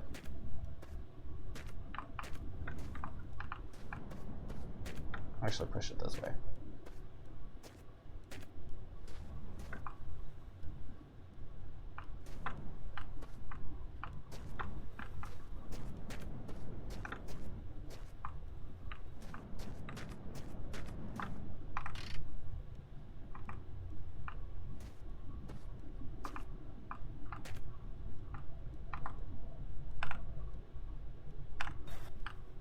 Nice.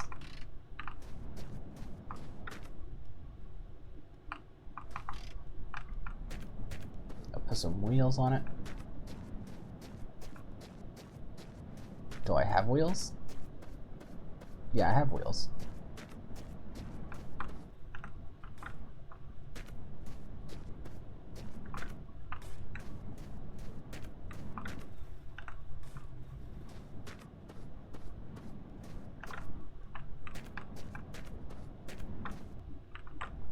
Mostly.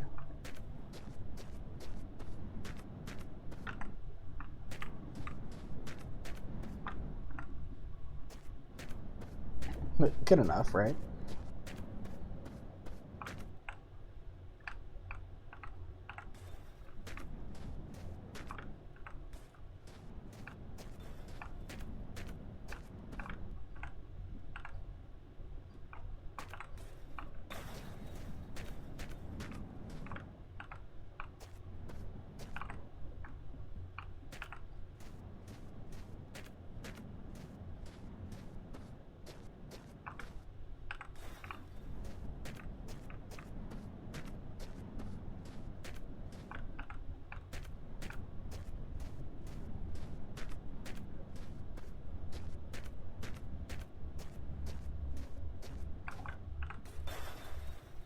Nice.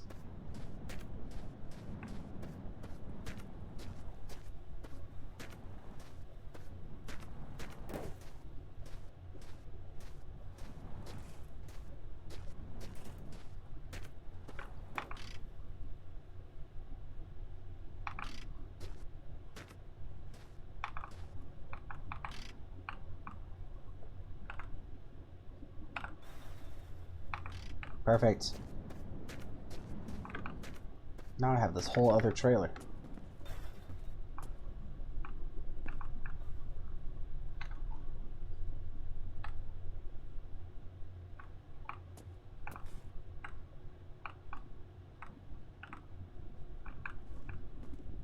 Spooky.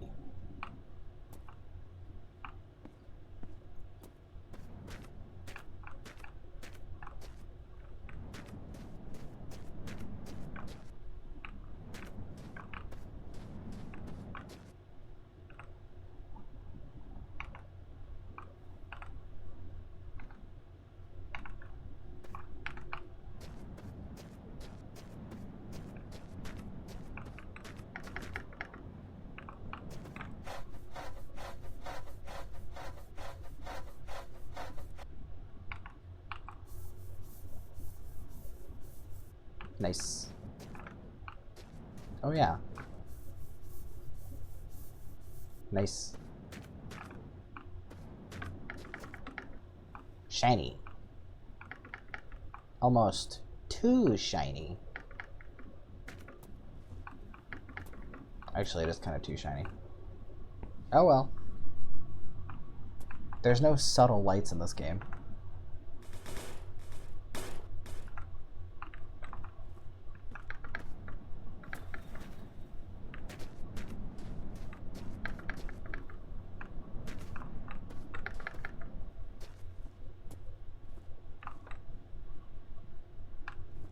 Shiny van. Shiny trailer. Very nice. I might as well throw cleaning supplies in here. Whee!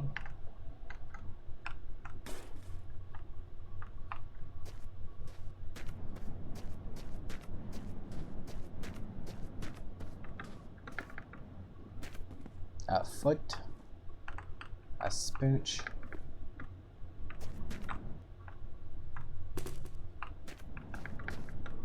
I want to get hatches for that at some point.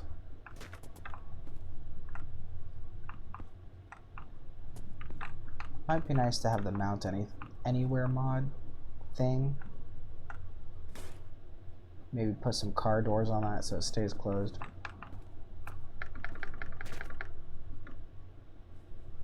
I don't know why I'm jumping continuously. Do do do. Hello. That was a guy. It was a tumbleweed. Everything always freaks me out. Is that a hose? Don't need it.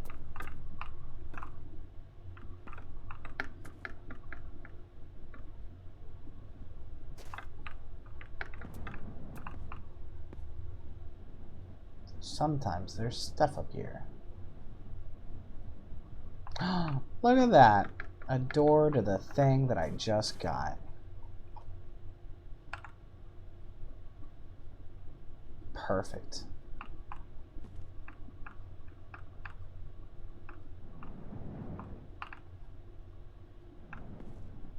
What are you, a paint can?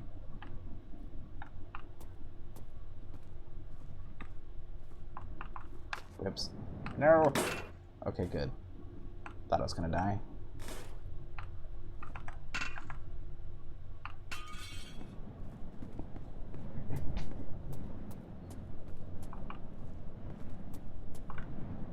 Here's a bed.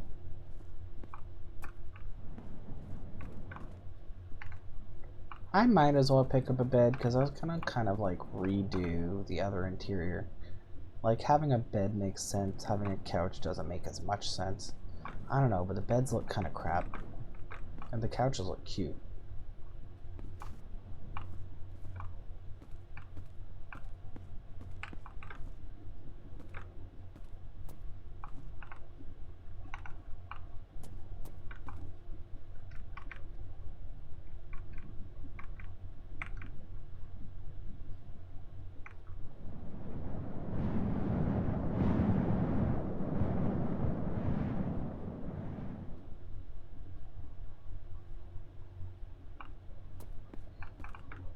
The way the character sleeps in this game is so cursed. It's like, yeah, let me just sort of stand still for 6 hours.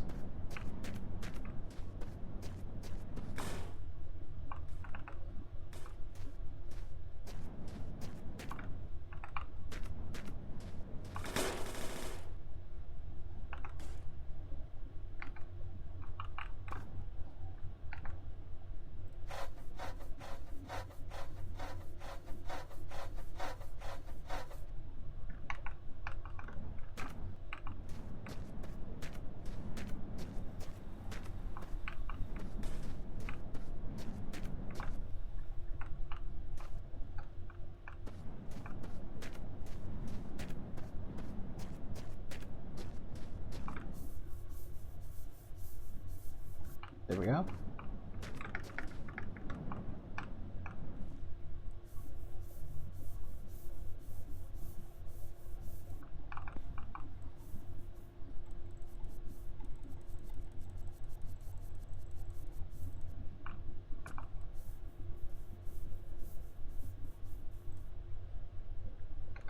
It's empty. Yeet. I'll do these later. It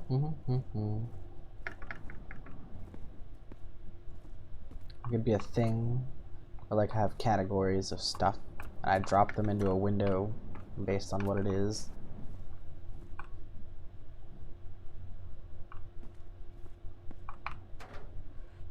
Or something.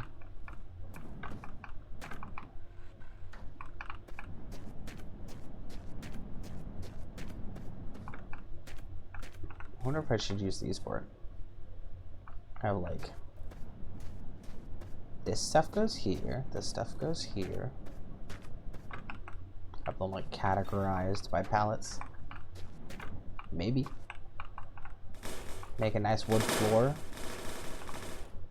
Y'all like a nice wood floor? I like a nice wood floor.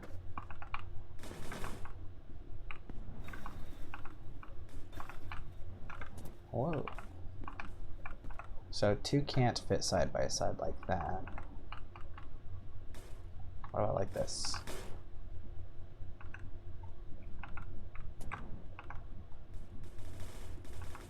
Yeah. Definitely have some in here. Maybe I can sort of crisscross them.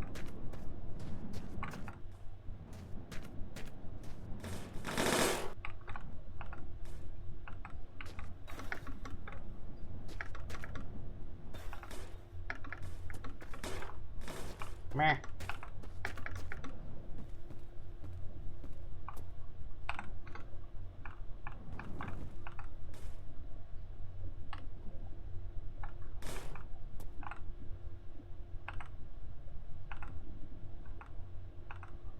No, not quite right on that.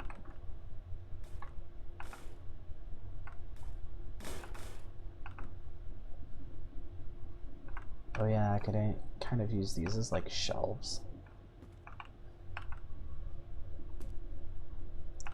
Be like shelf.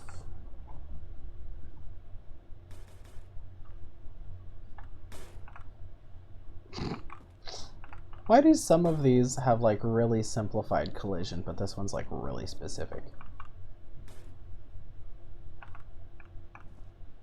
Oh, that's not too bad.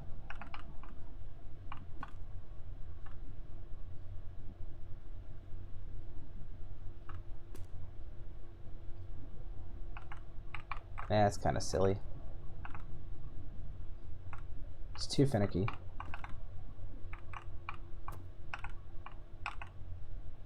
Have them on platforms like this, like they're products or something.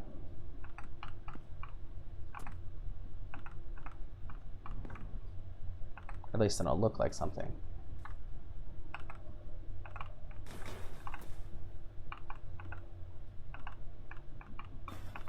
Yeah, this can be like, oh yeah, this is the paint palette. That's the sponge palette.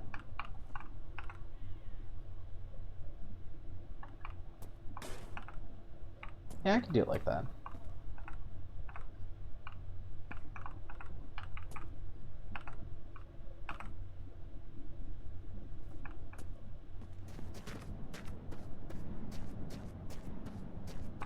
Could always change it later.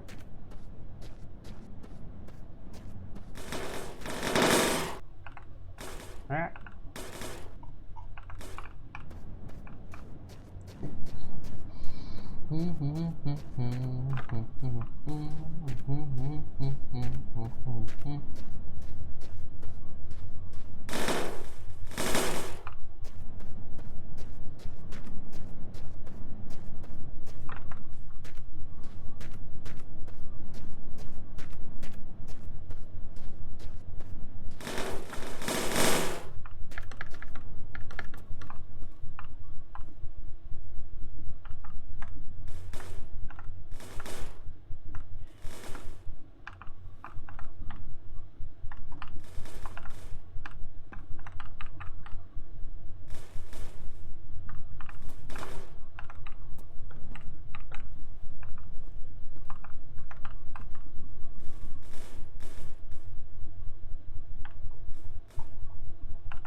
There's not enough room to do 3.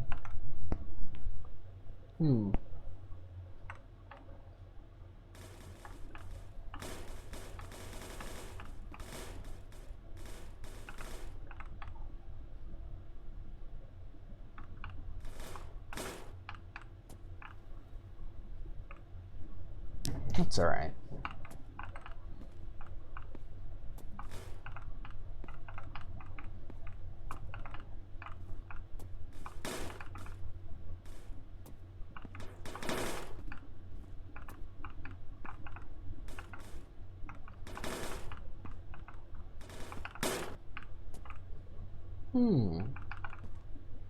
I've got ideas.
Well, should it be like that? Nah, I'll have it like... That's fine.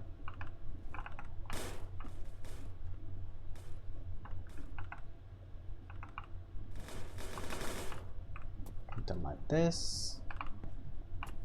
Well, it's not exactly the right size.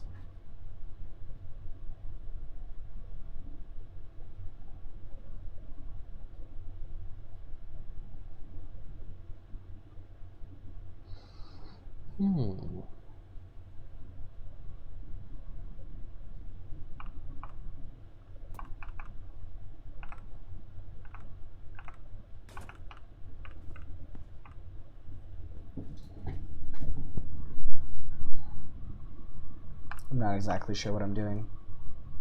I just know that I might be doing something or other.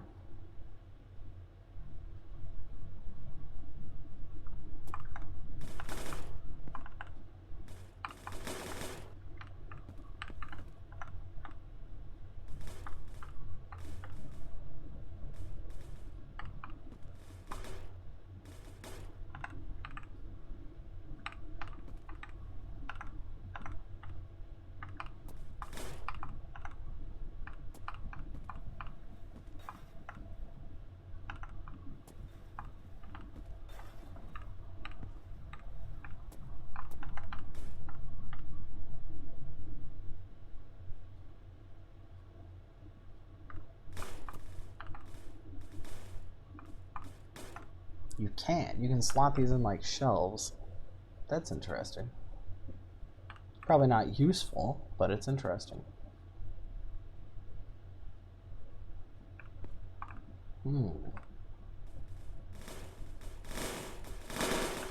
Ah, nice. That's totally pointless, but satisfying.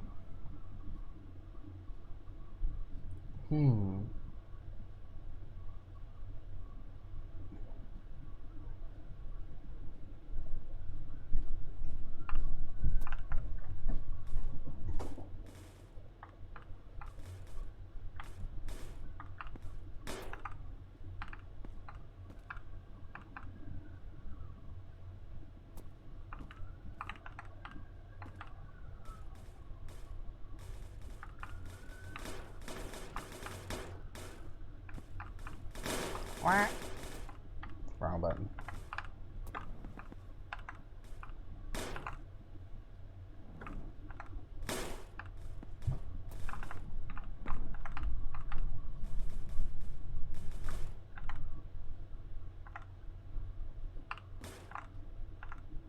That's a bad sign.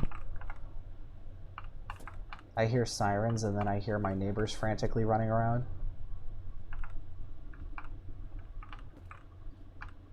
Let's hope nothing happened.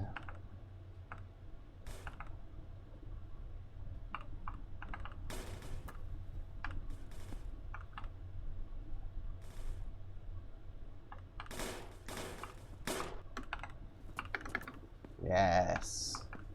Wood floors. I'm just kidding. I have no idea what I'm trying to do here. I guess I'm just experimenting.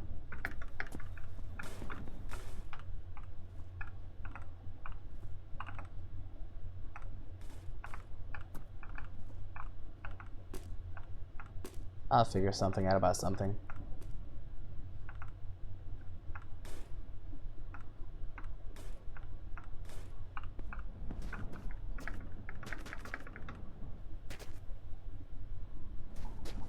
I think it's time to depart.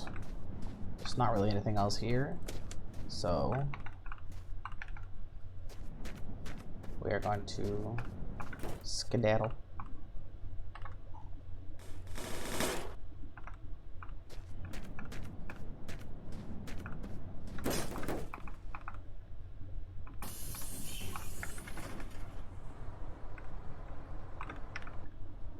Nice.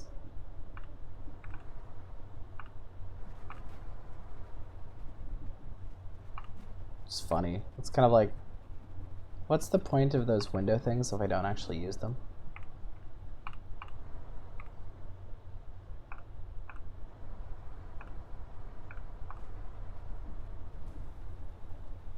Oh well, they can be there.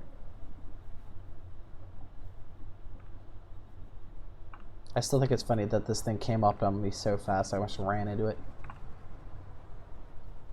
Alright. Our compass heading.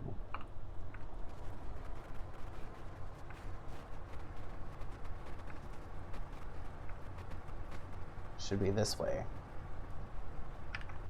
Fantastic.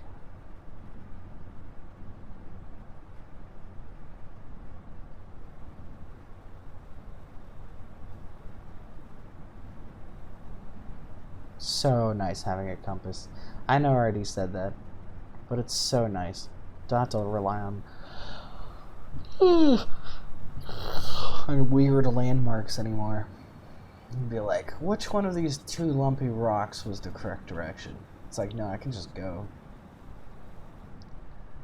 2 trailers though, they look pretty cool.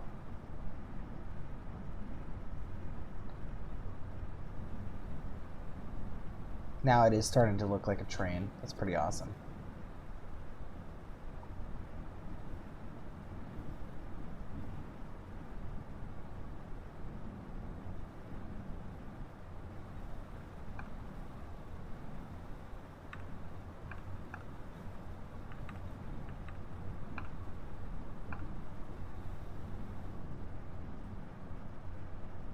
It totally is like a dragon.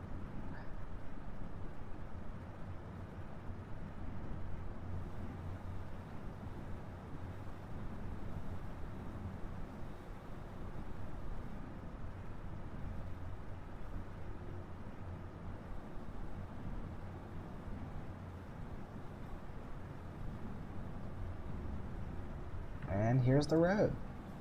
Like magic.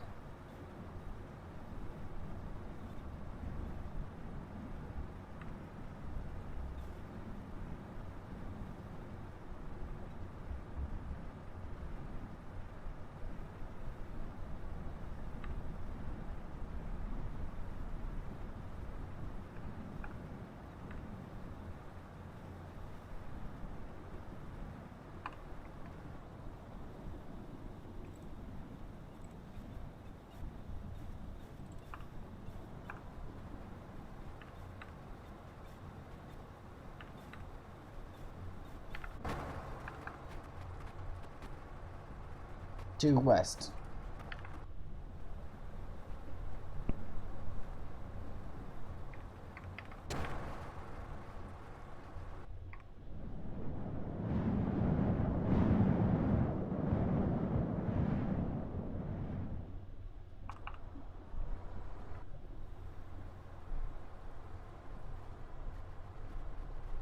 Starting to climb hills, huh? The bus can handle it.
It's too bad we can't paint the trailers. That would be great.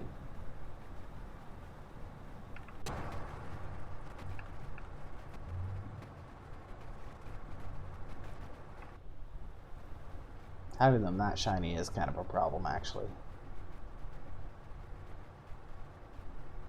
Maybe I shouldn't have shined them up. Maybe I should have left them kind of rusty.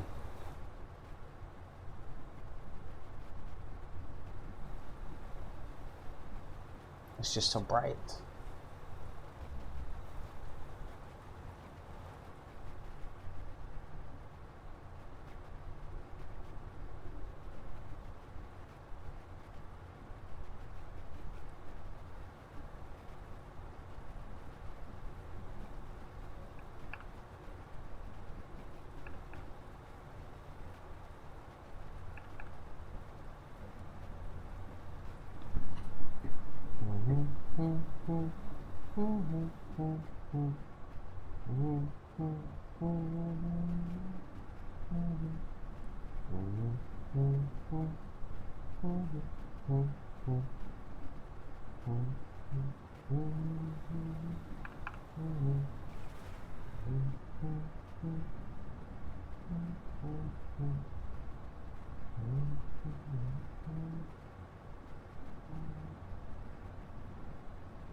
I wonder what's making them make that noise.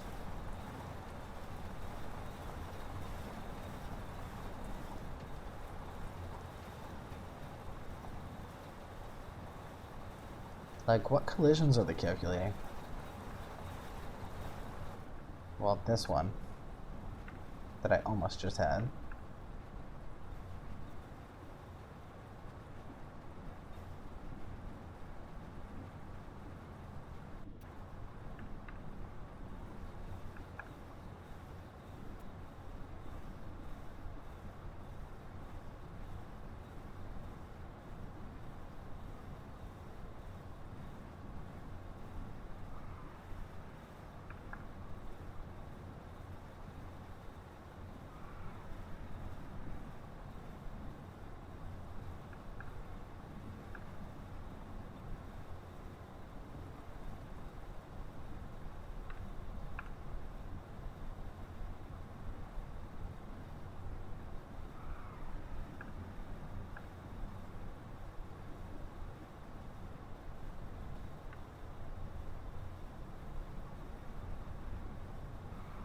Six-foot vertical leap.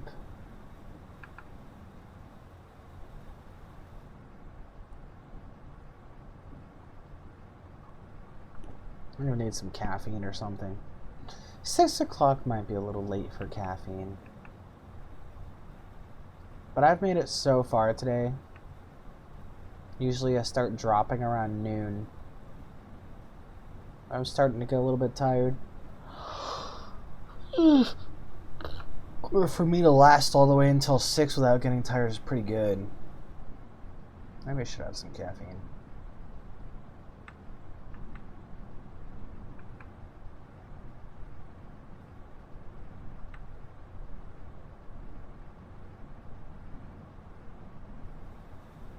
I take gentle amounts of caffeine in the form of tea.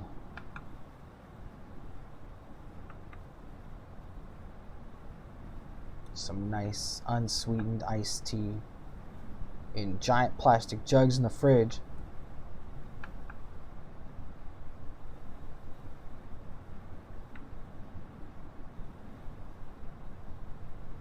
I like to make a drink that I don't know if it's good, but it's not bad. It's like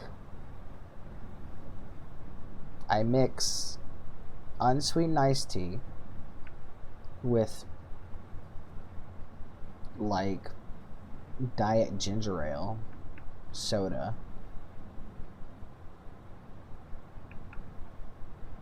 and orange juice. I mix those together. And I gotta say, I've been enjoying it.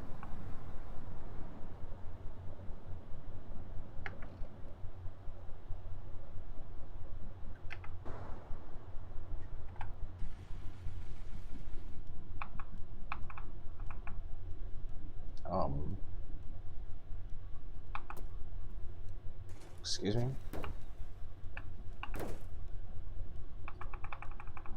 Ugh, another glitch.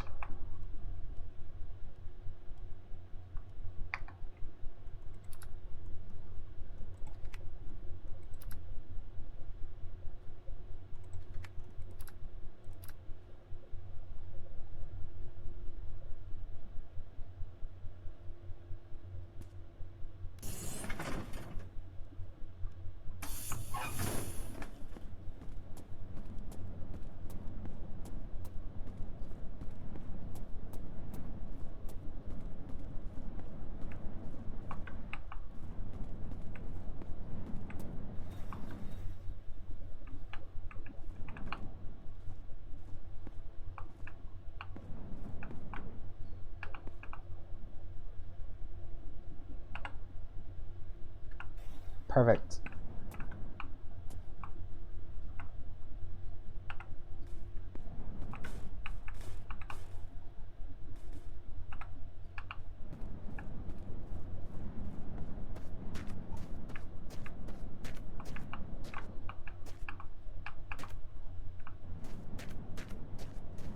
Pumpkin.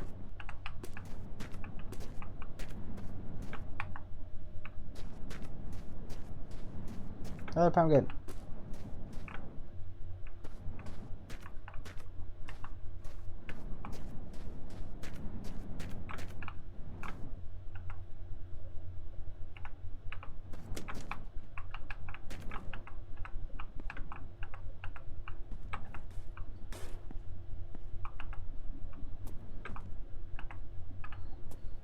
Yeah, I just had a terrible thought, which is that if I smash these boxes and then pick up the pieces and meticulously arrange them on the floor of the trailer, I can have a pretty good looking wooden floor.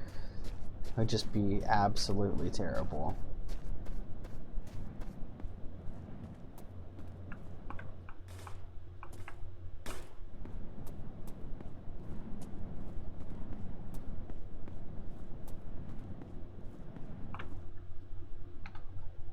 See, like, I can pick up the shovel, for instance.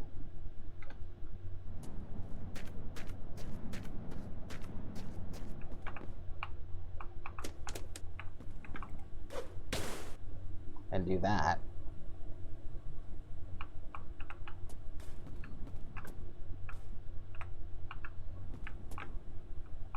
And then pick up stuff like this. Oh my god, there's some nice looking planks. Oh, don't tempt me.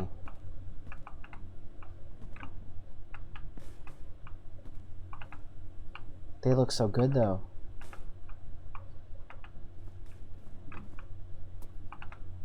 Oh my gosh. Lead me not into temptation. Deliver me from perfect looking planks. You gotta be kidding me, these look so good. I have to make stuff out of these.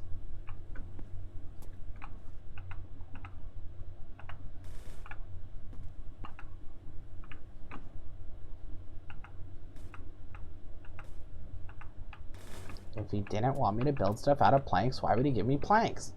That's all I'm saying. This game is gonna make me go insane. Well, no, it's gonna make y'all have the ability to recognize how insane I already am. They're just perfect little planks.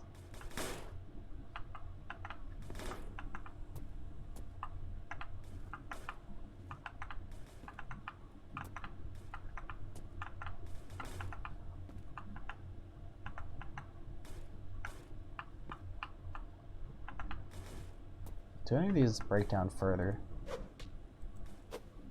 I don't think so. What about these? No, they just are what they are. Okay.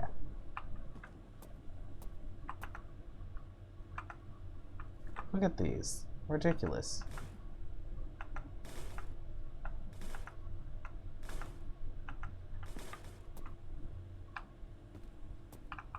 There's so many of them, and they're all uniform.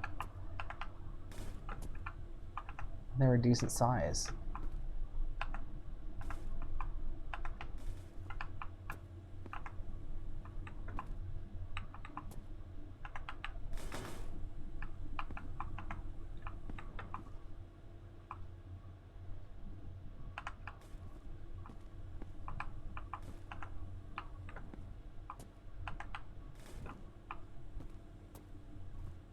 I swear, I'm gonna play this game like Animal Crossing.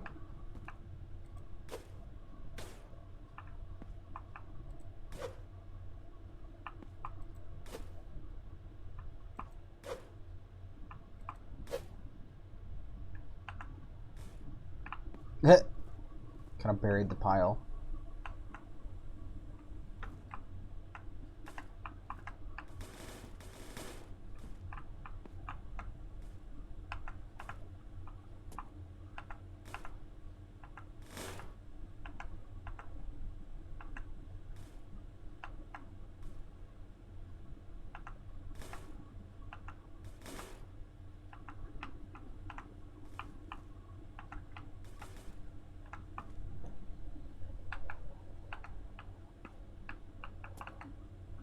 Oh, the other one broke too. The pieces are just so beautiful. What am I supposed to do? Am I supposed to ignore them?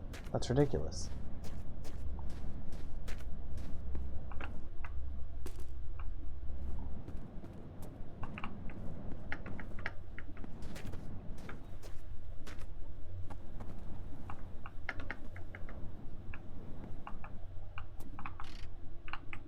It's like you're telling me that I can have gorgeous wood flooring for free? That's ridiculous. Of course I'll take 20.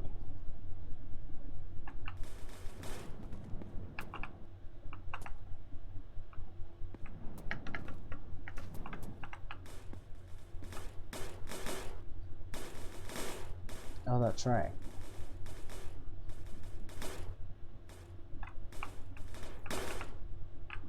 I could even lay them across these things to make better shelves out of them. That's actually a thing I can do. Is this still sliding around?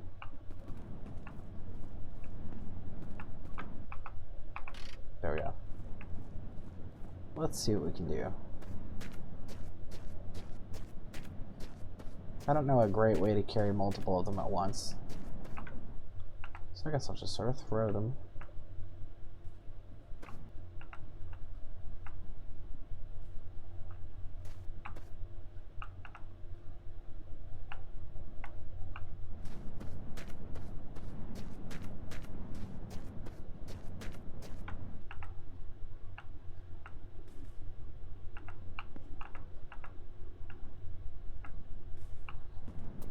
If I want more of these, I'll just bring a crate in and then smash it while it's inside.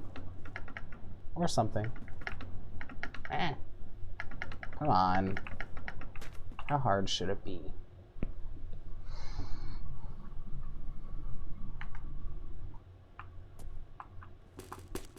There we go. Now I can see more or less.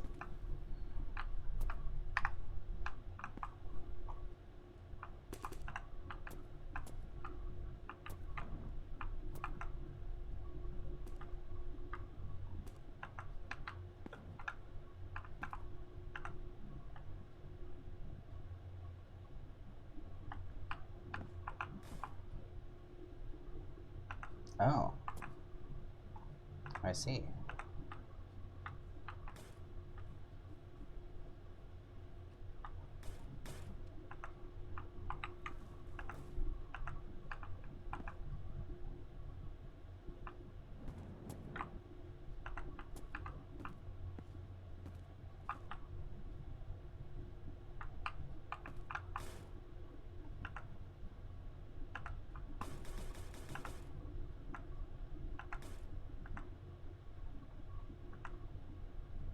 That's weird. Why is everything moving around?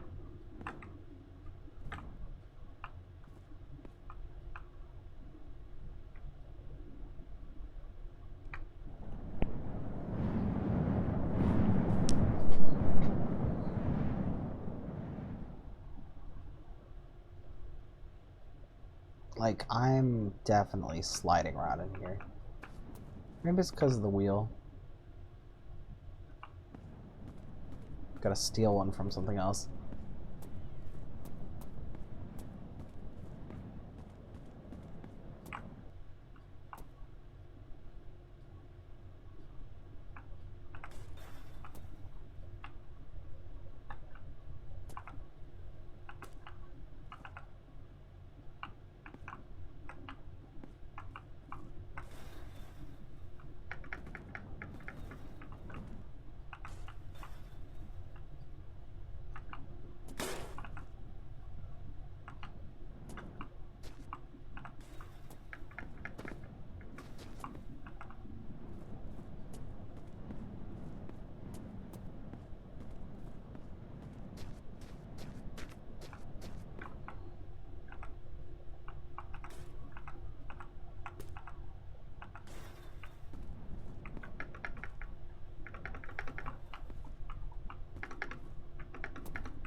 Come on. There we go.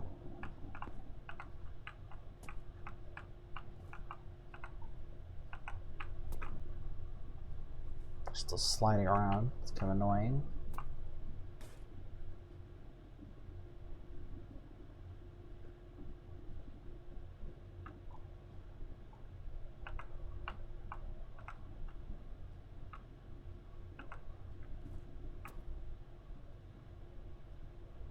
Why is this happening? That brakes on. That brakes on. This brakes on. Nothing should be moving.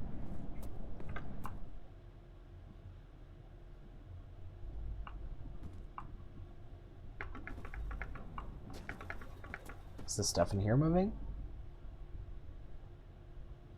No.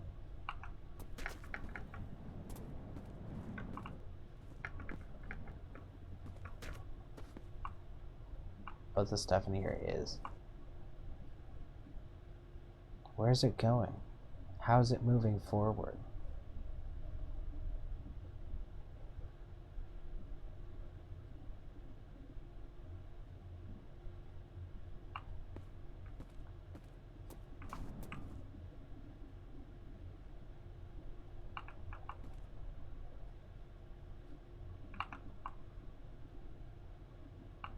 But it's not moving.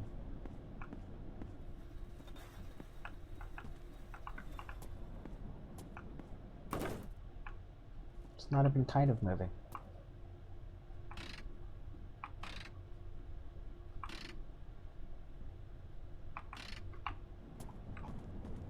Oh well, it's not important.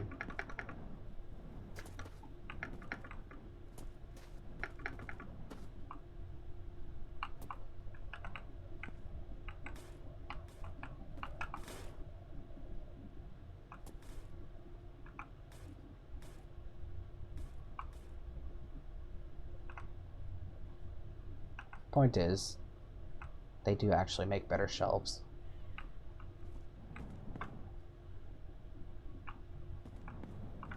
What's that third plank that I threw in here? I don't know.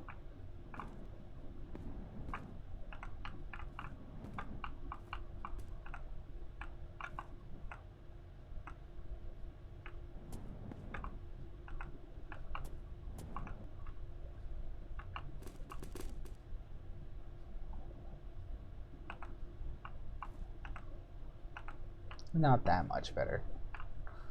I'll just go with my original idea of using them for floors.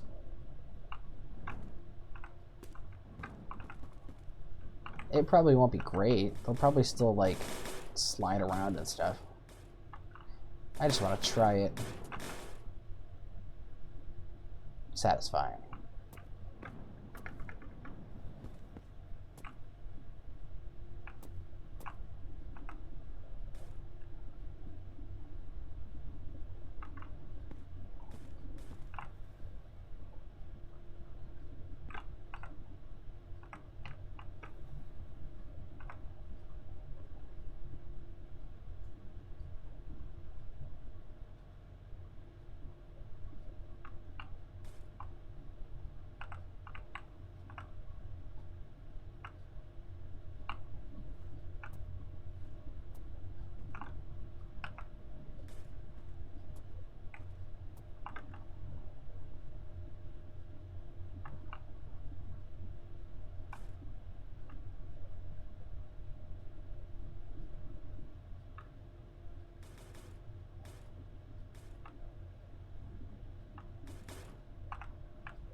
This could look really good though. You can make basically any structure with these.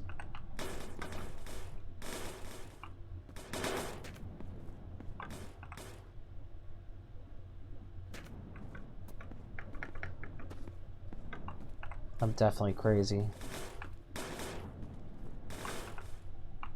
Who could say no to this? Little planky planks.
There's just gonna be a pile of wood all around the wheels.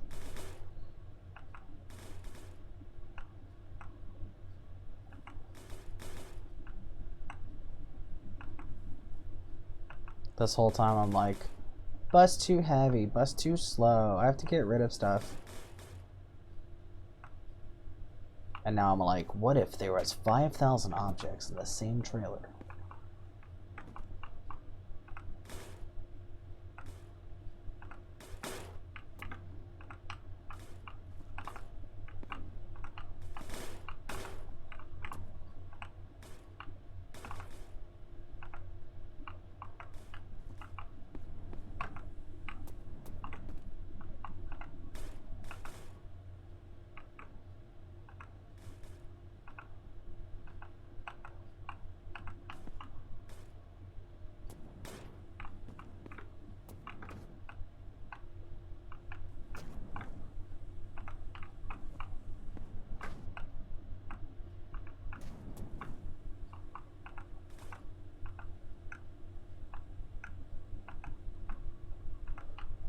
I fear I'm gonna get too complacent in peaceful mode.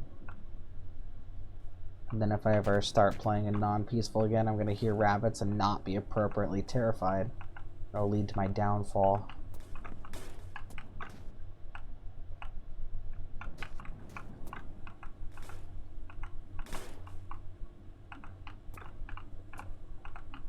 But you know, you can't live life constantly avoiding hubris. I'm just saying. Just because it's smart doesn't mean it's sustainable.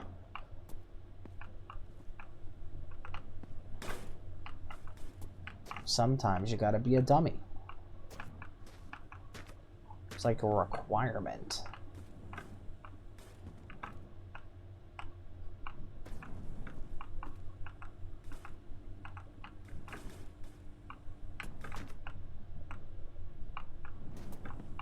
There we go. Oh, hey. I can use this. I didn't realize I could throw it that far. Seemed pretty heavy, seeing as it was made of metal. But I guess not. Do do do do do do do do. What do you got in there besides fingers? Nothing. Pumpkin? No. Oh, hey, a couch. It's like a nice orange couch.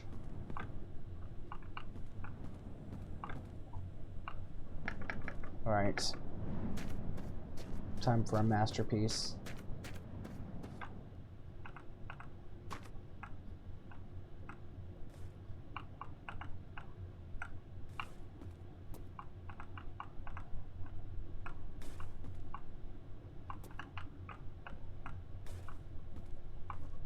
They all landed under the trailer, of course.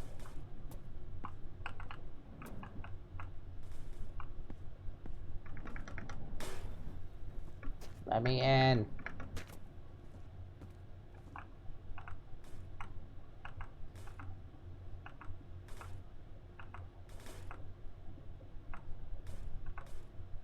For absolutely no reason at all, I keep being reminded of Air, the video game. AER. I keep thinking about it over and over again.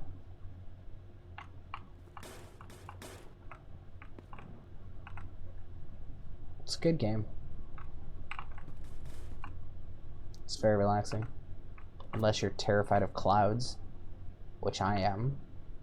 You heard me, right? Not clowns. Clouds.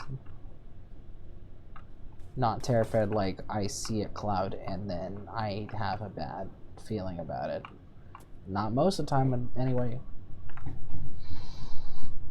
I mean, like, being a flying creature who has to navigate through the actual clouds physically, that's stressful.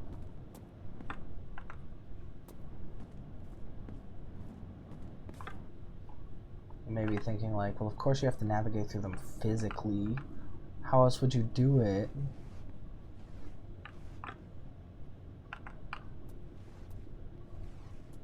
To that I answer. Cloud too big.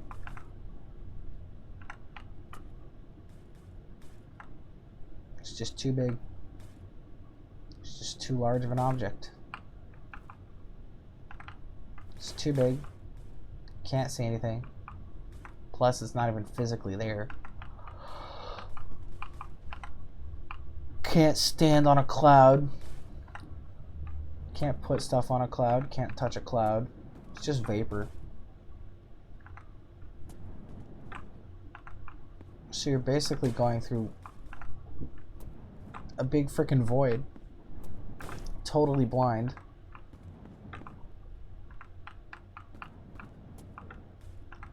I've seen footage of people who fly into storms. I know people do that and it's freaking terrifying.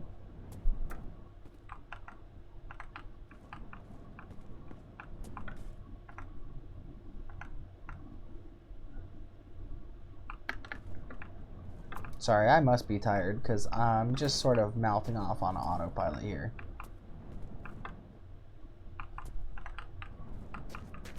And yes, now you know one of my many secrets, which is that I have a cloud phobia.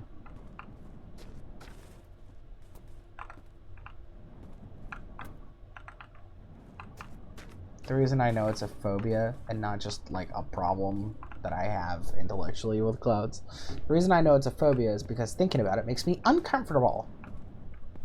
I don't physically like the sensation that I feel when I think about clouds. It's not great.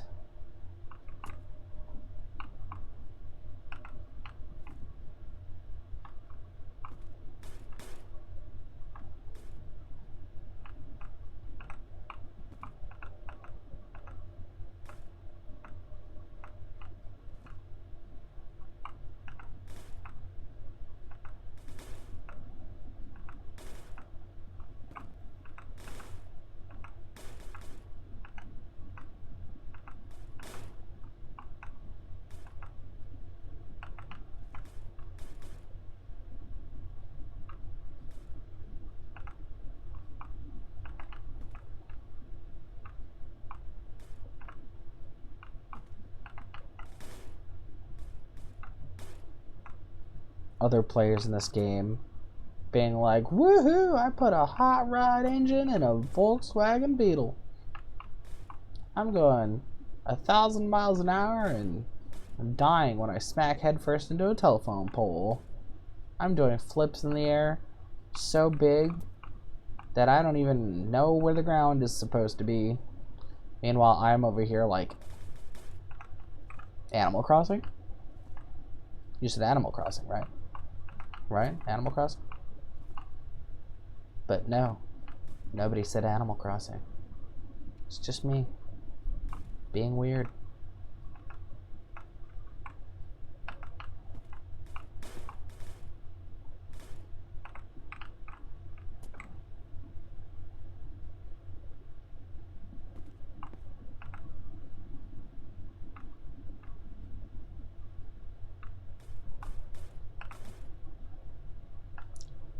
Trailer renovation.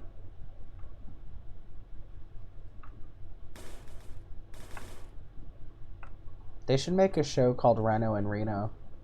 And it should take place in Reno, and it should be a renovation show.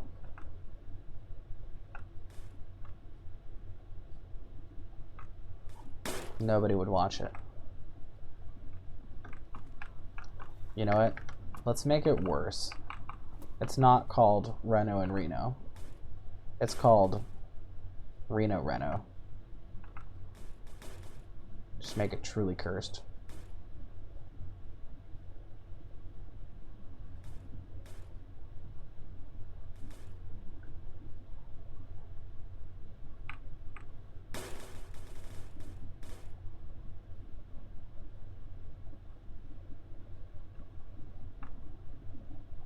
It knows what I'm trying to do. Come on. It's the perfect number of things.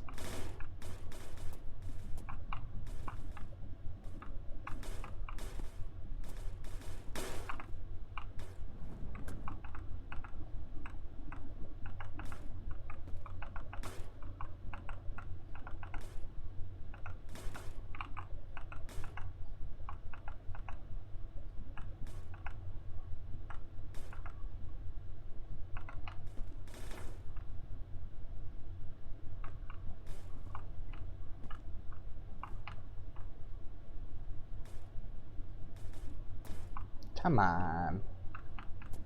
You know you want to.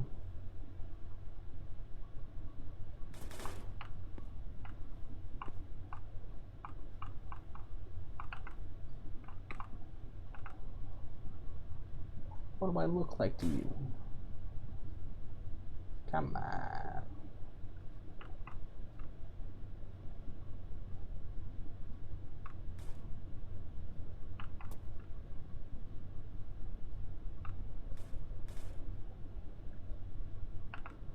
Good enough.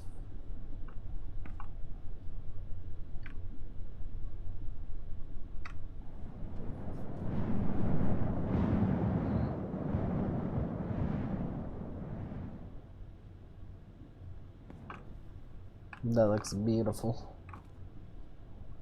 I just leave that one off the end if I want to. Let's do a test. How many of these?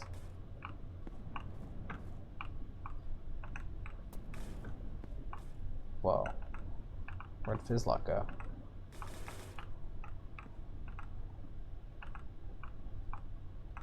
What the hell? Hello? Maybe it'll help if I close the door.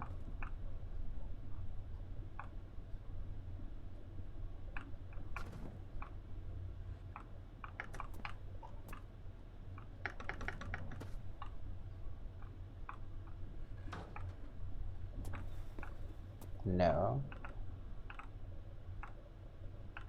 Didn't help. Does stuff on the floor not count? Or is this like below the Fizzlock layer somehow? What the hell?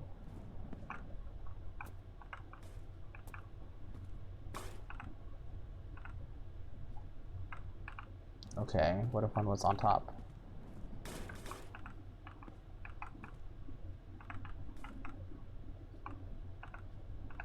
Okay, so it works just fine if they're on top.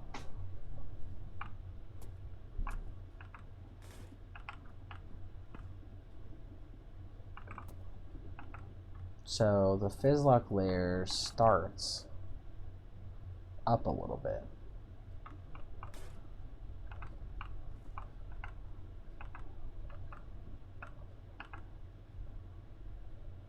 No, because that one's moving around.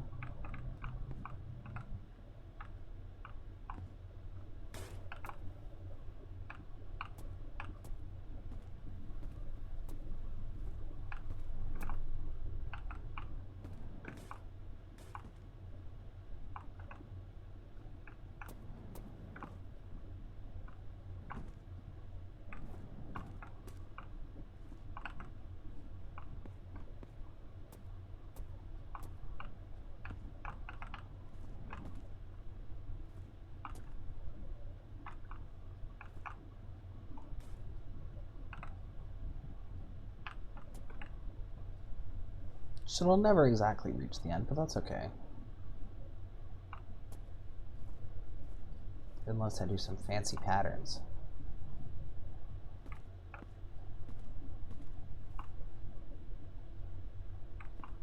Are these fizz locked or not?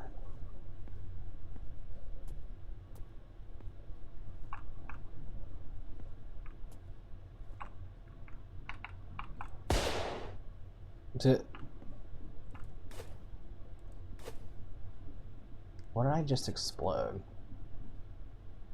There's something in here that detonated.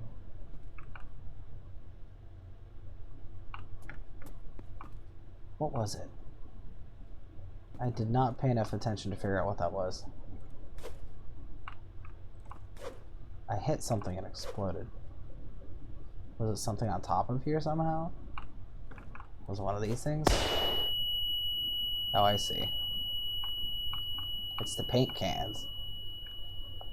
Didn't realize literally anything in a small container could explode, but that's fine.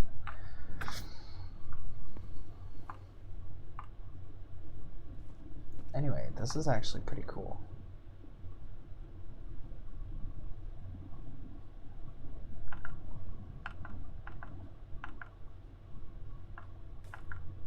Yeah, some of these are really not staying though.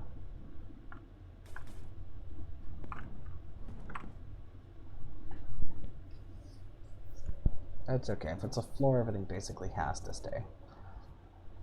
Alright. So it's about 1, 2, 3, 4, 5 that way.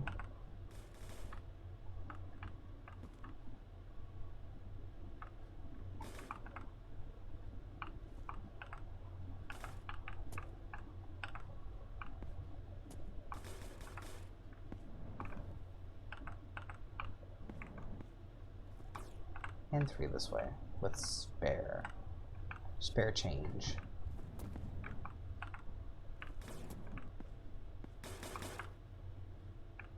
But only 1 worth of spare change.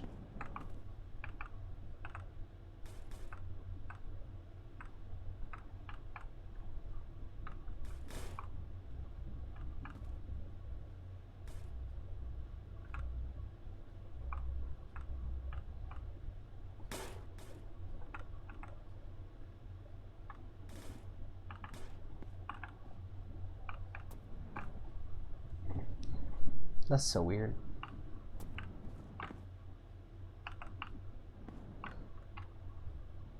So if I were to do this, yeah, it does not stick.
You know what I'm confused about?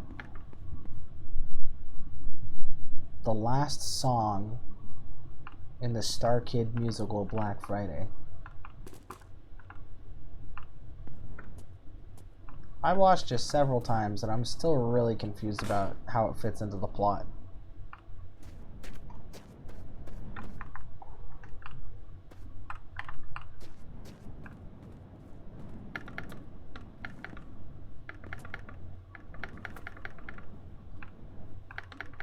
It's like, it's not the events that happen in the song that I'm confused about. Like, I kind of get it.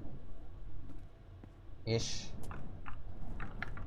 And I'm not confused about why it might have something that doesn't seem to fit, because it is apparently part of like a broader series they're sort of working on. Like there's a continuity, like they all happen in the same world more or less. Like that makes sense.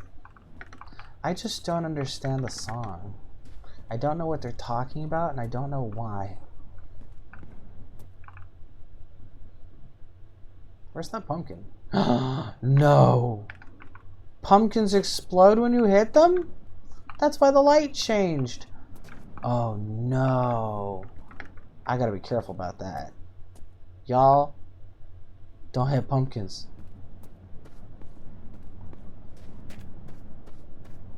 Okay, I can move on from this spot, but I'm getting tired. Don't tell me I have like maybe one extra pumpkin.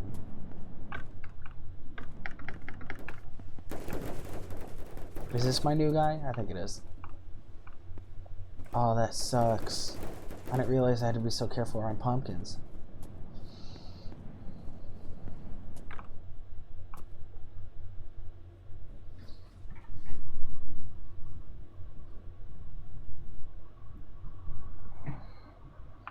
So this isn't what I wanted, but I can use these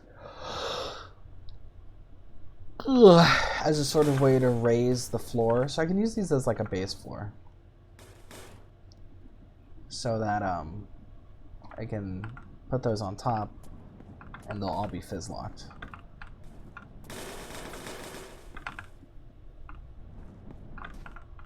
So I can like span them across the gaps.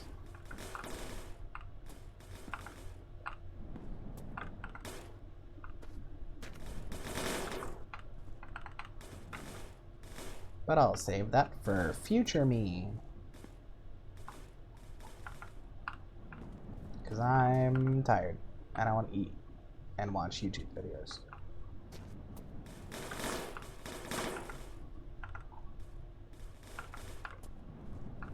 Has anybody done a speed run of this game yet? That might be fun to do.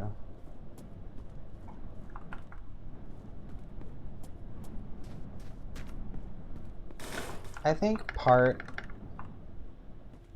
don't know if anybody actually agrees with this, but I think part of the strategy involved in being a speedrunner is deciding what game to play. Not like just what game you're going to be good at, what game are you going to enjoy, but like aside from that, you know, as like a matter of which game is more niche, which game has less people trying to compete with me.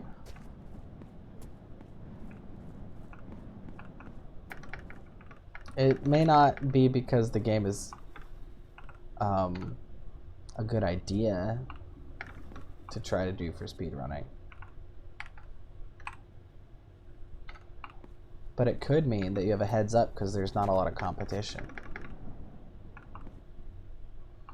Just saying.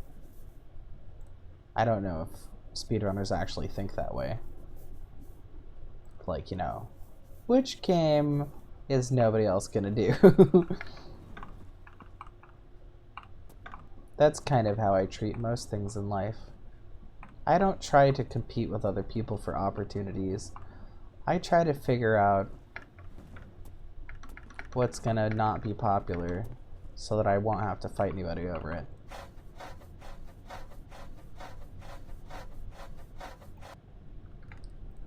Like when there's like a lunch rush and everybody wants to get in line and get lunch, I just watch them. I just stay at my table and I sort of watch them all rush over to the line. And then when there's only a few people left in the line, that's when I get up. Because up until that point, it's like a fruitless kind of situation to engage in, because I can't outcompete the people who are rushing for first, and I don't want to try, because like It's like, if I can't beat them, how do I better spend my time?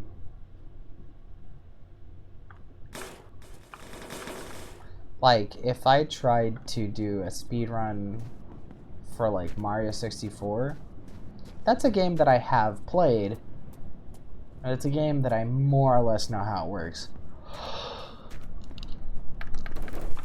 But there's people who have got it down to a science, and I'm not one of them.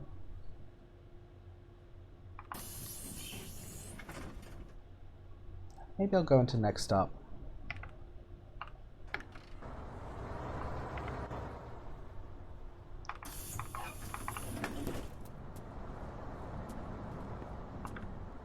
And then I saw the video where Jaden started the Cooking Mama community. And it was like, nobody had really bothered before she did.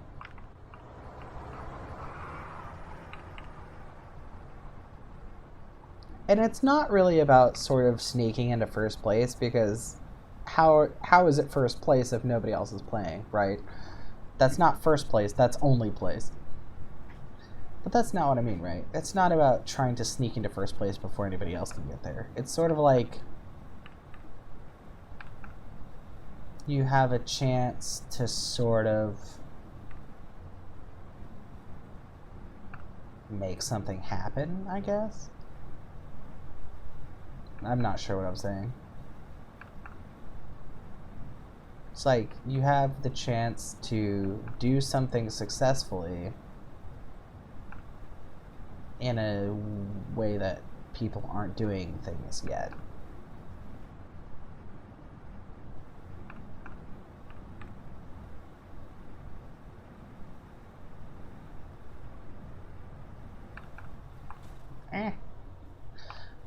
It's like when scientists get stuff named after themselves. If a bird or something is named like, you know, Birdicus johansensis, it wasn't because Johansen was the best person at studying the bird.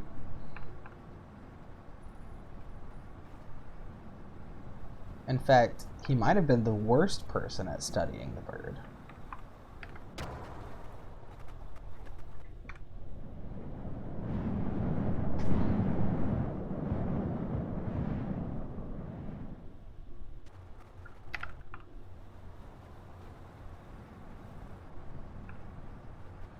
It's just that because of his efforts, now studying that bird is a thing.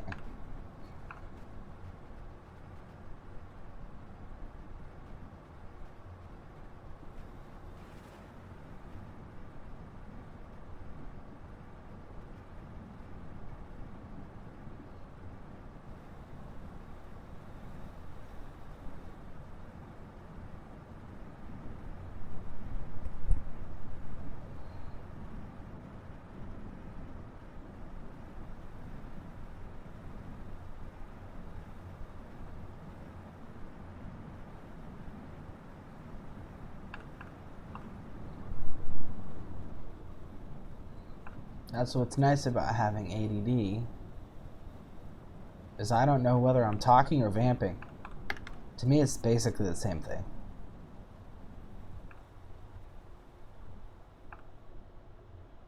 Just gonna check this out really quick, just in case.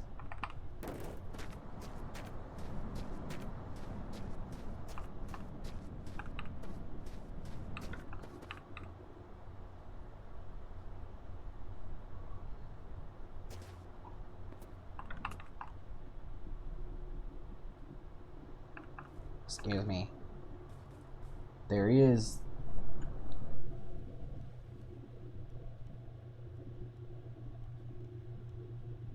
He's so low.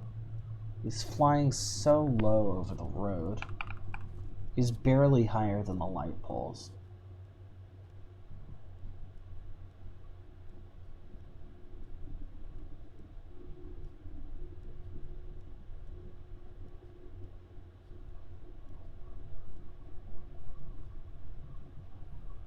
Zoop.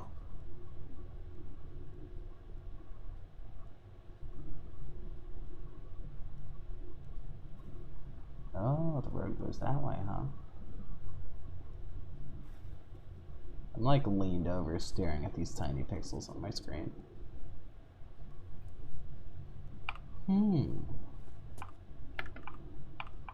Do not ding dong me. I go down safely.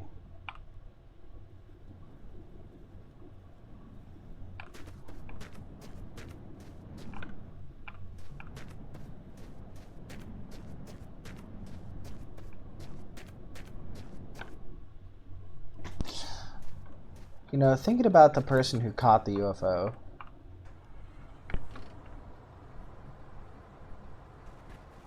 You can see his video on YouTube. He finds a spawn that has a boat that spawns right in the middle of the road. And when the UFO hits the boat, it stops. That made me realize I haven't checked something that I'm going to check right now. Because I know baskets can attach to the ground. You can, like, attach. You can lock them to the ground as if it was a car. But I haven't tried if collision works on light poles. I know you can't climb them, but I haven't tried doing this.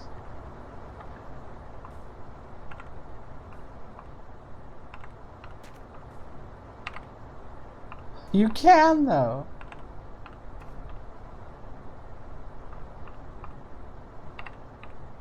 You can. Okay. This is how you catch the UFO. Because he tried making a metal net on top of his car to catch the UFO. Because he was probably thinking that that's the only place you can attach these to. So he had this big thing on top of his car, and when the UFO hit it, it did not stop at all. The car flipped. But the light poles, these don't move. If you built a net off the light poles and it sort of camped out, I think you could catch the UFO anywhere.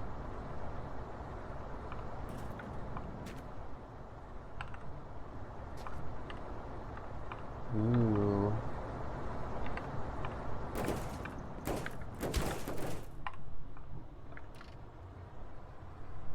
Maybe there should be a UFO percent run.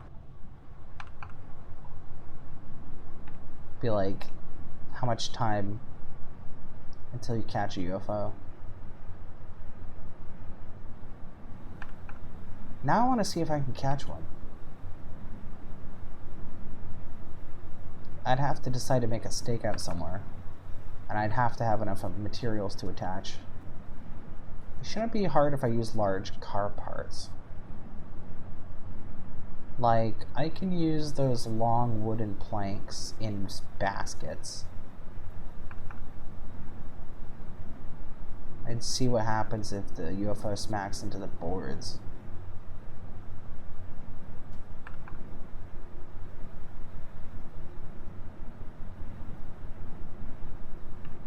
Also, I know there's planes in this game now. Like, there's actual physical plane objects that fly in the sky. Whoopsie doopsie. Oh my. Did I actually manage to drop something? What was that? This is the first time I rolled the bus. I don't even know how I did that. What is that thing? This thing. A sponge? There's an unsecured sponge somewhere, apparently. Was it in here? Yes. It's because these things are too short. They don't fizz lock, maybe. Interesting.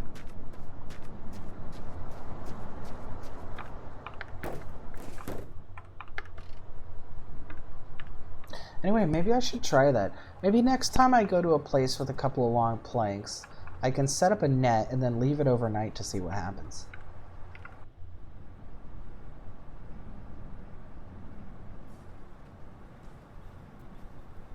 Hold on, just gonna fix this trailer.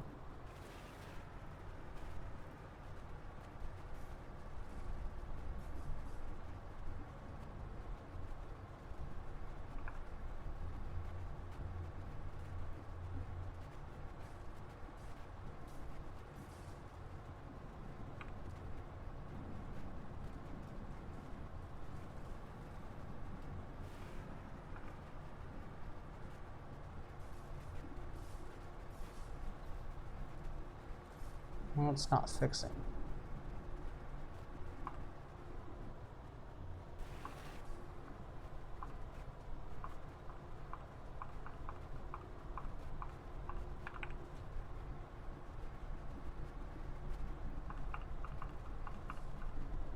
Usually it fixes.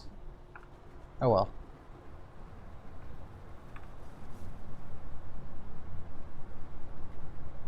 Maybe if I run over a bunch of rocks.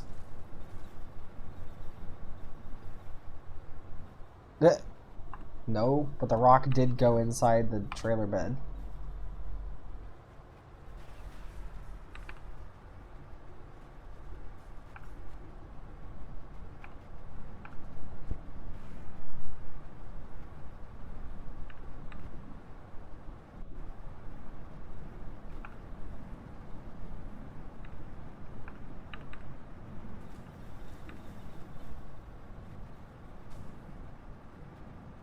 Did a different one flip over? That's funny.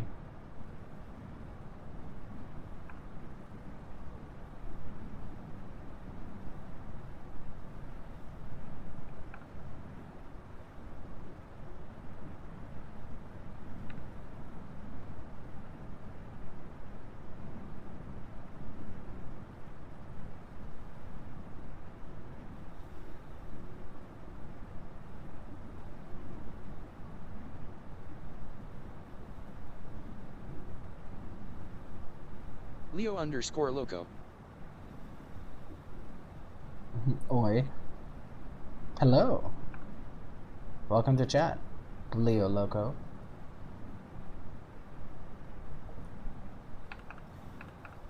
I'm intentionally running over rocks.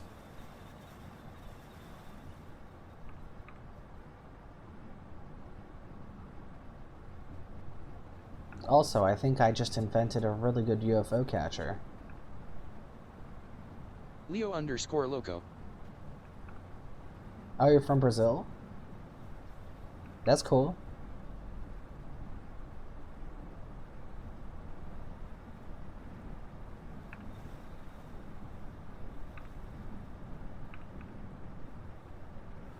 I'm guessing that's what that means anyway.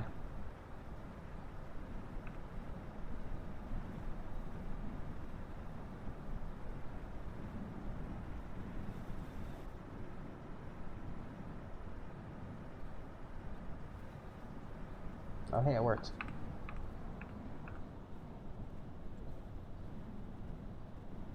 Nice. All the trailers flipped over. Alright, anything interesting here? I'm actually about to stop for the night, so I'll only be here for a couple more minutes. But thank you for joining. I always appreciate it. Oh, hey, finally some blood.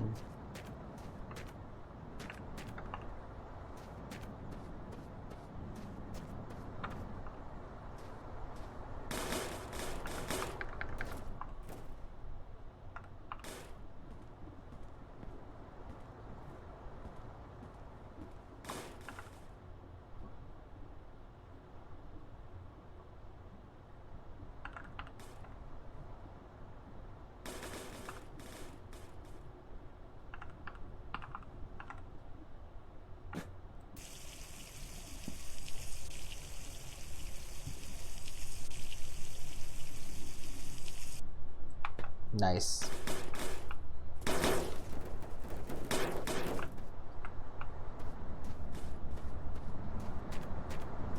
And another pumpkin. I learned my lesson.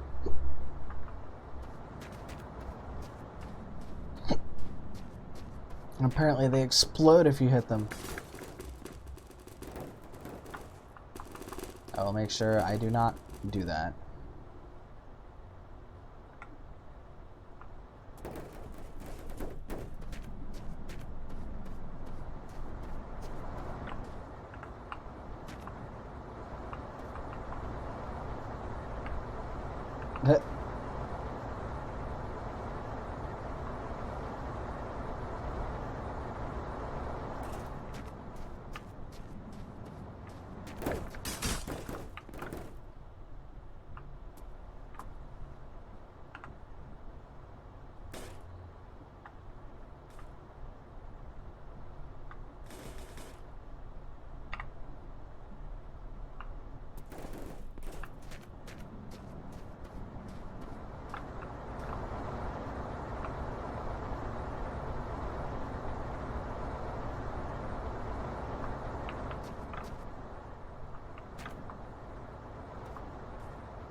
Oh, more blood. Nice.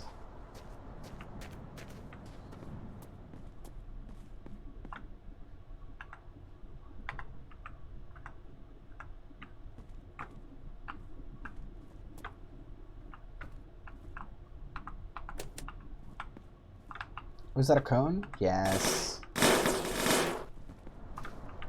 I got the cone back.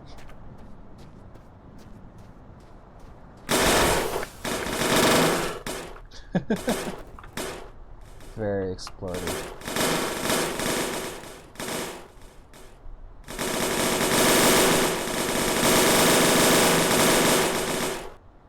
Yikes.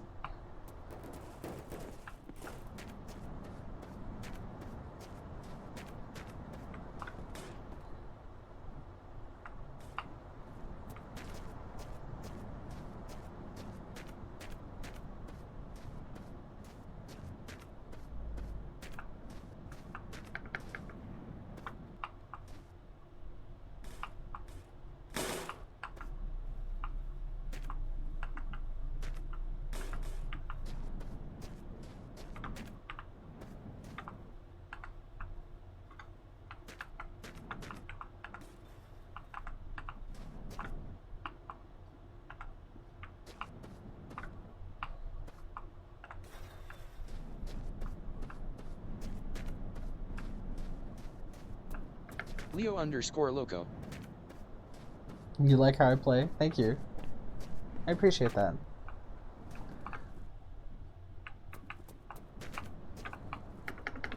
I'm very weird. I like being weird. Ah. Ah. Ah. Okay.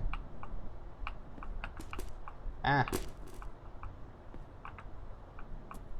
There we go.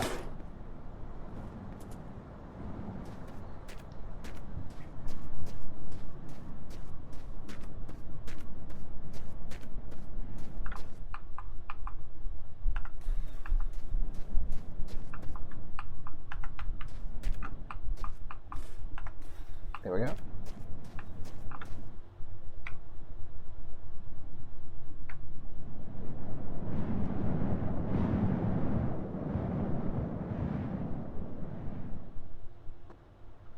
Nice.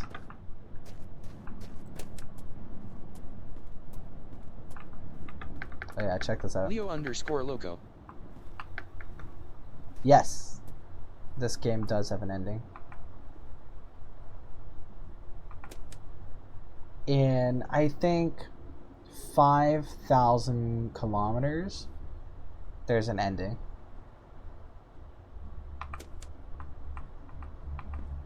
From start to finish.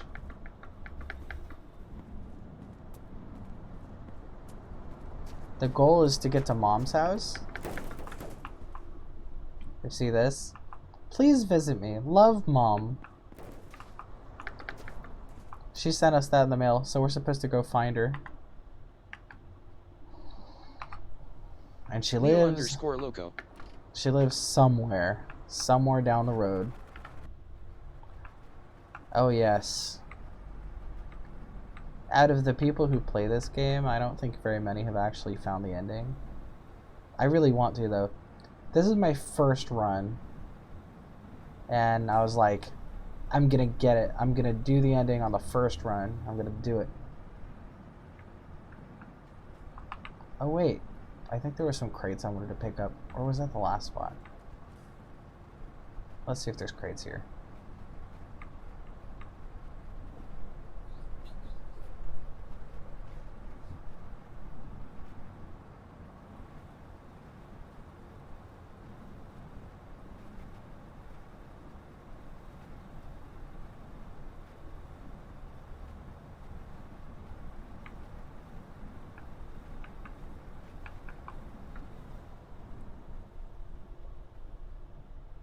Leo_loco. There might be crates.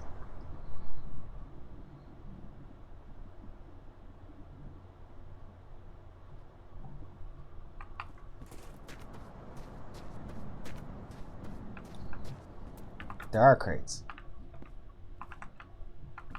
I'm not sure what you said. Was it something about the apartment? Door mirror. Leo_loco. Gonna sleep? Have a great game? Oh, that's what it means. Thank you so much. I hope you have a great sleep. Thanks for visiting.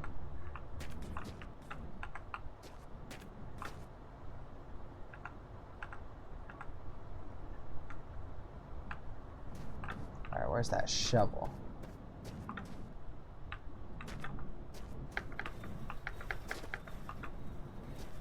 Here it is.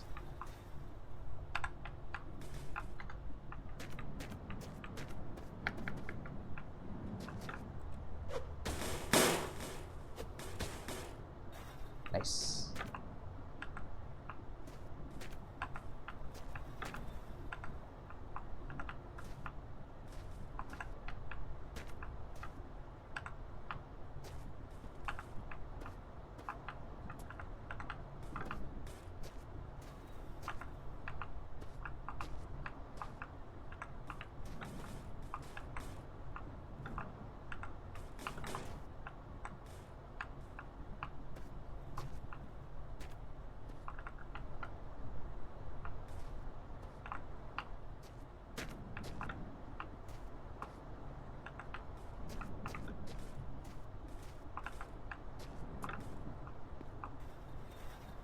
What is this?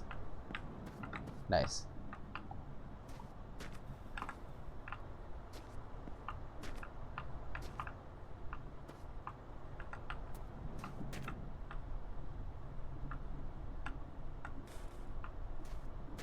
Cool guy. Cool guy. What's good, cool guy? Cool guy. You mean hello? Secret code. How are you?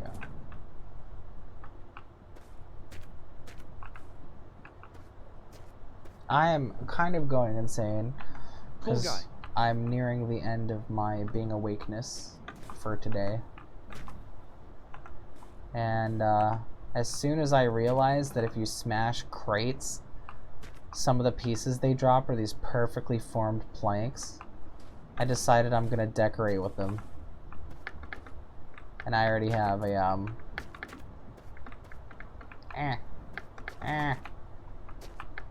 come on, there we go.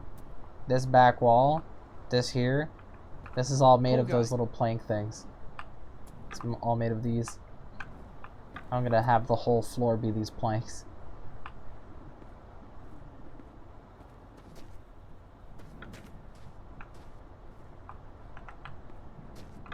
I can't play this game without descending into madness. Anytime I have the ability to collect something, or to use something in a certain way that I think is unique, or new. I'm like, well, I have to do it, of course. Of course I have to. And if I wanted to, there's like these half pieces as well, which I believe are exactly half of the long ones, which seem very useful. I'm gonna ignore those though.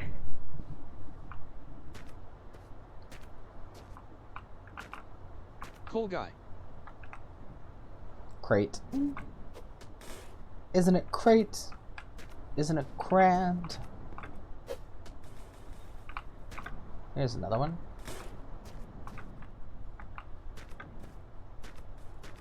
Cool guy. Homework is cringe? Just phone it in, you know? Just don't do most of it. Just do whatever you can to get a C. I was a perfectionist when I was little. And my mom, my poor mom, bless her soul, she kept trying to explain to me that I didn't actually have to try. It's like, I kept trying to get 100s on every single paper, even though I could barely get half points, you know? Because I'd struggle. And she's like, you don't have to do good, you just have to do. And I didn't really understand it until I'd already graduated. But she was right. You don't have to do good, you just have to do.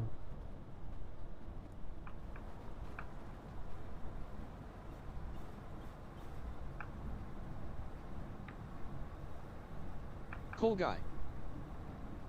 Where is she? Pretty near where I live. Why? Cool guy. Oh, the fake mother.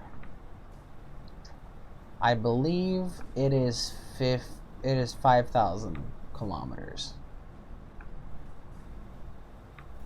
I don't know how many I've gone, but it's not 5K yet. Cringe. Cool guy. I drove.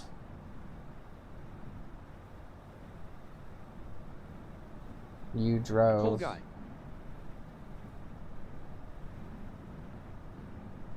Oh, this is what commas are for. What is that? 200,000? You drove 200,000 in long game? So you've seen the end, right?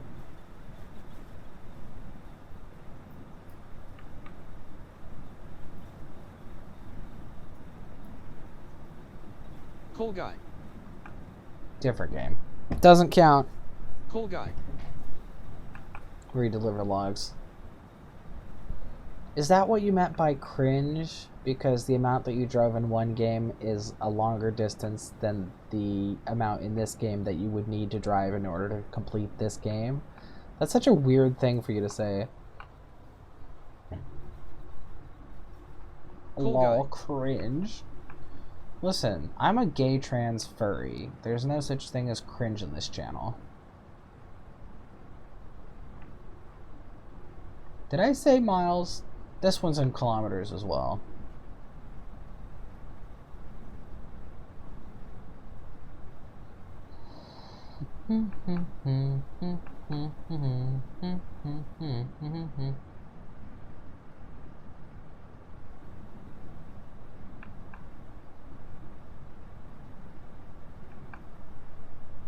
We did all the calculations earlier today. Rule breaking doorknob came back. I don't know if you're familiar, but he was explaining like different math stuff, and it turns out for me to beat this game the way that I've been playing it, it'll probably take me another 2 months at least, which is pretty wild. And he also said that that's not too far off from average Cool guy. gameplay either. So I'm not even going particularly slow. Yeah.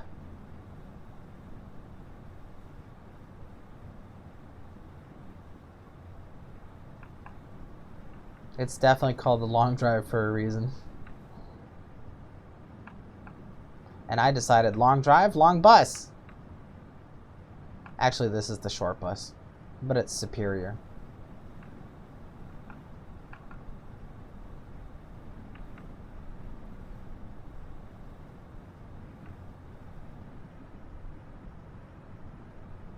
I finally found more pumpkins after losing the pumpkins because I had to restart today.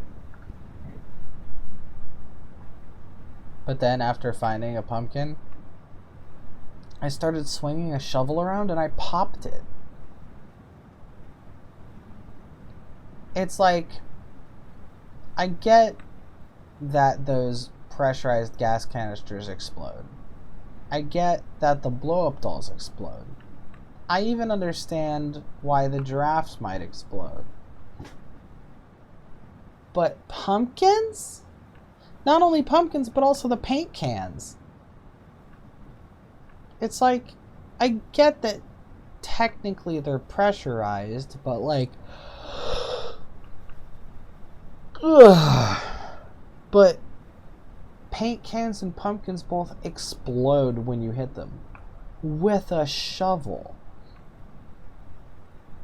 And I'm not talking about explode as in like in real life. If you hit a pumpkin with a shovel, it might kind of go everywhere, but it won't detonate. In this game, the pumpkin detonates. Cool guy. Rigged pumpkins. Yeah, exactly. It's an attempt on my life. Placing rigged pumpkins in the world, knowing I'm going to pick them up.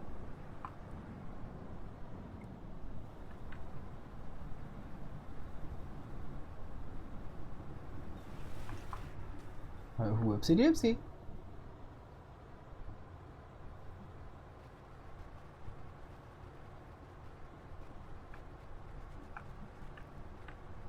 I don't even crash anymore.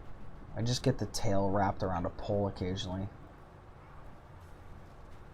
Last time I crashed, like, head on into the middle of a giant rock and nothing happened. I just kept going. It was like I bonked into it and everything was kosher. Everything was fine. In this game, I'm so used to like crashing into stuff and immediately getting launched into space and having my bell rung. Or at least smacking my face on the dashboard and having blood go everywhere. But this bus is such a tank. And if anything, if I hit anything, the first thing that it hits is the pumpkin. It's like boink. I love my bus. It's so beautiful.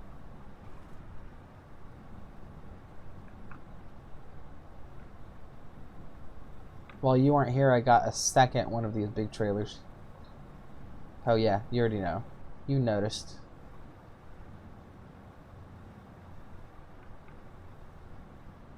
I'm actually going to call it here because I think it's been an hour since I first said I was going to call it. Cool guy. And I gotta sleep at some point. Algebra sucks. I'm okay with algebra. When it comes to math, algebra and geometry are my friends. Everything else is terrible. I can do algebra because it's not even really math. It's just rearranging stuff. Same with geometry.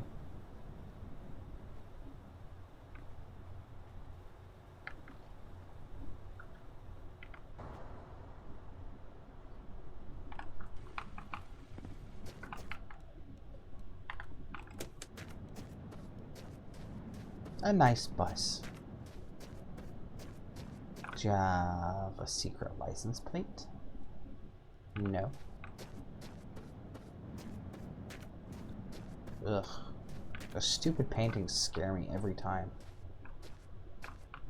Did you notice as I was coming back this way? That.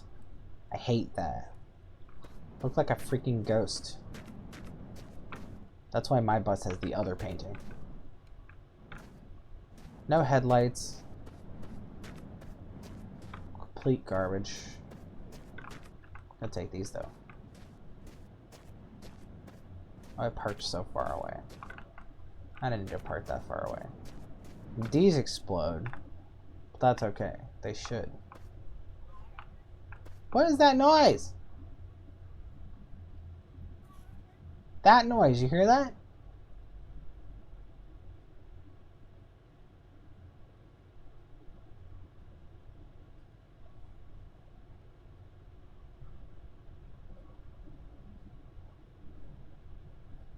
I've been trying to figure out what that noise is since I heard a Let's Player hear it during their own Let's Play on YouTube.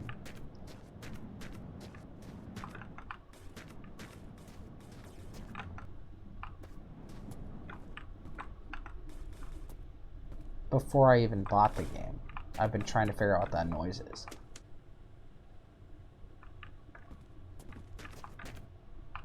He was like, "What's that noise?" And he couldn't figure it out. And it's been haunting me ever since.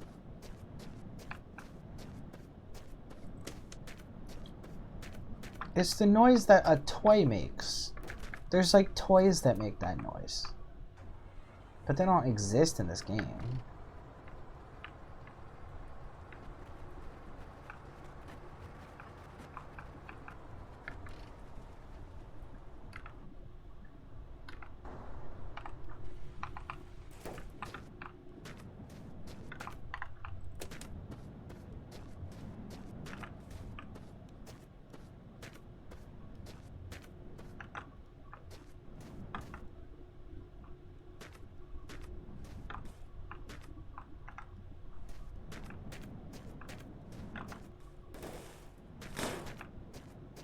Actually, I don't need that.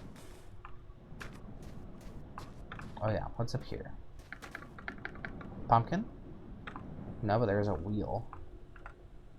That's good. Oh, secret jerry can.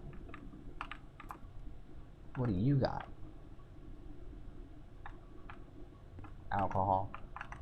Useless. Gas. Pointless.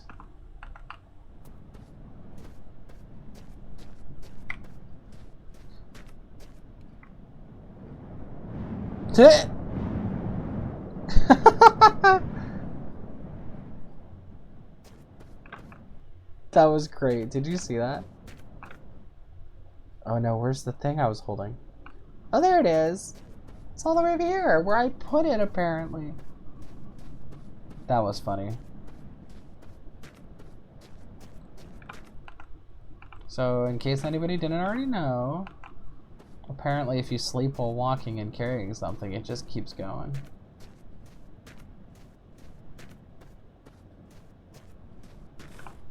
That's so beautiful.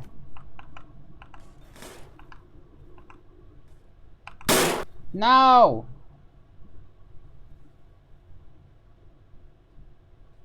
Where did it even go? I hate it when that happens. Why do they gotta be like that?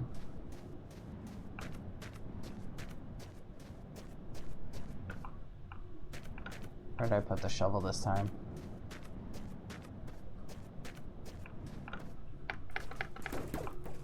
I should just use the katana because it can go in the inventory.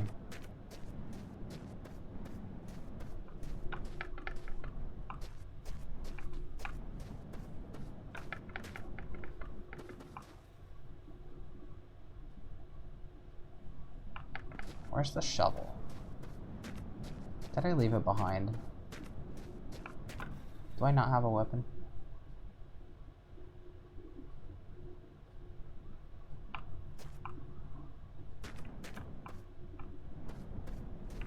I think I left the shovel. No, wait. Was that it? Oh.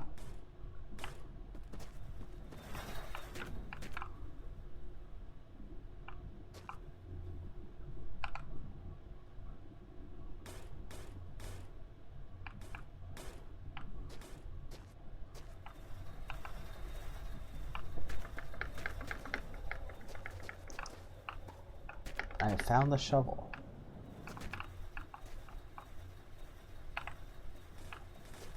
Haha.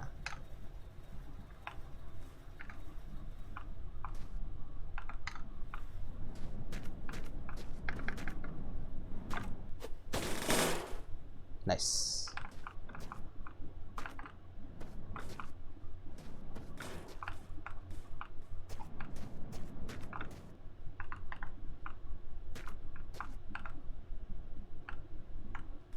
Nope. Nope.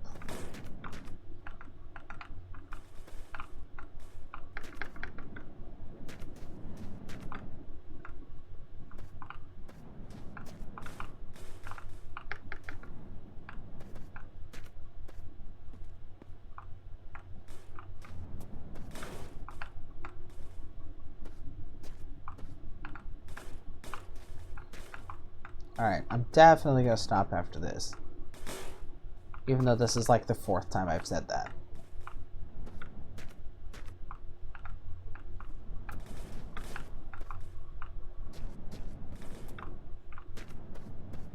I've been pretty much playing since noon. And now it's like 7:30.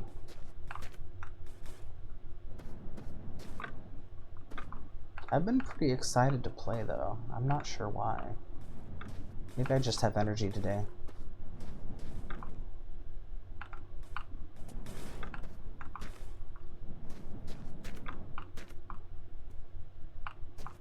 Maybe it's because I took my thyroid medication.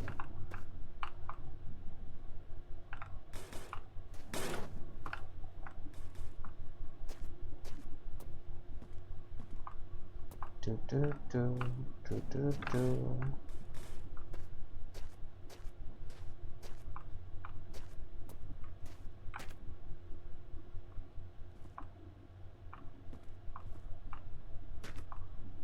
Alright, I think that's it. Oh, I lied. I thought it was going to be hard to find a lot of these, but it's not. I'm finding a decent pile of them.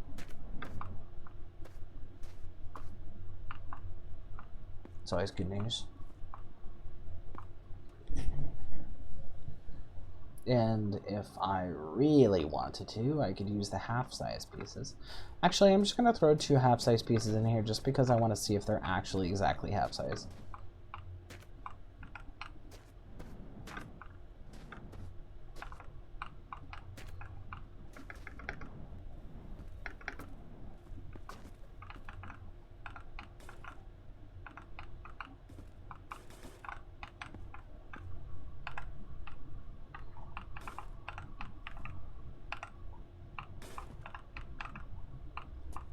They are not exactly half-size. In fact, they're a little bit short of half-size. I'm sure this means absolutely nothing and will never come up. Alright, looks like I'm good to go.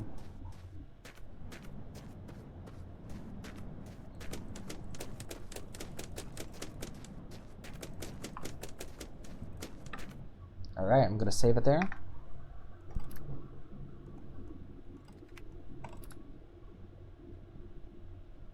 Episode 10 should be on YouTube in like a day or 2, depending on how long it takes to upload. Alright, thanks so much for watching. I hope you have a good night. Or day. Wherever you're at. Bye.